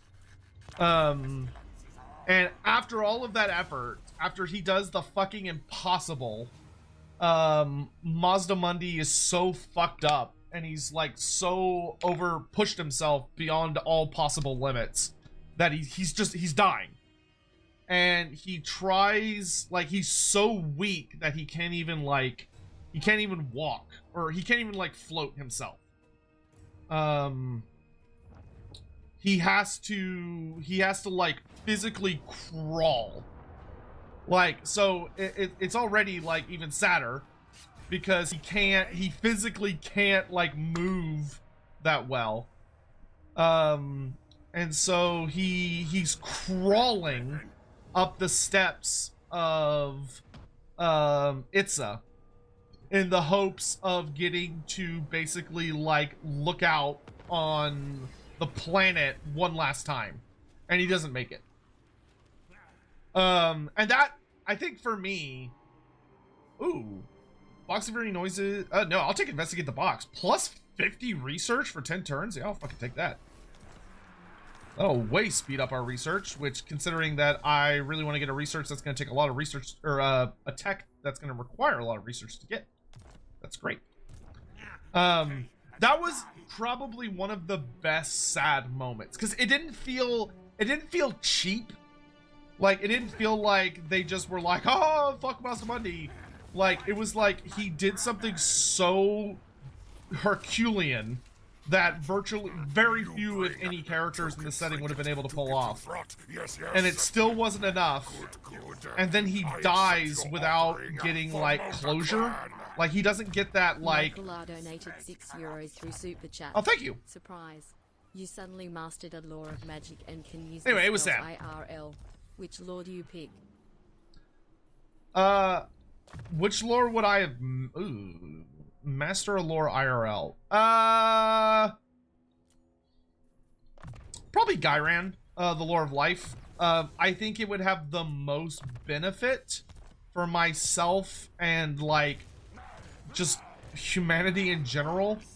The ability to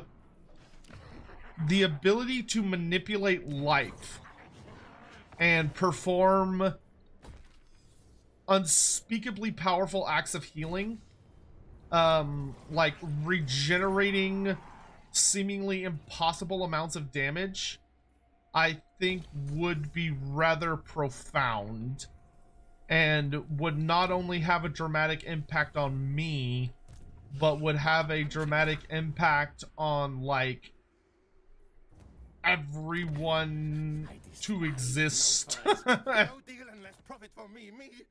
I get something going with you?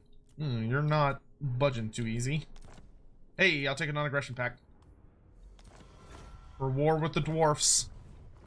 That gets us going on a positive foot, at least.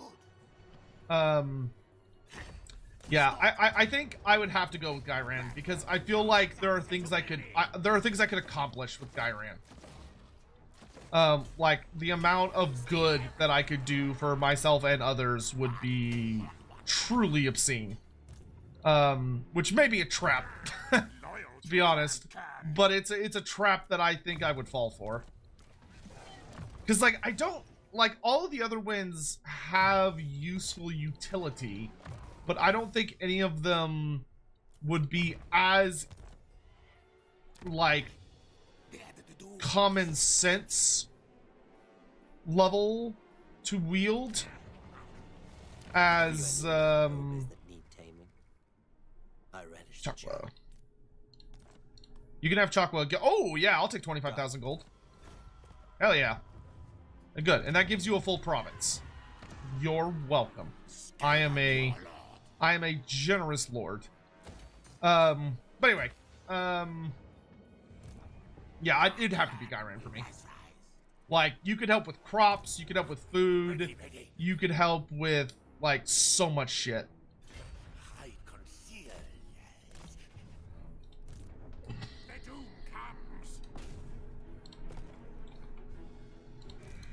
Read walks. Like, the biggest shame is that you could regrow forests and, like, help with resources and, like, protect the Amazon, or, like, relevant, locales. I mean, probably the biggest thing is that there would be so many governments trying to kill my ass. Like, there'd be so many people. Oh my, so many. I feel like every fucking government or, like, place that makes money would be hell bent on putting my ass in the ground as fast as humanly possible.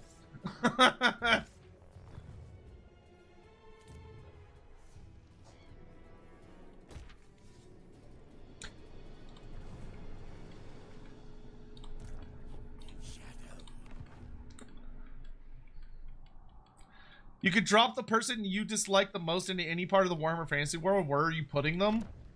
Probably the Hell Pit. I think because there are certain places you wouldn't necessarily want to put them because there's a chance they could like if it's somebody you just fucking hated, you just wanted them to suffer as much as possible, which I would not actually do this to anyone. Well, maybe a couple people, but not like for personal reasons, but because I think they're just objectively evil human beings. I would say, yeah,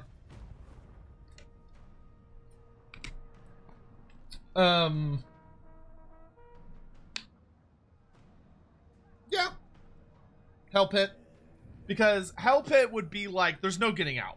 Like that is a one-way trip. There's no, like, demon shenanigans or weird warp shit that could free them. And ain't no way. Wait. Oh, they wounded my warlock engineer. Damn dwarfs. He just started his journey. He had so much to live for.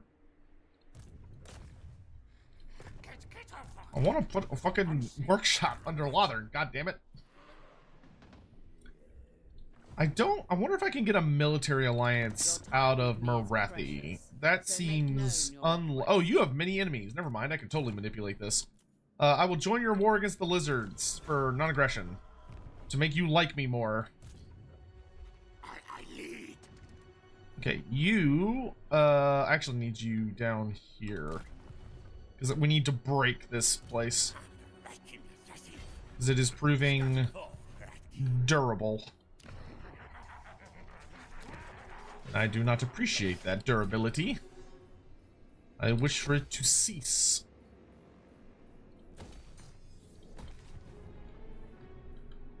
Alright, we're building.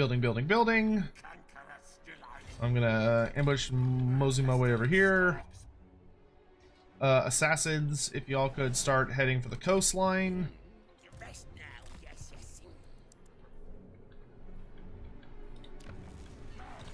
It's almost time for another army.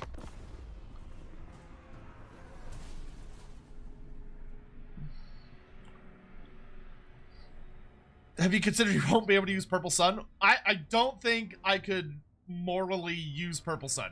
I don't think turning people into like amethyst glass statues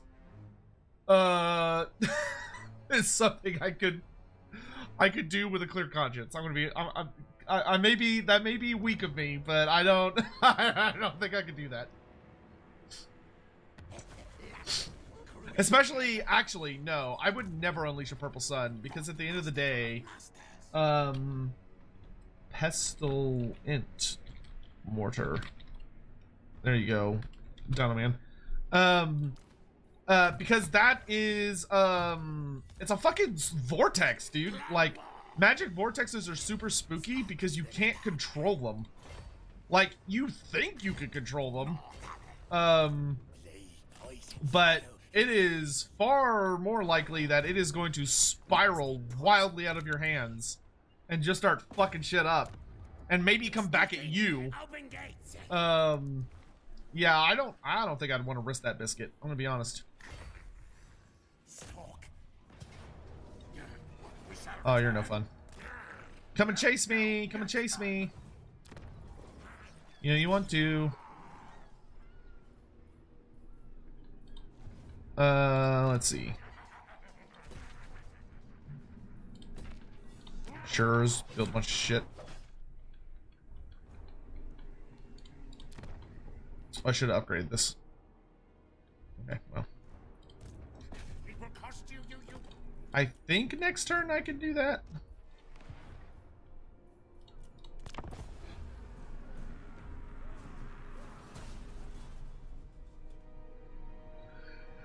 Gelt got done so dirty at the end times. Yeah, I don't know what the fuck they were thinking with the Gelt storyline, to be honest. It was really weird. It felt very out of left field. And it didn't even amount to anything. That was the weirdest part. It was like, oh, Gelt's a necromancer now. Oh, spooky. And then it's not like he does anything. It's not like he's like, oh, there's a moral to this story, or I'm gonna unleash some great, powerful magic. It's just like, nah, he's just doing Gelt stuff, and then he just turns back into a metal wizard, and just becomes the incarnate of metal for some fucking reason.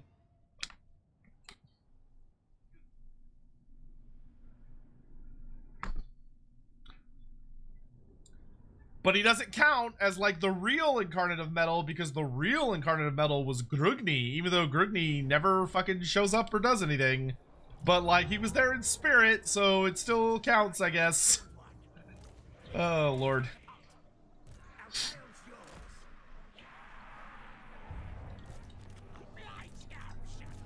Gelt's story was so weird, and that was a bizarre thing. Cause it just didn't have a point. That was what was so weird about it.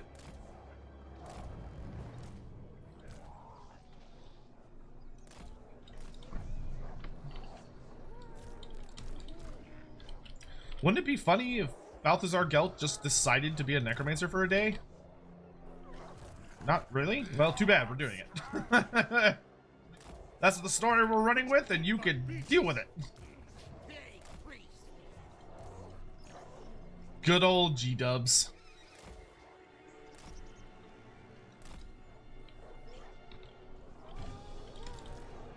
Why do I still have wolf rats in this army? I need to replace these.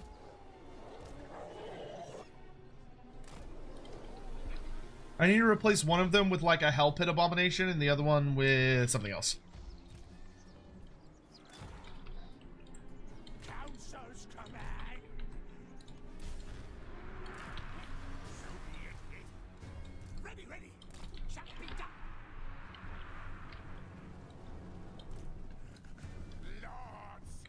Bretonians want to play? We'll play.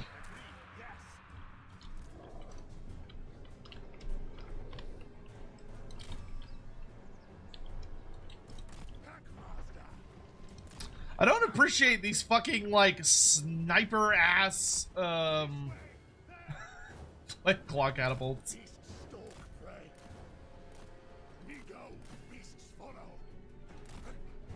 It's like I gotta fucking micro this guy so we don't get pelted.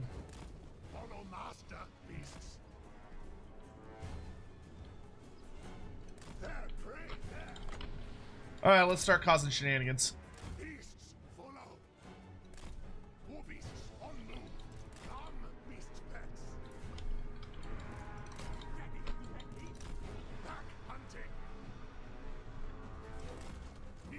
Cool story, bro.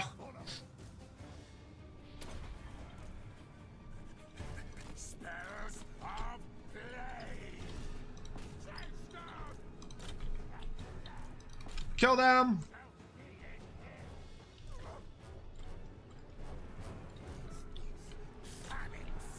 You go kill all the archers.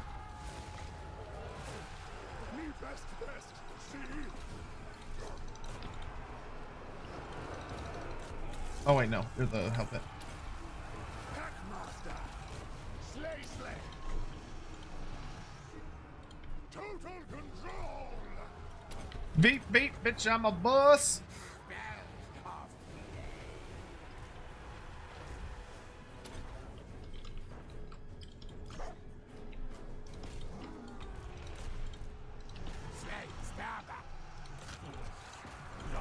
Your desire! Go have fun.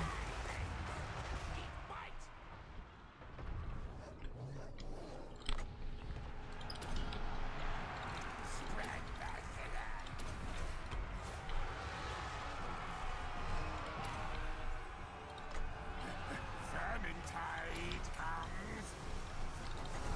Okay, we're gonna throw down a big fat wither. Law of Pestilens.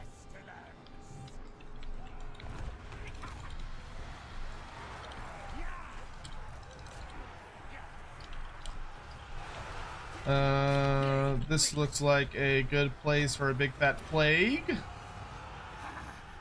Blessed with filth. Barbar and tasty. Attack finds.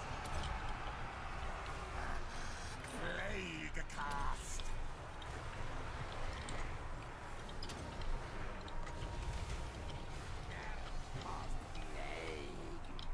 Good work, you lot. Go after them.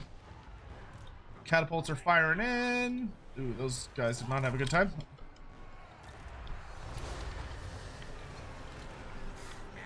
Yep, you keep fighting those dudes.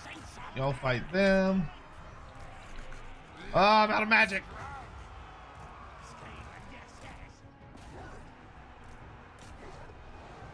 You got more summons for me? Yes, you do. All will obey.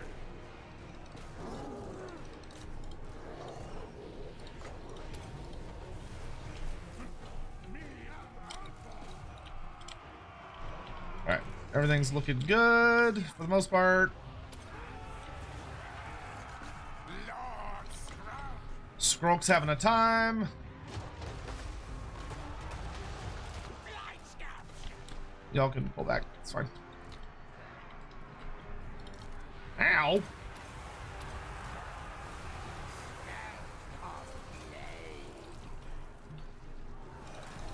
Starry race.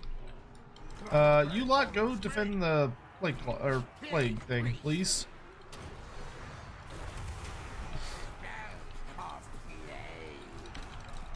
Move, move. Get over here. Come on. Where backface? Horned rat's blessing. Let's see. Where's a good lever bubonic? I'm looking for like a big nasty unit. Granite. There we go. Law of Pestilens. You lot. Beasts attack. Leader of war beasts. Get more rats out here on the flanks. Dude, these flying characters are genuinely super goddamn annoying. Master kill. Attack. Strongest. Nope. Fuck those Hippogriff Knights.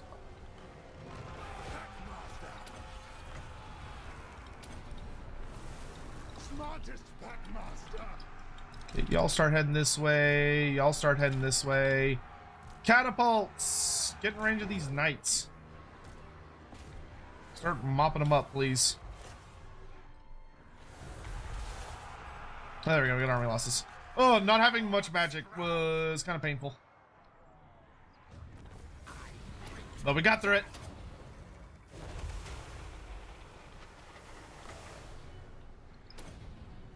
Leader boss. We got through it. What orders? Let the council guard get way too far away, too. Good work, lads. Good work. I didn't lose anyone too important. Aim for those fucking flyers. Yeah. And they stayed away from my catapults, which was nice. Good work, everyone.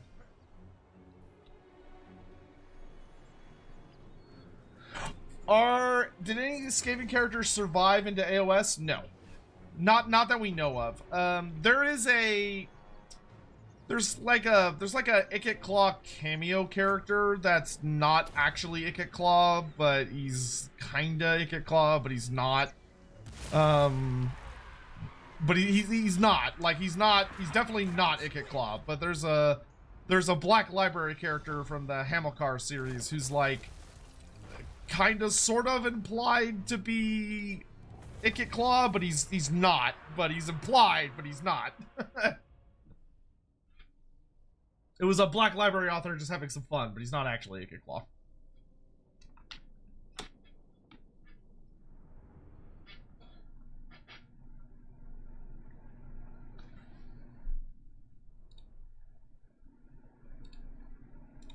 He's like discount Ikit Claw. Oh, Thankful. Yeah, sorry. Thankful. Yeah, Thankful and Bone Ripper. And if you count him, Screech Vermin King, but I don't think most people would count him. But yeah, sorry. Yeah, Thankful and Bone Ripper make it. Of course. Bro, what? Even with both of these armies, you still say I'm going to lose a fucking Rat Ogre? Well, I do want them to be totally killed, though. Whatever, it's fine. I can always get a new one. I'll just make another one. What do I think of the Dawnbringer Narrative Crusade campaigns for AoS? I enjoyed them, for the most part. They started off a little weak, but once they got going, they were pretty good. I actually enjoyed them quite a bit.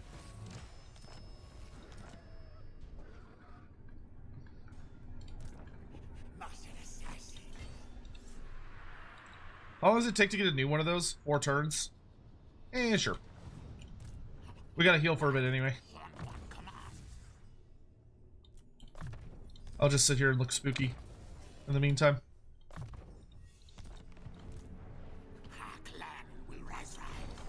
We'll take a turn to heal. Assassins! You're here, finally. Go mess people up. Or not. You know, I guess take it as optional.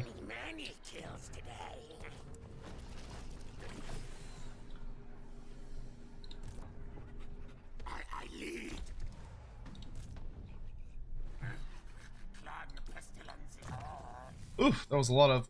okay, so let's actually get Envoy on the council, because we're meeting other Skaven, finally. So we definitely want to be goody two-shoe buddy-buddy with them if we can. That would make my life a lot easier. I see you there in March Stance. Goodbye.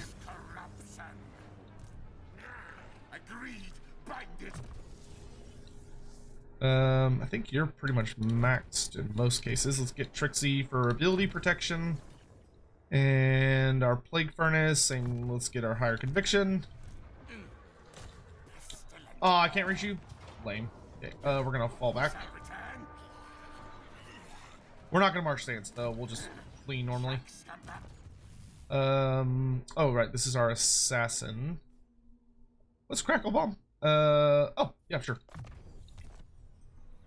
And then our Eshin Sorcerer, yeah, Black Whirlwind, hell yeah. Black Whirlwind is, it's not the best spell in the game, but if you've got a big pile of enemies, it'll do. It'll do. Yeah,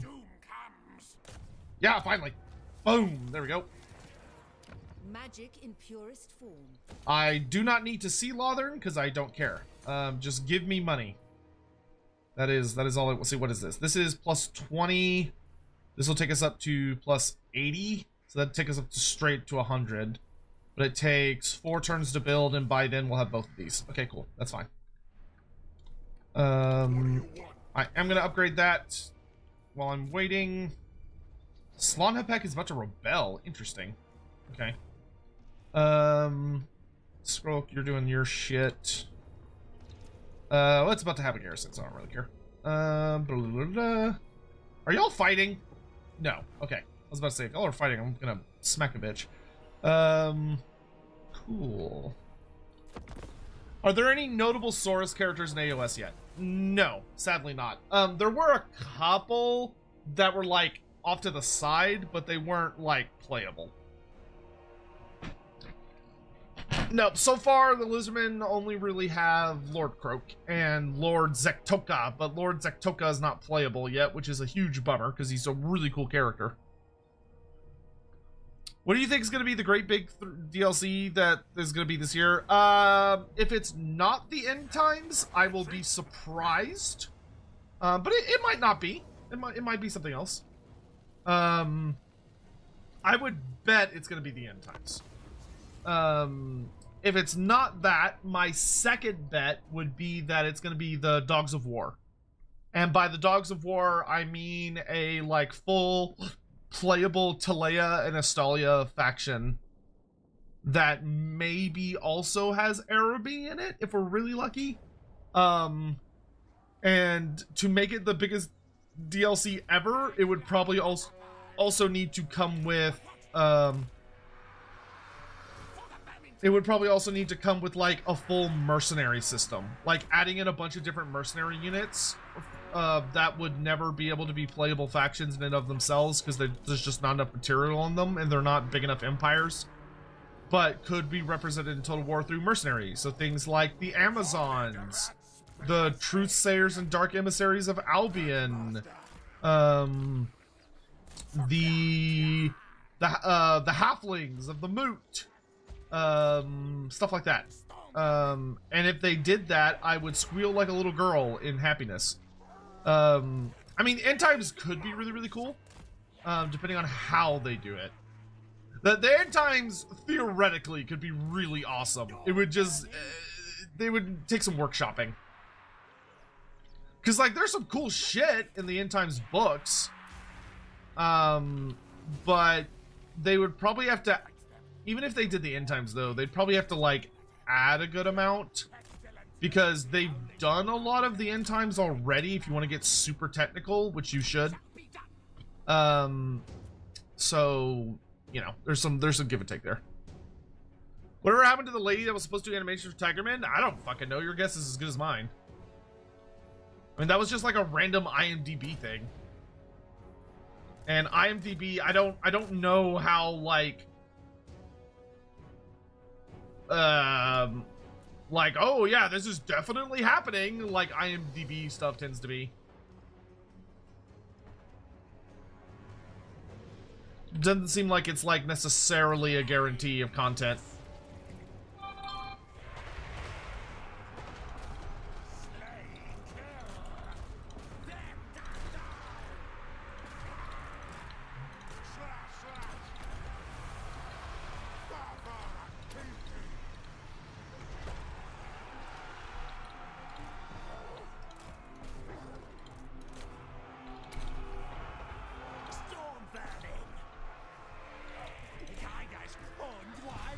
Make yourselves useful.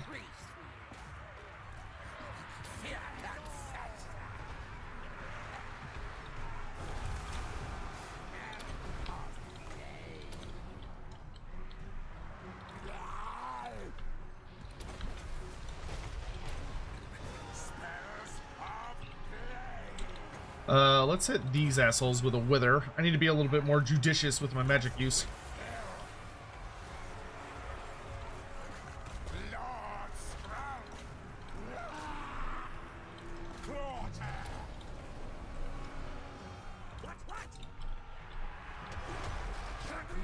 Okay, they're hitting us pretty hard. Me am Alpha. Me best, see?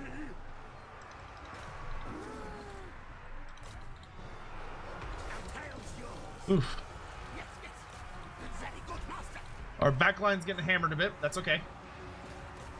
Ooh, something smells very, very good.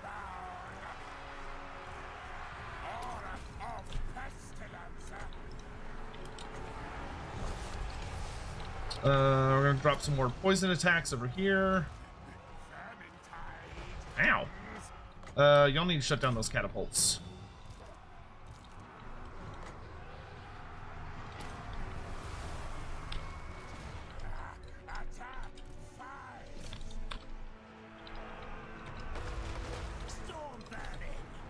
So much fucking cavalry. Council's command.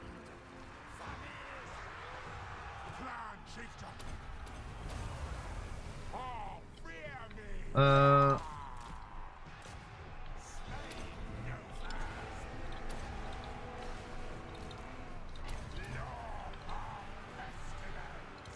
Come on, cast the fucking. Run, scamper. Get your ass over here. Oh, he's already broken. Whatever, I'll save him in a minute. I am Sprout. Die. Plague. Oh my god, they keep knocking me over. Retreat. Retreat. Spells of plague. Packmaster. Pestilens. Where's my hell pit? Hell pit, get the scroll. Plague Lord. Blessed with fill.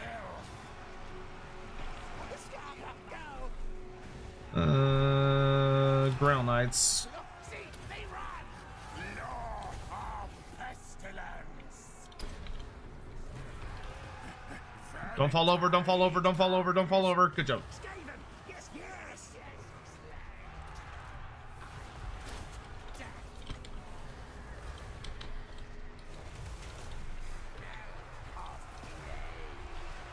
Well, Scroak's reaping a tally. Warlord shows me. Get to Scroak! Ouch, tear open. Protect Scroak!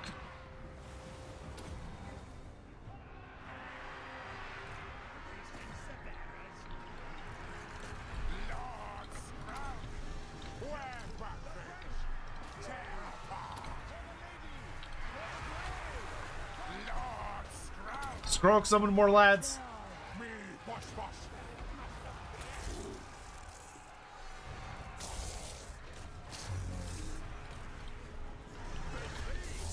Where is my Packmaster? Oh, will obey.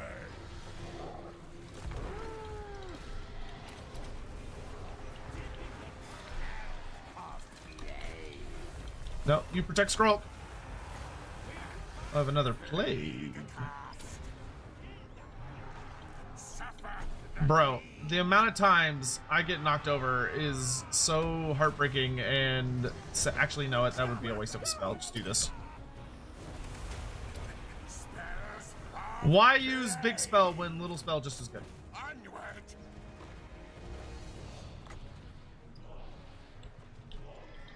All right, those archers need to go. Packmaster, get your little booty over here.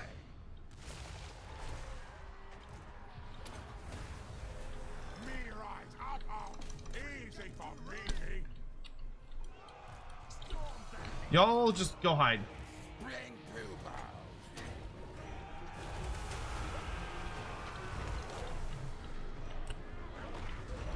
Everybody stick together.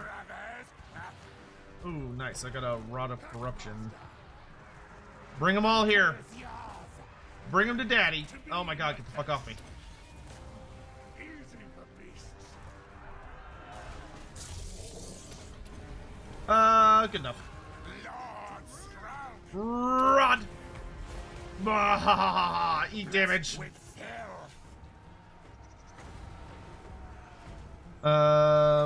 More clan rats. Vermintide comes.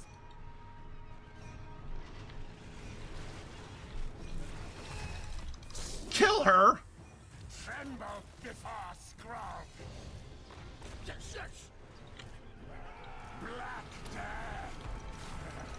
Moving, chasing. Fuck you. Get away from me. Plague cast. Well, the Plague Furnace is having a jolly old time. Get your big booty over here. Lord Sprout. Clan rats. Ooh, my chieftain's getting really low. Strongest in clan. Spread pestilence. Get down here, hurry up.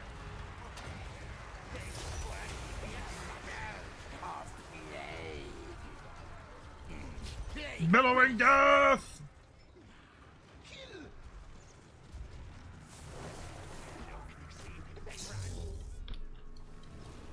You two, y'all are fast. Get her. Plague monks to me. Eat them. Kill her! Lord Skrulk. Greatest cunning. Okay, you know what? Fuck her. The rats Get the trebuchets. Pack obeys me. Packmaster, Gouge get her. slash. Packmaster. Heal, beast pets. Freak, freak. Yes, now, now. Good thing this dude's got a barrier.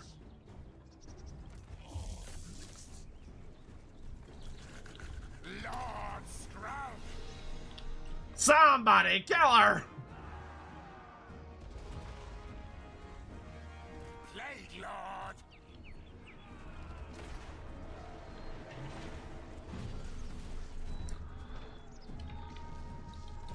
Alright, that bitch is dead. Leader boss of Yeah, good job. Go kill the other trebuchet. prey.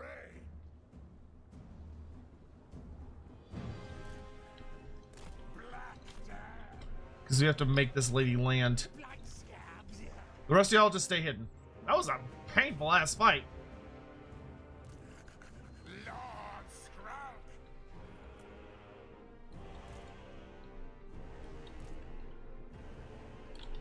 There they are. Hello, boys. Splat. Righteous frenzy. Alright, and then we could just speed up time to let my regenerating units regenerate as much as possible. Most notably, the Hell Pit. Good Jeebus.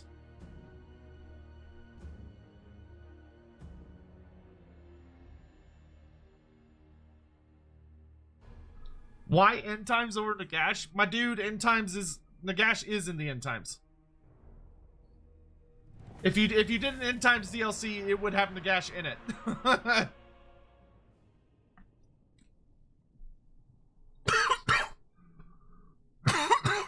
God damn it. I hate when water goes down the wrong pipe.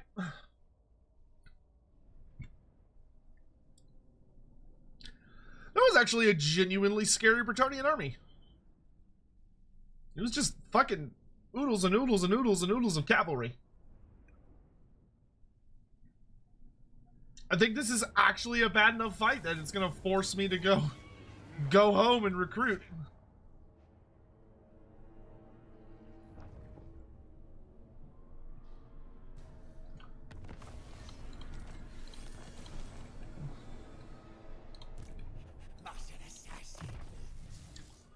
Chat, I just realized I'm so rude. I'm so sorry, guys. I can't believe myself right now. I didn't ask today. How are you guys? Critical failure. Ah, you fucking loser.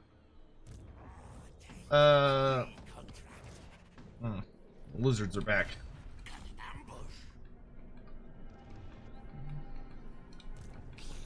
I never asked how y'all's day was. So chat, how's your day been? Is it mutagenic elixirs? Yes, it is. Oh my god, they killed the council guard. Impressive. Let's see, I lost a plague claw catapult. I lost 3 plague monks.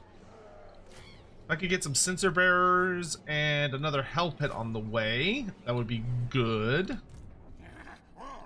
Doesn't help that the winds of magic fucking sucks here. I'm just suffering with the lack of magic.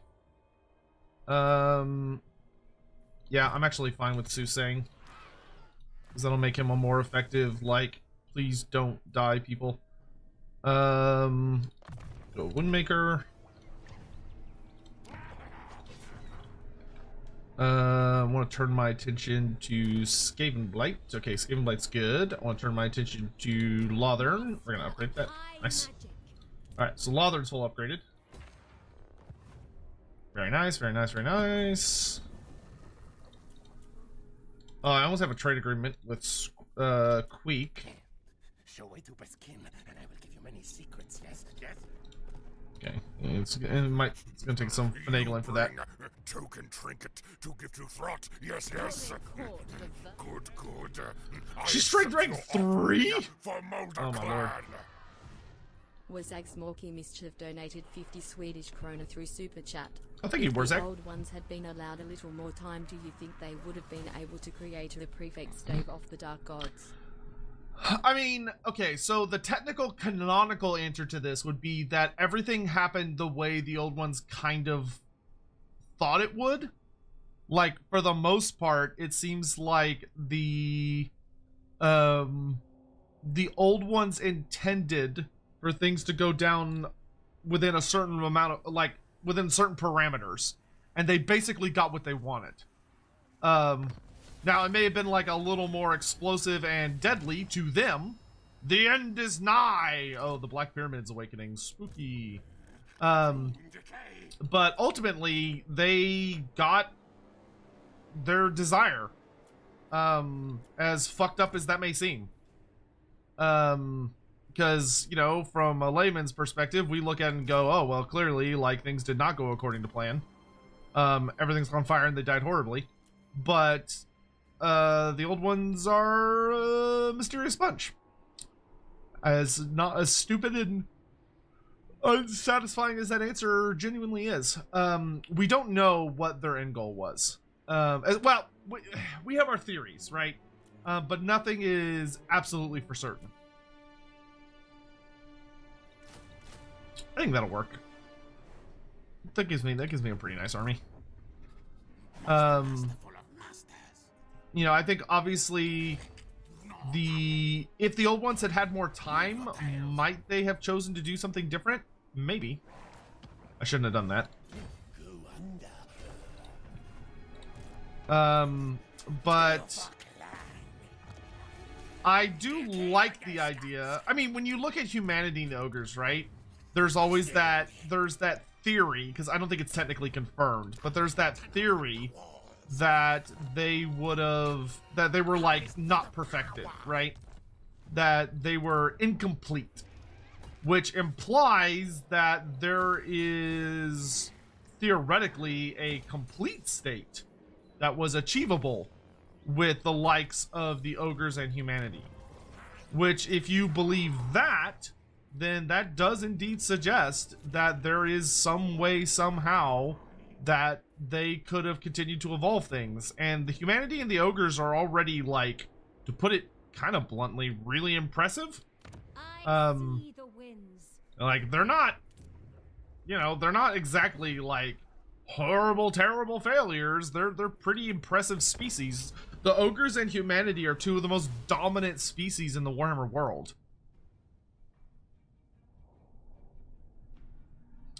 Doing all right. I finished posting on Reddit asking for getting mod sport as a listed feature. Awesome. Istian? I mean, I'll certainly bump it.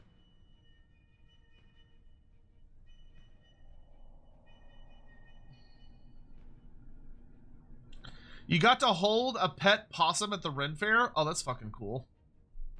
Possums are so sweet. They're just cute little guys. Yay! It's expanding my under empire, which is a mechanic I have not used this entire campaign until like now. Order, listen, stop. Won't see me. Bonk. Silly alligator. Oh, the Worm Slayer sword. That is very, very good against super obnoxious Bretonia spam. Yeah, I think that's gonna go on my Warlord. Yeah, I'll fucking take that. Like, goddamn, dude.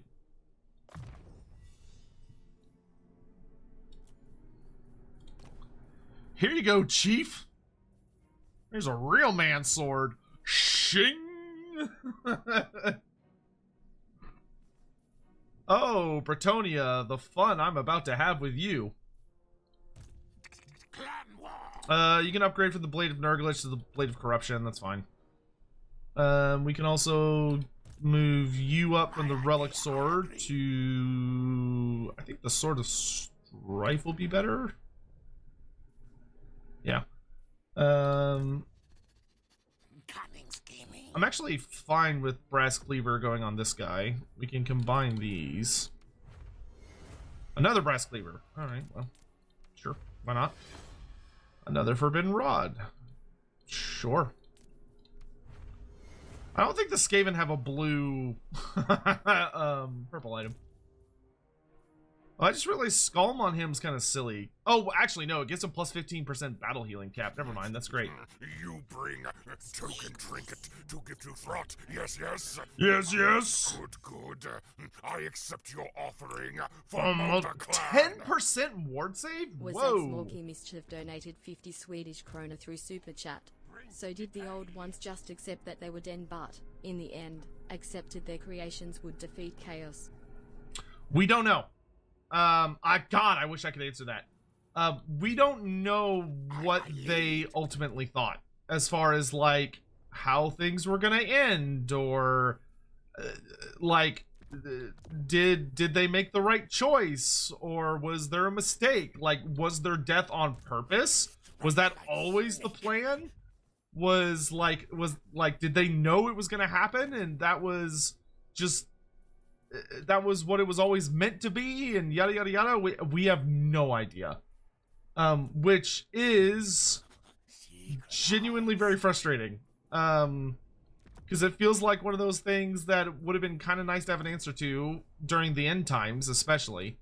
But at the same time, you know, you could of course make the argument that it's one of those things that should never be answered because it's better as a mystery, which I don't think is necessarily wrong. So yeah, I wish I had an answer for you, but I don't. Sad to say. In shadow. Anybody else need a Dawnstone? You.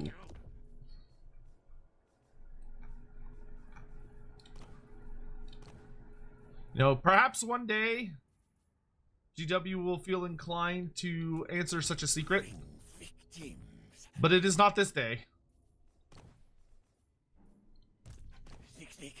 Bring pain. Play poison shadow, yes. Yep.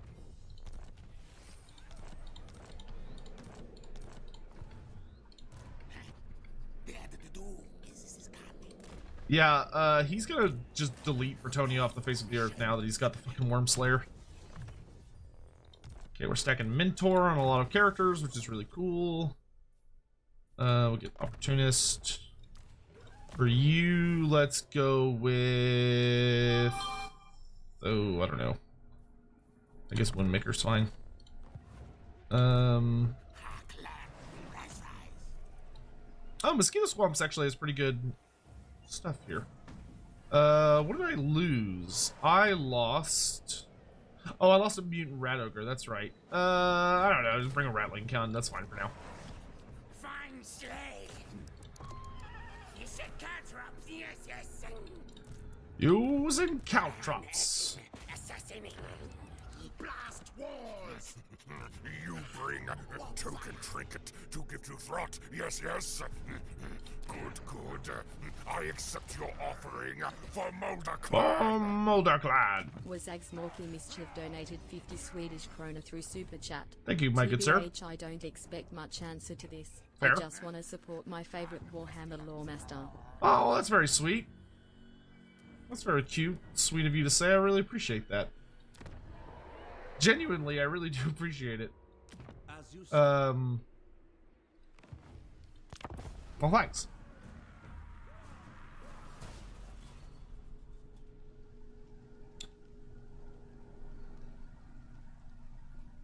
Peasant! Present. I have seen your I like how we're just holding Luther Harkin hostage on this island so that I can milk him for units.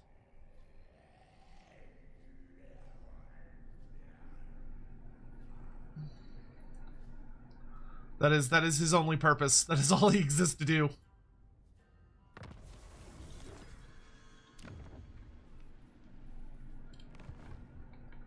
Okay. So Lothern's handled, and it's producing a nice little chunk of money. To borrow is it's actually got some pretty good money coming out of it. See, if I were to steal said money, I could be stealing 500 gold a turn. That is not bad. Yeah, get to work on that. And then I can also steal food. And I think that's it. I don't think I'm going to do anything else there.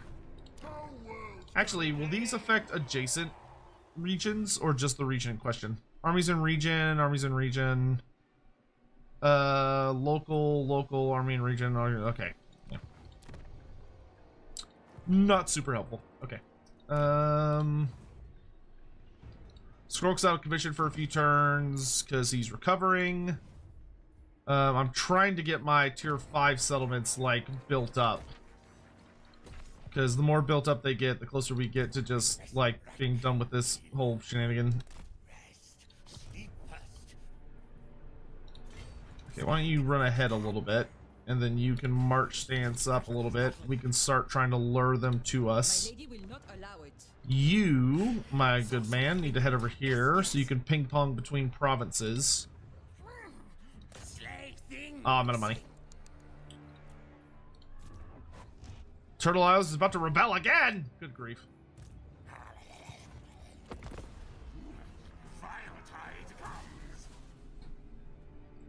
Lore fact about Thyras Gorman after losing to Gelt. Ooh, that's a different way to posit that, actually. So, not a ton. So, pretty much everything that's written about him comes from Warhammer Fantasy Roleplay 2nd Edition. Following his duel with Gelt. And basically, his life from that point forward revolves around being the patriarch of the Bright College. And dealing with the various tasks and missions and issues and problems, yada yada yada yada, that he has to deal with because of it. You know, organizing the most warlike of the colleges, ensuring that they're being properly trained, and able to turn his attention away from the duties and issues of Supreme Patriarch to instead just being Patriarch.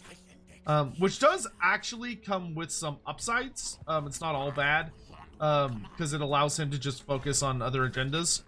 That being said, he did spend a pretty considerable... Wow, another critical failure, just delightful. He did spend a pretty considerable amount of time preparing to try and take back his position from Gelt. Where I think his ultimate hope was, you know, that he would just retake his position as Patriarch, or Supreme Patriarch, if he could have another shot at Gelt and get the opportunity to duel him. Skaven. How delightful. If I joined your war with the elves, you don't really care. If I joined all of your wars, you still don't really care. Okay, well, I'm not going to do that right now, especially because you're strength rank 2. We may have to just orchestrate a very tactical betrayal of Marathi. This asshole's building up again, so we're gonna rehire Hellkeek, because Hellkeek's great at defending the settlement. Especially when I give him a bunch of Skaven slaves.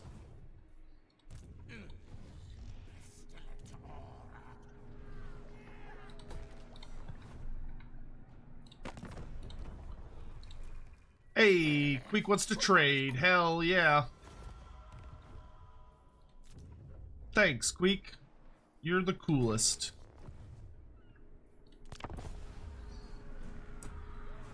How many races left for your achievements? Skaven, which we're doing right now. See, it's Skaven, High Elves, Warriors of Chaos, and Norska.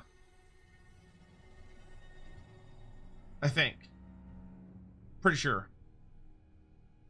Because I remember it's the Skaven were the only race that weren't actually affected by the DLC.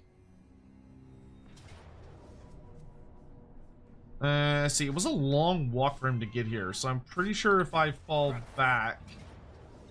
he won't be able to catch us. Yeah. Yeah, now you're all exposed. In march stance, no less.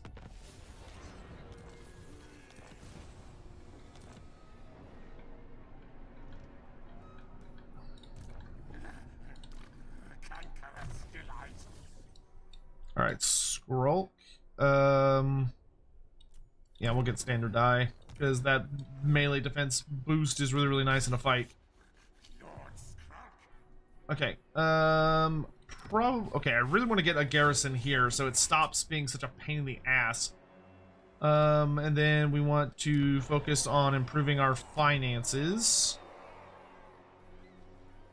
And our food situation, to be honest.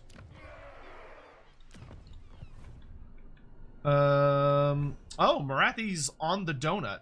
Well, shit. Okay, that's interesting. Speak your poison. Maybe I should join her war sooner rather than later. Yes. What do you bring before the hat? Because she's, like, murdering everyone.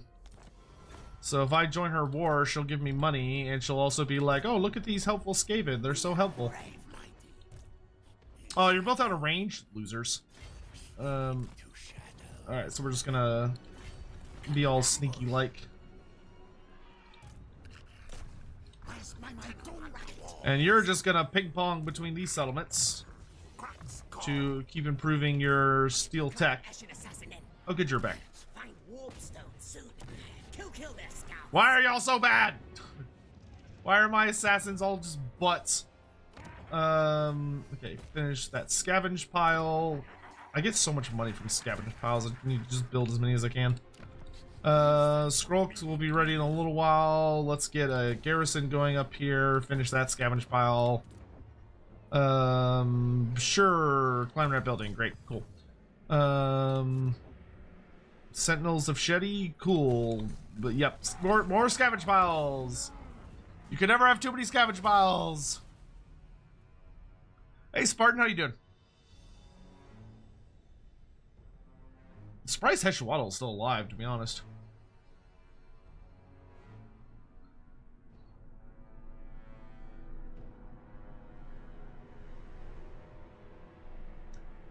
Oh my gosh, it's almost 8:30. Oh, Lord. I do need to see about dinner sometime soon. How do they keep seeing through my ambushes? This is bullshit. Retreat, hide. Retreat, run.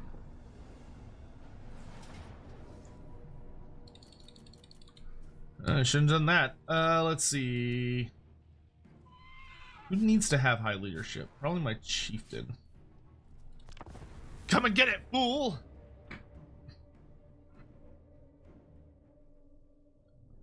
Am I gonna check out the latest Vermintide? Yes, we're playing Vermintide next Friday.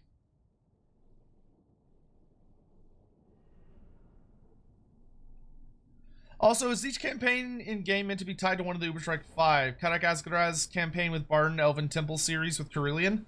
That could be the case. Okay, so his allies are coming up from a really weird angle. But I have a pretty elite strike force, and his army is, like, puny. I could try killing him before he comes on. Or I could try sort of stopping him up in the forest where he'll get forest penalties and just rip him apart. Which is probably the smarter play. Yeah. So I think we'll just meet him in the forest. And granted, he has a lot of flyers, so I won't be able to, like, it won't be necessarily super easy, but I could be fairly punishing, especially if I use my Jezzails and my other guns here to harass this shit. You put you guys out here for the flyers.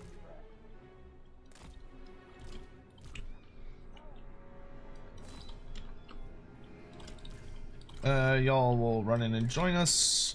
Actually, maybe y'all should protect this shit. I think I'd rather have the storm vermin to deal with the reinforcements. Yeah, we'll leave the clan rats to defend this little mess. And actually, in light of that, maybe the rattling gun should stay over here because they can like mow down anything that happens to get close. Yeah, that'll work. All right. Actually, you also stay with them because you're not helpful in a forest fight.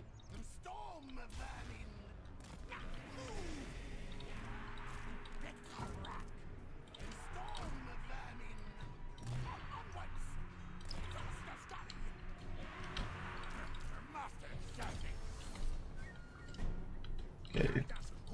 Oh, he's running away. Coward!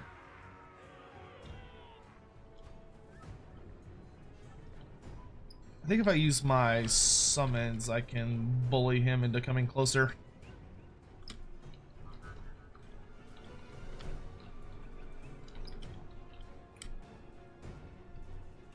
Mounted Yeoman, Knights of the Realm, Spearmen at Arms. Oh, is he coming in range? Come on, a little closer.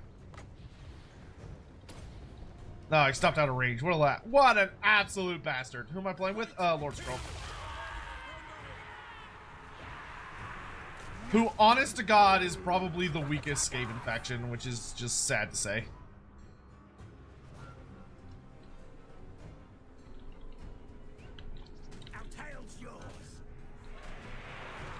Oh wait, those are my rattling guns.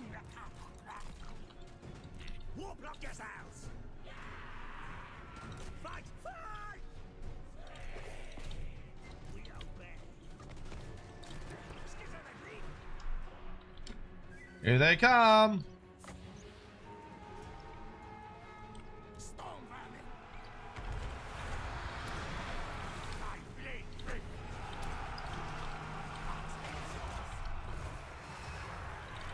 Warp grinders, do the thing!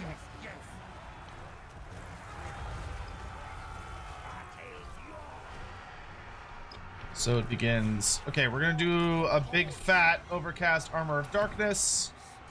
Even though I can't see where I'm casting. Oh, I got knocked over. God damn it. Try again. There you go. Do this, do this. We're gonna do big fat black whirlwind overcast right here.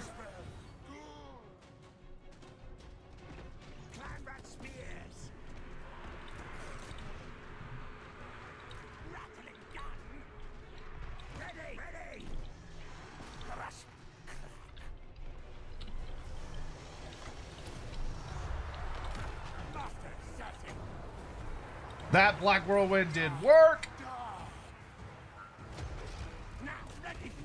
Shut down that catapult.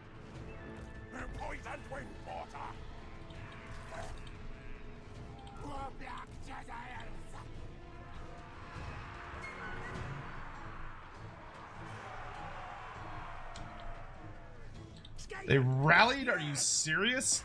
Oh. Hate Bretonnians.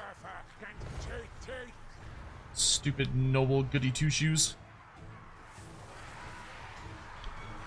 Alright, things are going surprisingly well.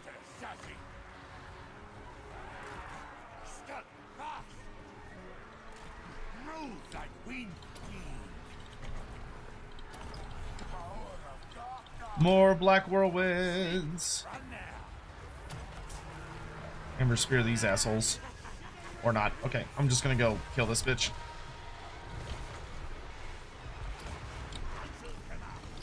Well, that went much smoother.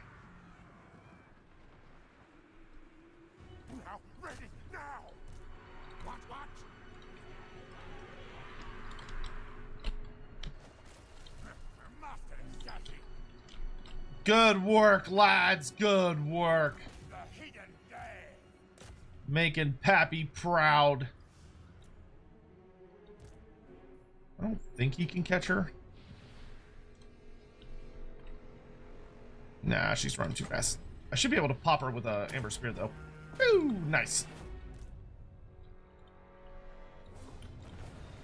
A heroic victory. Ooh.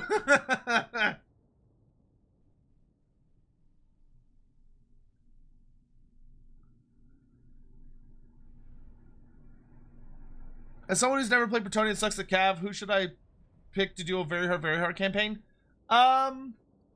I mean, they're a good experience to practice getting good with Cav, but the peasant-centric characters who allow you to play better non-cavalry armies are the Fey Enchantress and Rapunzel. I would probably recommend the Fey Enchantress if you just don't want to use very much Cav.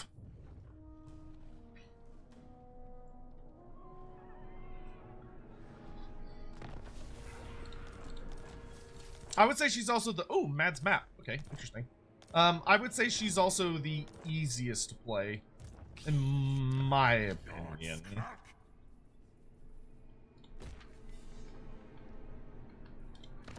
Which I would take with a little bit of salt.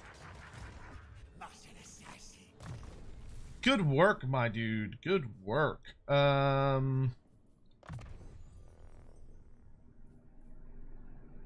Yeah, let's work on your ambush success chance. That way we can truly become a nightmare for good old Bretonia.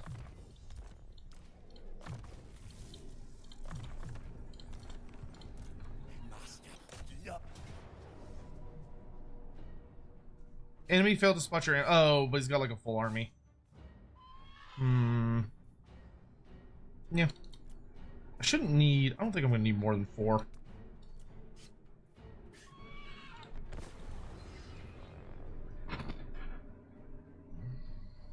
I actually haven't played like a standard Bretonia campaign in a hot while.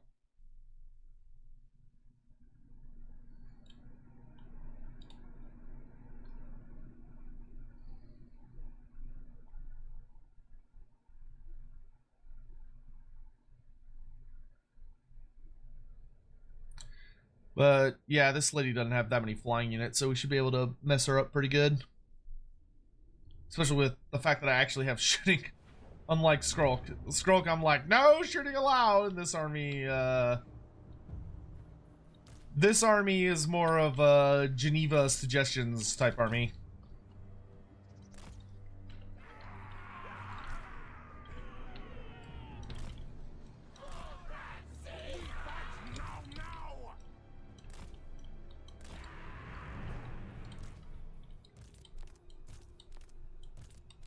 Playing fairs for dummies.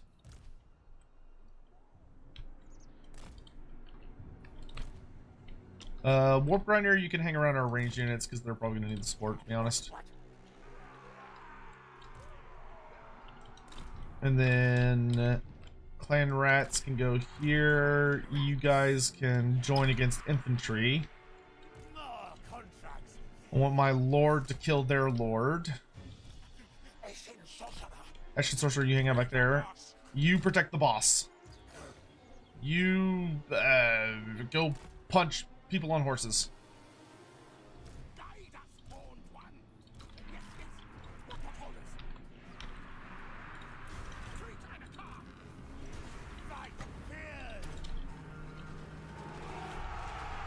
Oh, look at them just getting melted.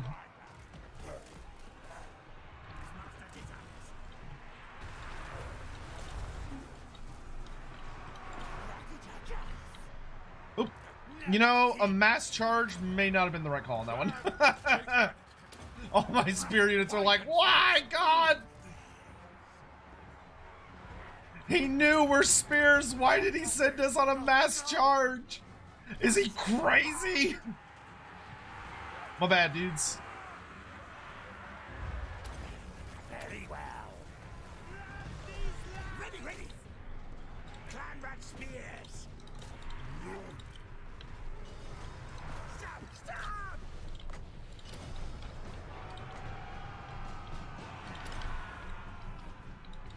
Ready to kill, kill. Did I already kill the enemy lord? Good lord. All right.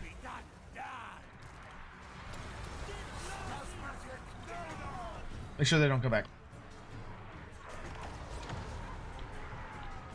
Hey, okay, I need to go over this way, apparently. I didn't realize we were going to kill everything so fast over here.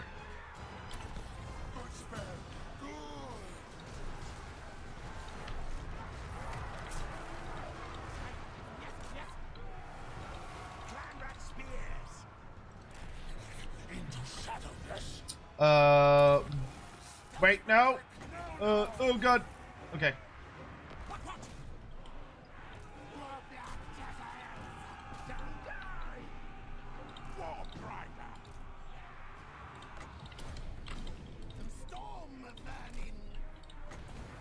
Knights of the Realm, perfect. Brittle their bones. Tile's yours. Hasten, hurry. Attack! Get to the left. Rick-a-rock!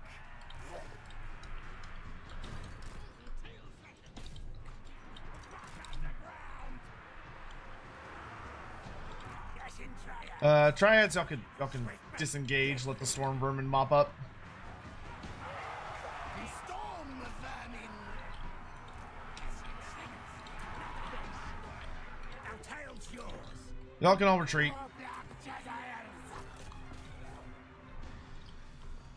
Council's command! Attack! Charge! For the Vermintide! Advance retreat! Death blades!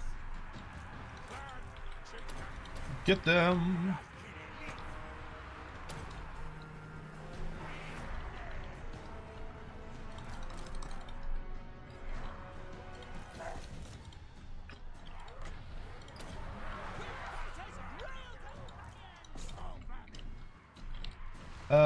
Globadiers. Aim and fire. Clan rats! What are these, storm vermin? Storm vermin, it was nice knowing you. Master serving! Rest in pepperonis, my dudes. And best bed! Kill now! The hidden day! Clan rats! Oh, they actually didn't take that much damage. Pretty good, all things considering. Go, go! Spreading dark talk.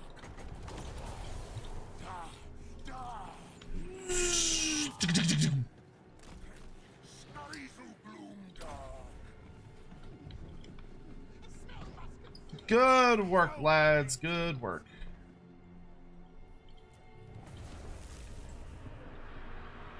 Your favorite 3 factions in order are Ogres, Beastmen, and Skaven?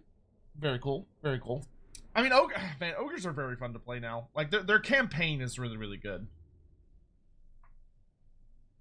And they've got, like, all the really fun units. Like, if I could just get one more Legendary Lord, one more Legendary Hero, and just a small grouping of additional units for them, I could call it quits and be happy for the Ogres.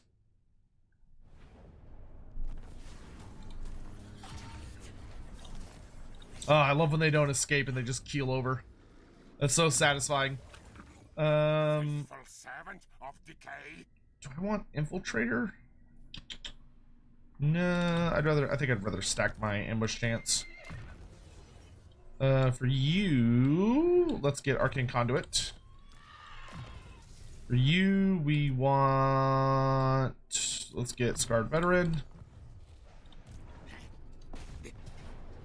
And he can just bonk these nerds. Bonk.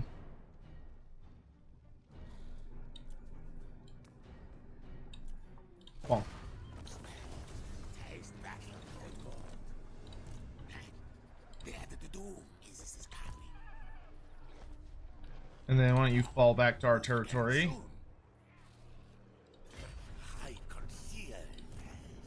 Get all healed up, but we just wiped out a shitload of Bretonnian armies, so that's really, really good. Great one! And we even earned a bunch of money. Loyal to Clan Can.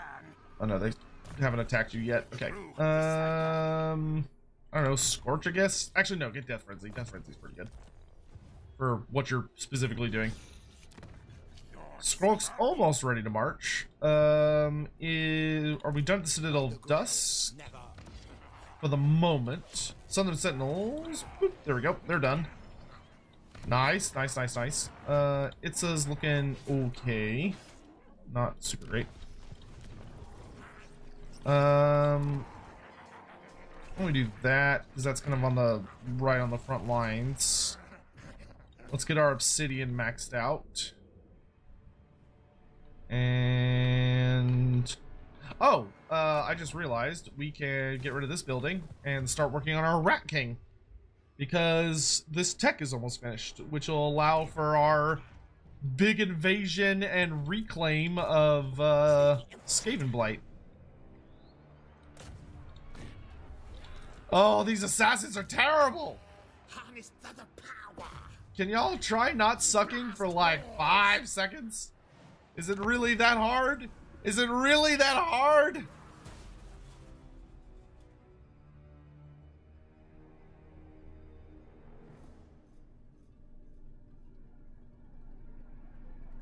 I'm kind of scared of the Cult of Pleasure, to be honest.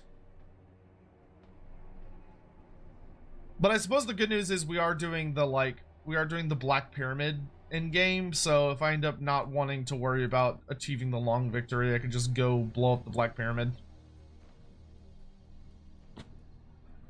Which might end up being the play. I thought that was an army at first. I was like, what the fuck? Where's Snitch when you need him? Busy jerking off in Cathay, I would guess. As one does. Sure. Oh, we got the box of eerie noises again. Wow, Discourage is minus 16. That's even better than the fucking Pestilens one. Sure. Give me that box. That will suffice.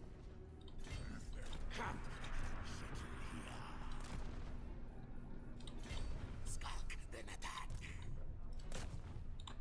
Tunnel under walls. Good job. Scorch. Still in tech like a good lad. Let's see. Nice. That settlement's maxed out, which means it actually doesn't need to be on the growth anymore. Do food generated. That'll be good. You're done, so switch you over to food generated. And you're done, so switch you over to food generated, because why not? You should be able to kill him. Pyrrhic victory, good enough. Nicely done. Give me that item. We'll level you up with a bigger death frenzy, and then you're banished. Goodbye. By the next rebellion, we should have better control. What? Oh, I'm like, what gives control? It's like, oh, yeah, it's the fucking Dell building. Oh, Skrull's infected. That's nice. With good old diseases. I can start the Rat King shenanigans. Whoop. Clan War. Okay, cool. Oh, Bretonia is shrinking rapidly. There is not that much Bretonia left. What is it you see? I am most intrigued to hear. I'll join another one of your wars, as long as you keep liking me. I do need to save enough money to be able to immediately start the next phase of the Rat King. Which is... oh, it's only 4K. Okay, that's fine.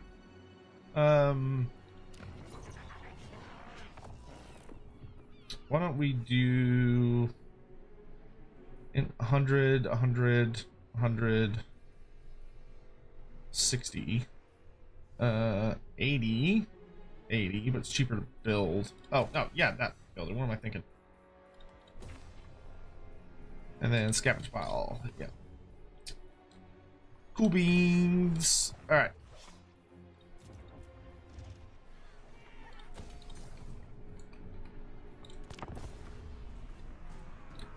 I should make sure to send only the best assassins. Yeah, the absolute bastards.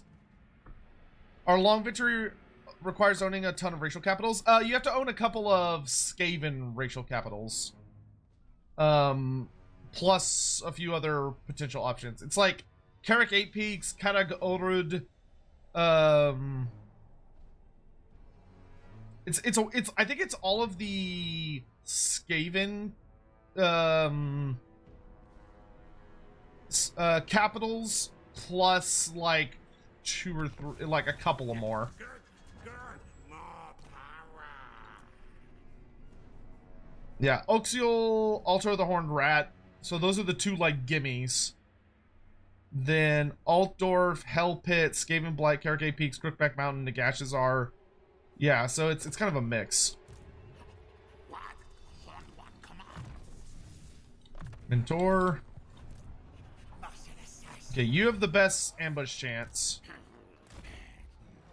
Skaven. Nope.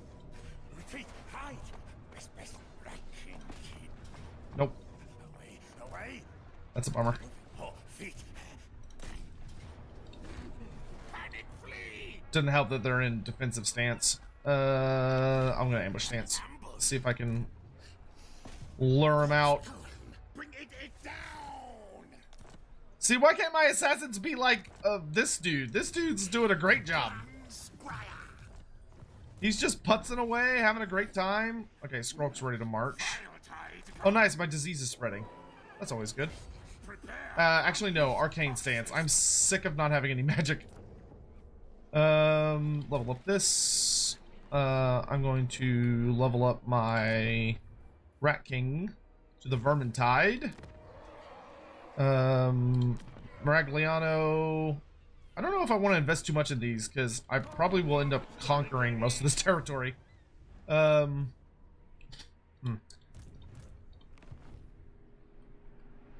Beware the coast.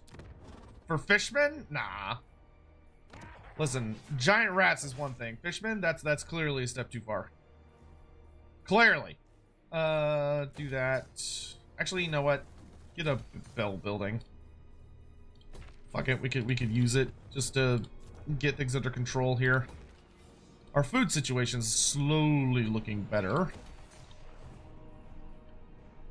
Okay, Skrulk's on the move. Their twos are here. Stuff's happening. Ah! I'm save scumming that. Fucking Helm of Dreska got Skrulk. No! I'm not letting Skrulk die for like 14 turns. Damn you, Helm of Dreska! Damn you! You absolute bastard. That is the one thing I will save scum. Is that goddamn helmet.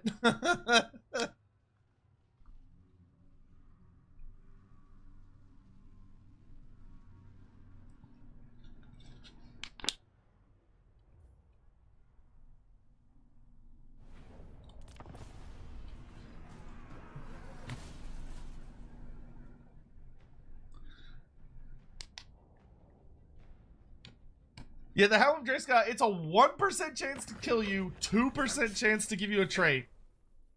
But on stream, it sure fucking feels more like a 30% chance to kill my ass.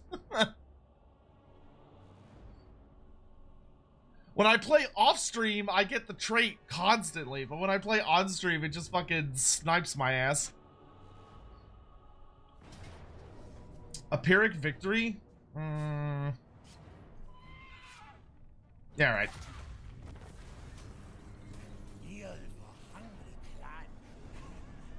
I think that just neutered Bretonia.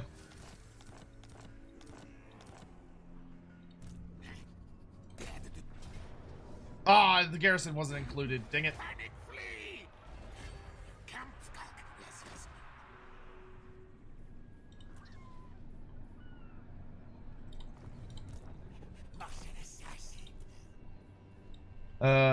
Holy shit, a lot of people died. Just go grab some random ass troops. So we can get rid of these damn Bretonians that just never go away. They're like rats, but not the kind we like.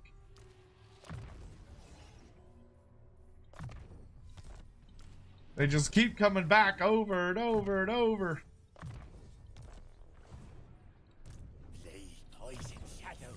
Oh, you gained 3 levels for that. Holy shit. Oh,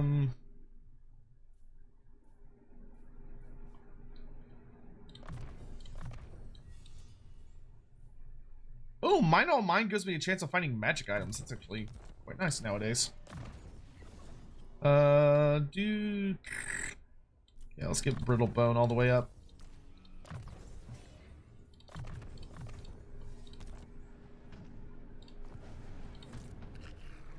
Where's my doom racket? Tunnel under walls. Silent killer. Yes, yes. Yes, yes. Alright, let's get Cathay up and running, which should also have a Skaven thing in it, in my opinion, but Cool. Upgrade all that shit.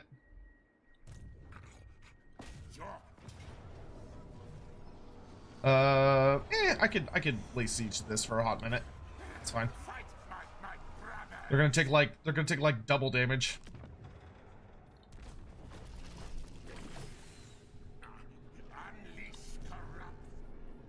Wait, how close is he? Not close enough. Okay. It's like that. All right. Yeah. So y'all can kind of lick your wounds for a minute. It's going pretty well. We've almost finished taking over Lustria, though I'm not exactly sure what we're gonna do about Marathi, because she owns the settlement I need. Being Heshwaddle, and she's fairly entrenched. I mean, I could snipe it out from under her, kind of at like a last second thing to get a win, but it would only give me the short-term victory for the moment. Right now, we're almost done wiping out Bretonnia. Bretonnia's just got a couple more settlements they're clinging on to. But I'm about to make my triumphant return to Skaven Blight. Let's get more control. Yep, you keep healing. Oh my god. I don't think this assassin has succeeded at a single fucking thing. Unlike the vastly superior Warlock Engineer, who's the GOAT.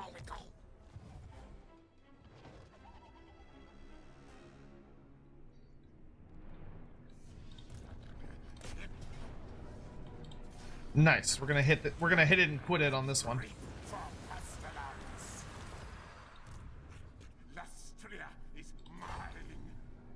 See if I hustle, I can make it back to here. I wish Herald of Decay was not garbage.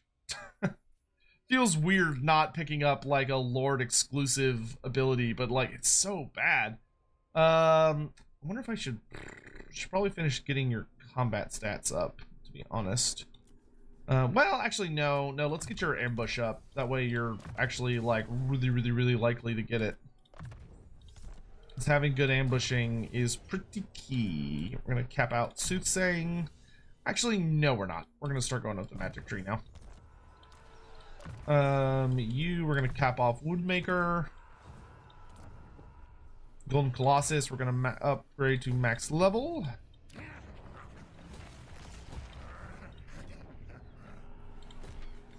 Okay.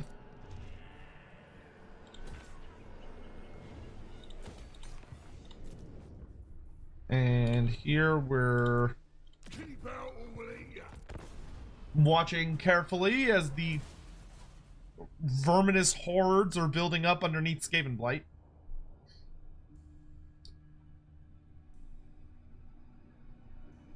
What do I need it? Just for controlling? So for the long campaign victory, you have to also get the short campaign victory. You need both. You can't do the long campaign victory unless you also have the short one. And we need Heshwaddle, which is the capital Mazdamundi starts with. It begins! But I could also just cheese it and go murder all the undead. Oh, did they change it again? It used to be... It was just the Gash's faction went apeshit. Now it's the Drakenhof Conclave? Huh. Interesting, but alright. No blame. Order, listen, stop. Sneaking. Oh my god, he successfully hurt the garrison. It's a fucking miracle, Jesus. Fight, die for me. Let's make this one big. Find Wapster. Yeah, boy. To me.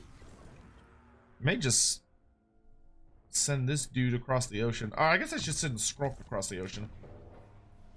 I can have these chumps maintain the continent while I'm gone. Secret hearts. My eyes gone, but I see. Clan Pestilens is on. Oh, this is this dude. Okay. engineer. Blast wars. Wrecking killer. Oh, so many good things. Clan Ashen assassin in. March advance when ready. Nice. Mine of the Bearded Skulls up to max level. Our income's pretty good. It's nice getting 10k gold per turn. I won't complain about that. Means it's time for us to probably get a new general. But I might wait until the army pops off at Skaven Blade. That might be where I do that. I think if any of the Vampire Cats or Tomb King owns the Black Period, they become the new in-game crisis. Oh, that's kind of cool.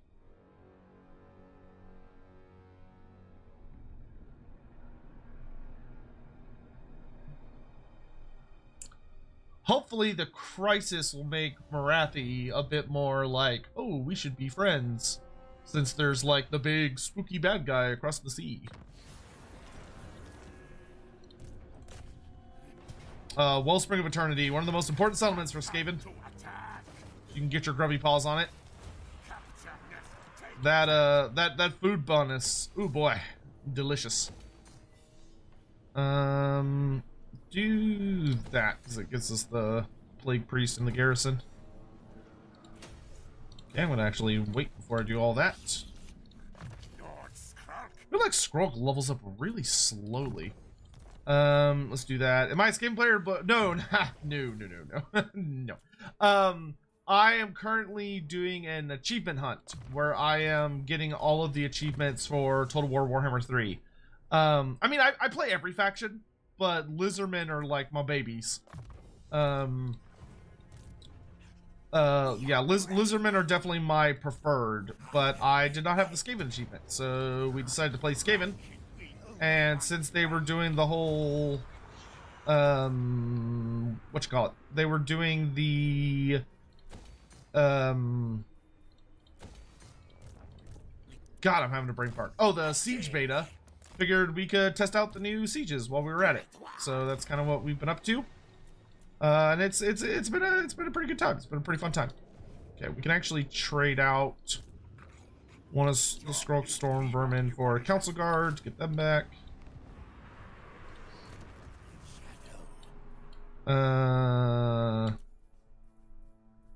Let's get your melee stuff. Sizzle Scorch. Sizzle Scorch. Tunnel under walls.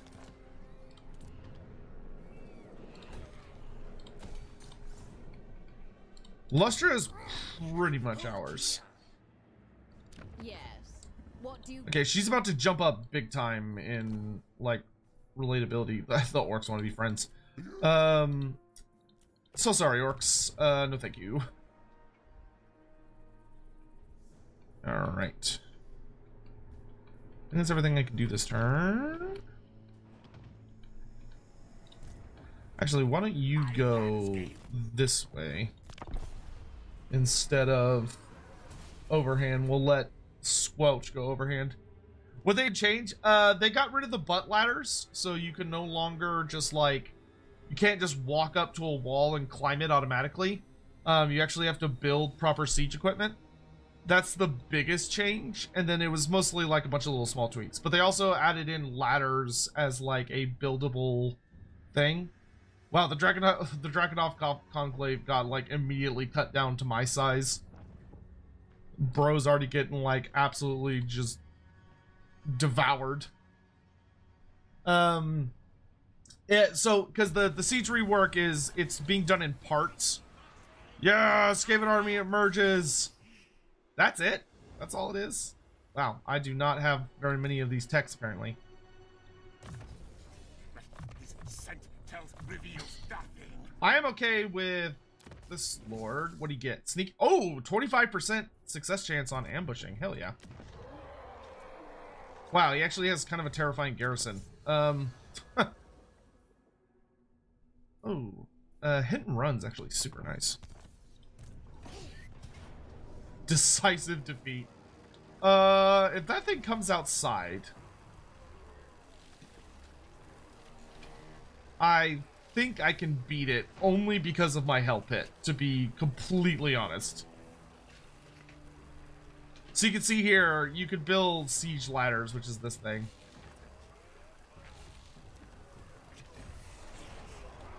This Orlok once clad. I was hoping the army would be a little bit better than that, but we'll make do.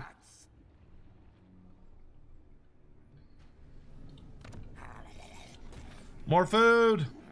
Viletide comes.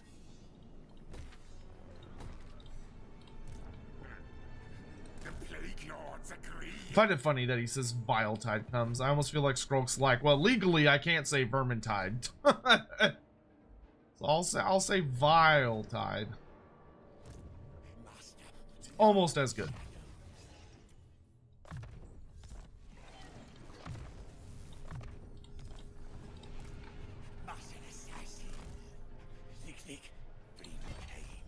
Oh, can't reach that. Now we dig. For Ashin. Sneak in, open gates. Make yourselves useful, boys. Assassin. Before. Warp lightning, take cover things. Sorcerer, inventor, yes. Nasty poison. Grab that. Actually, no. Actually, yes.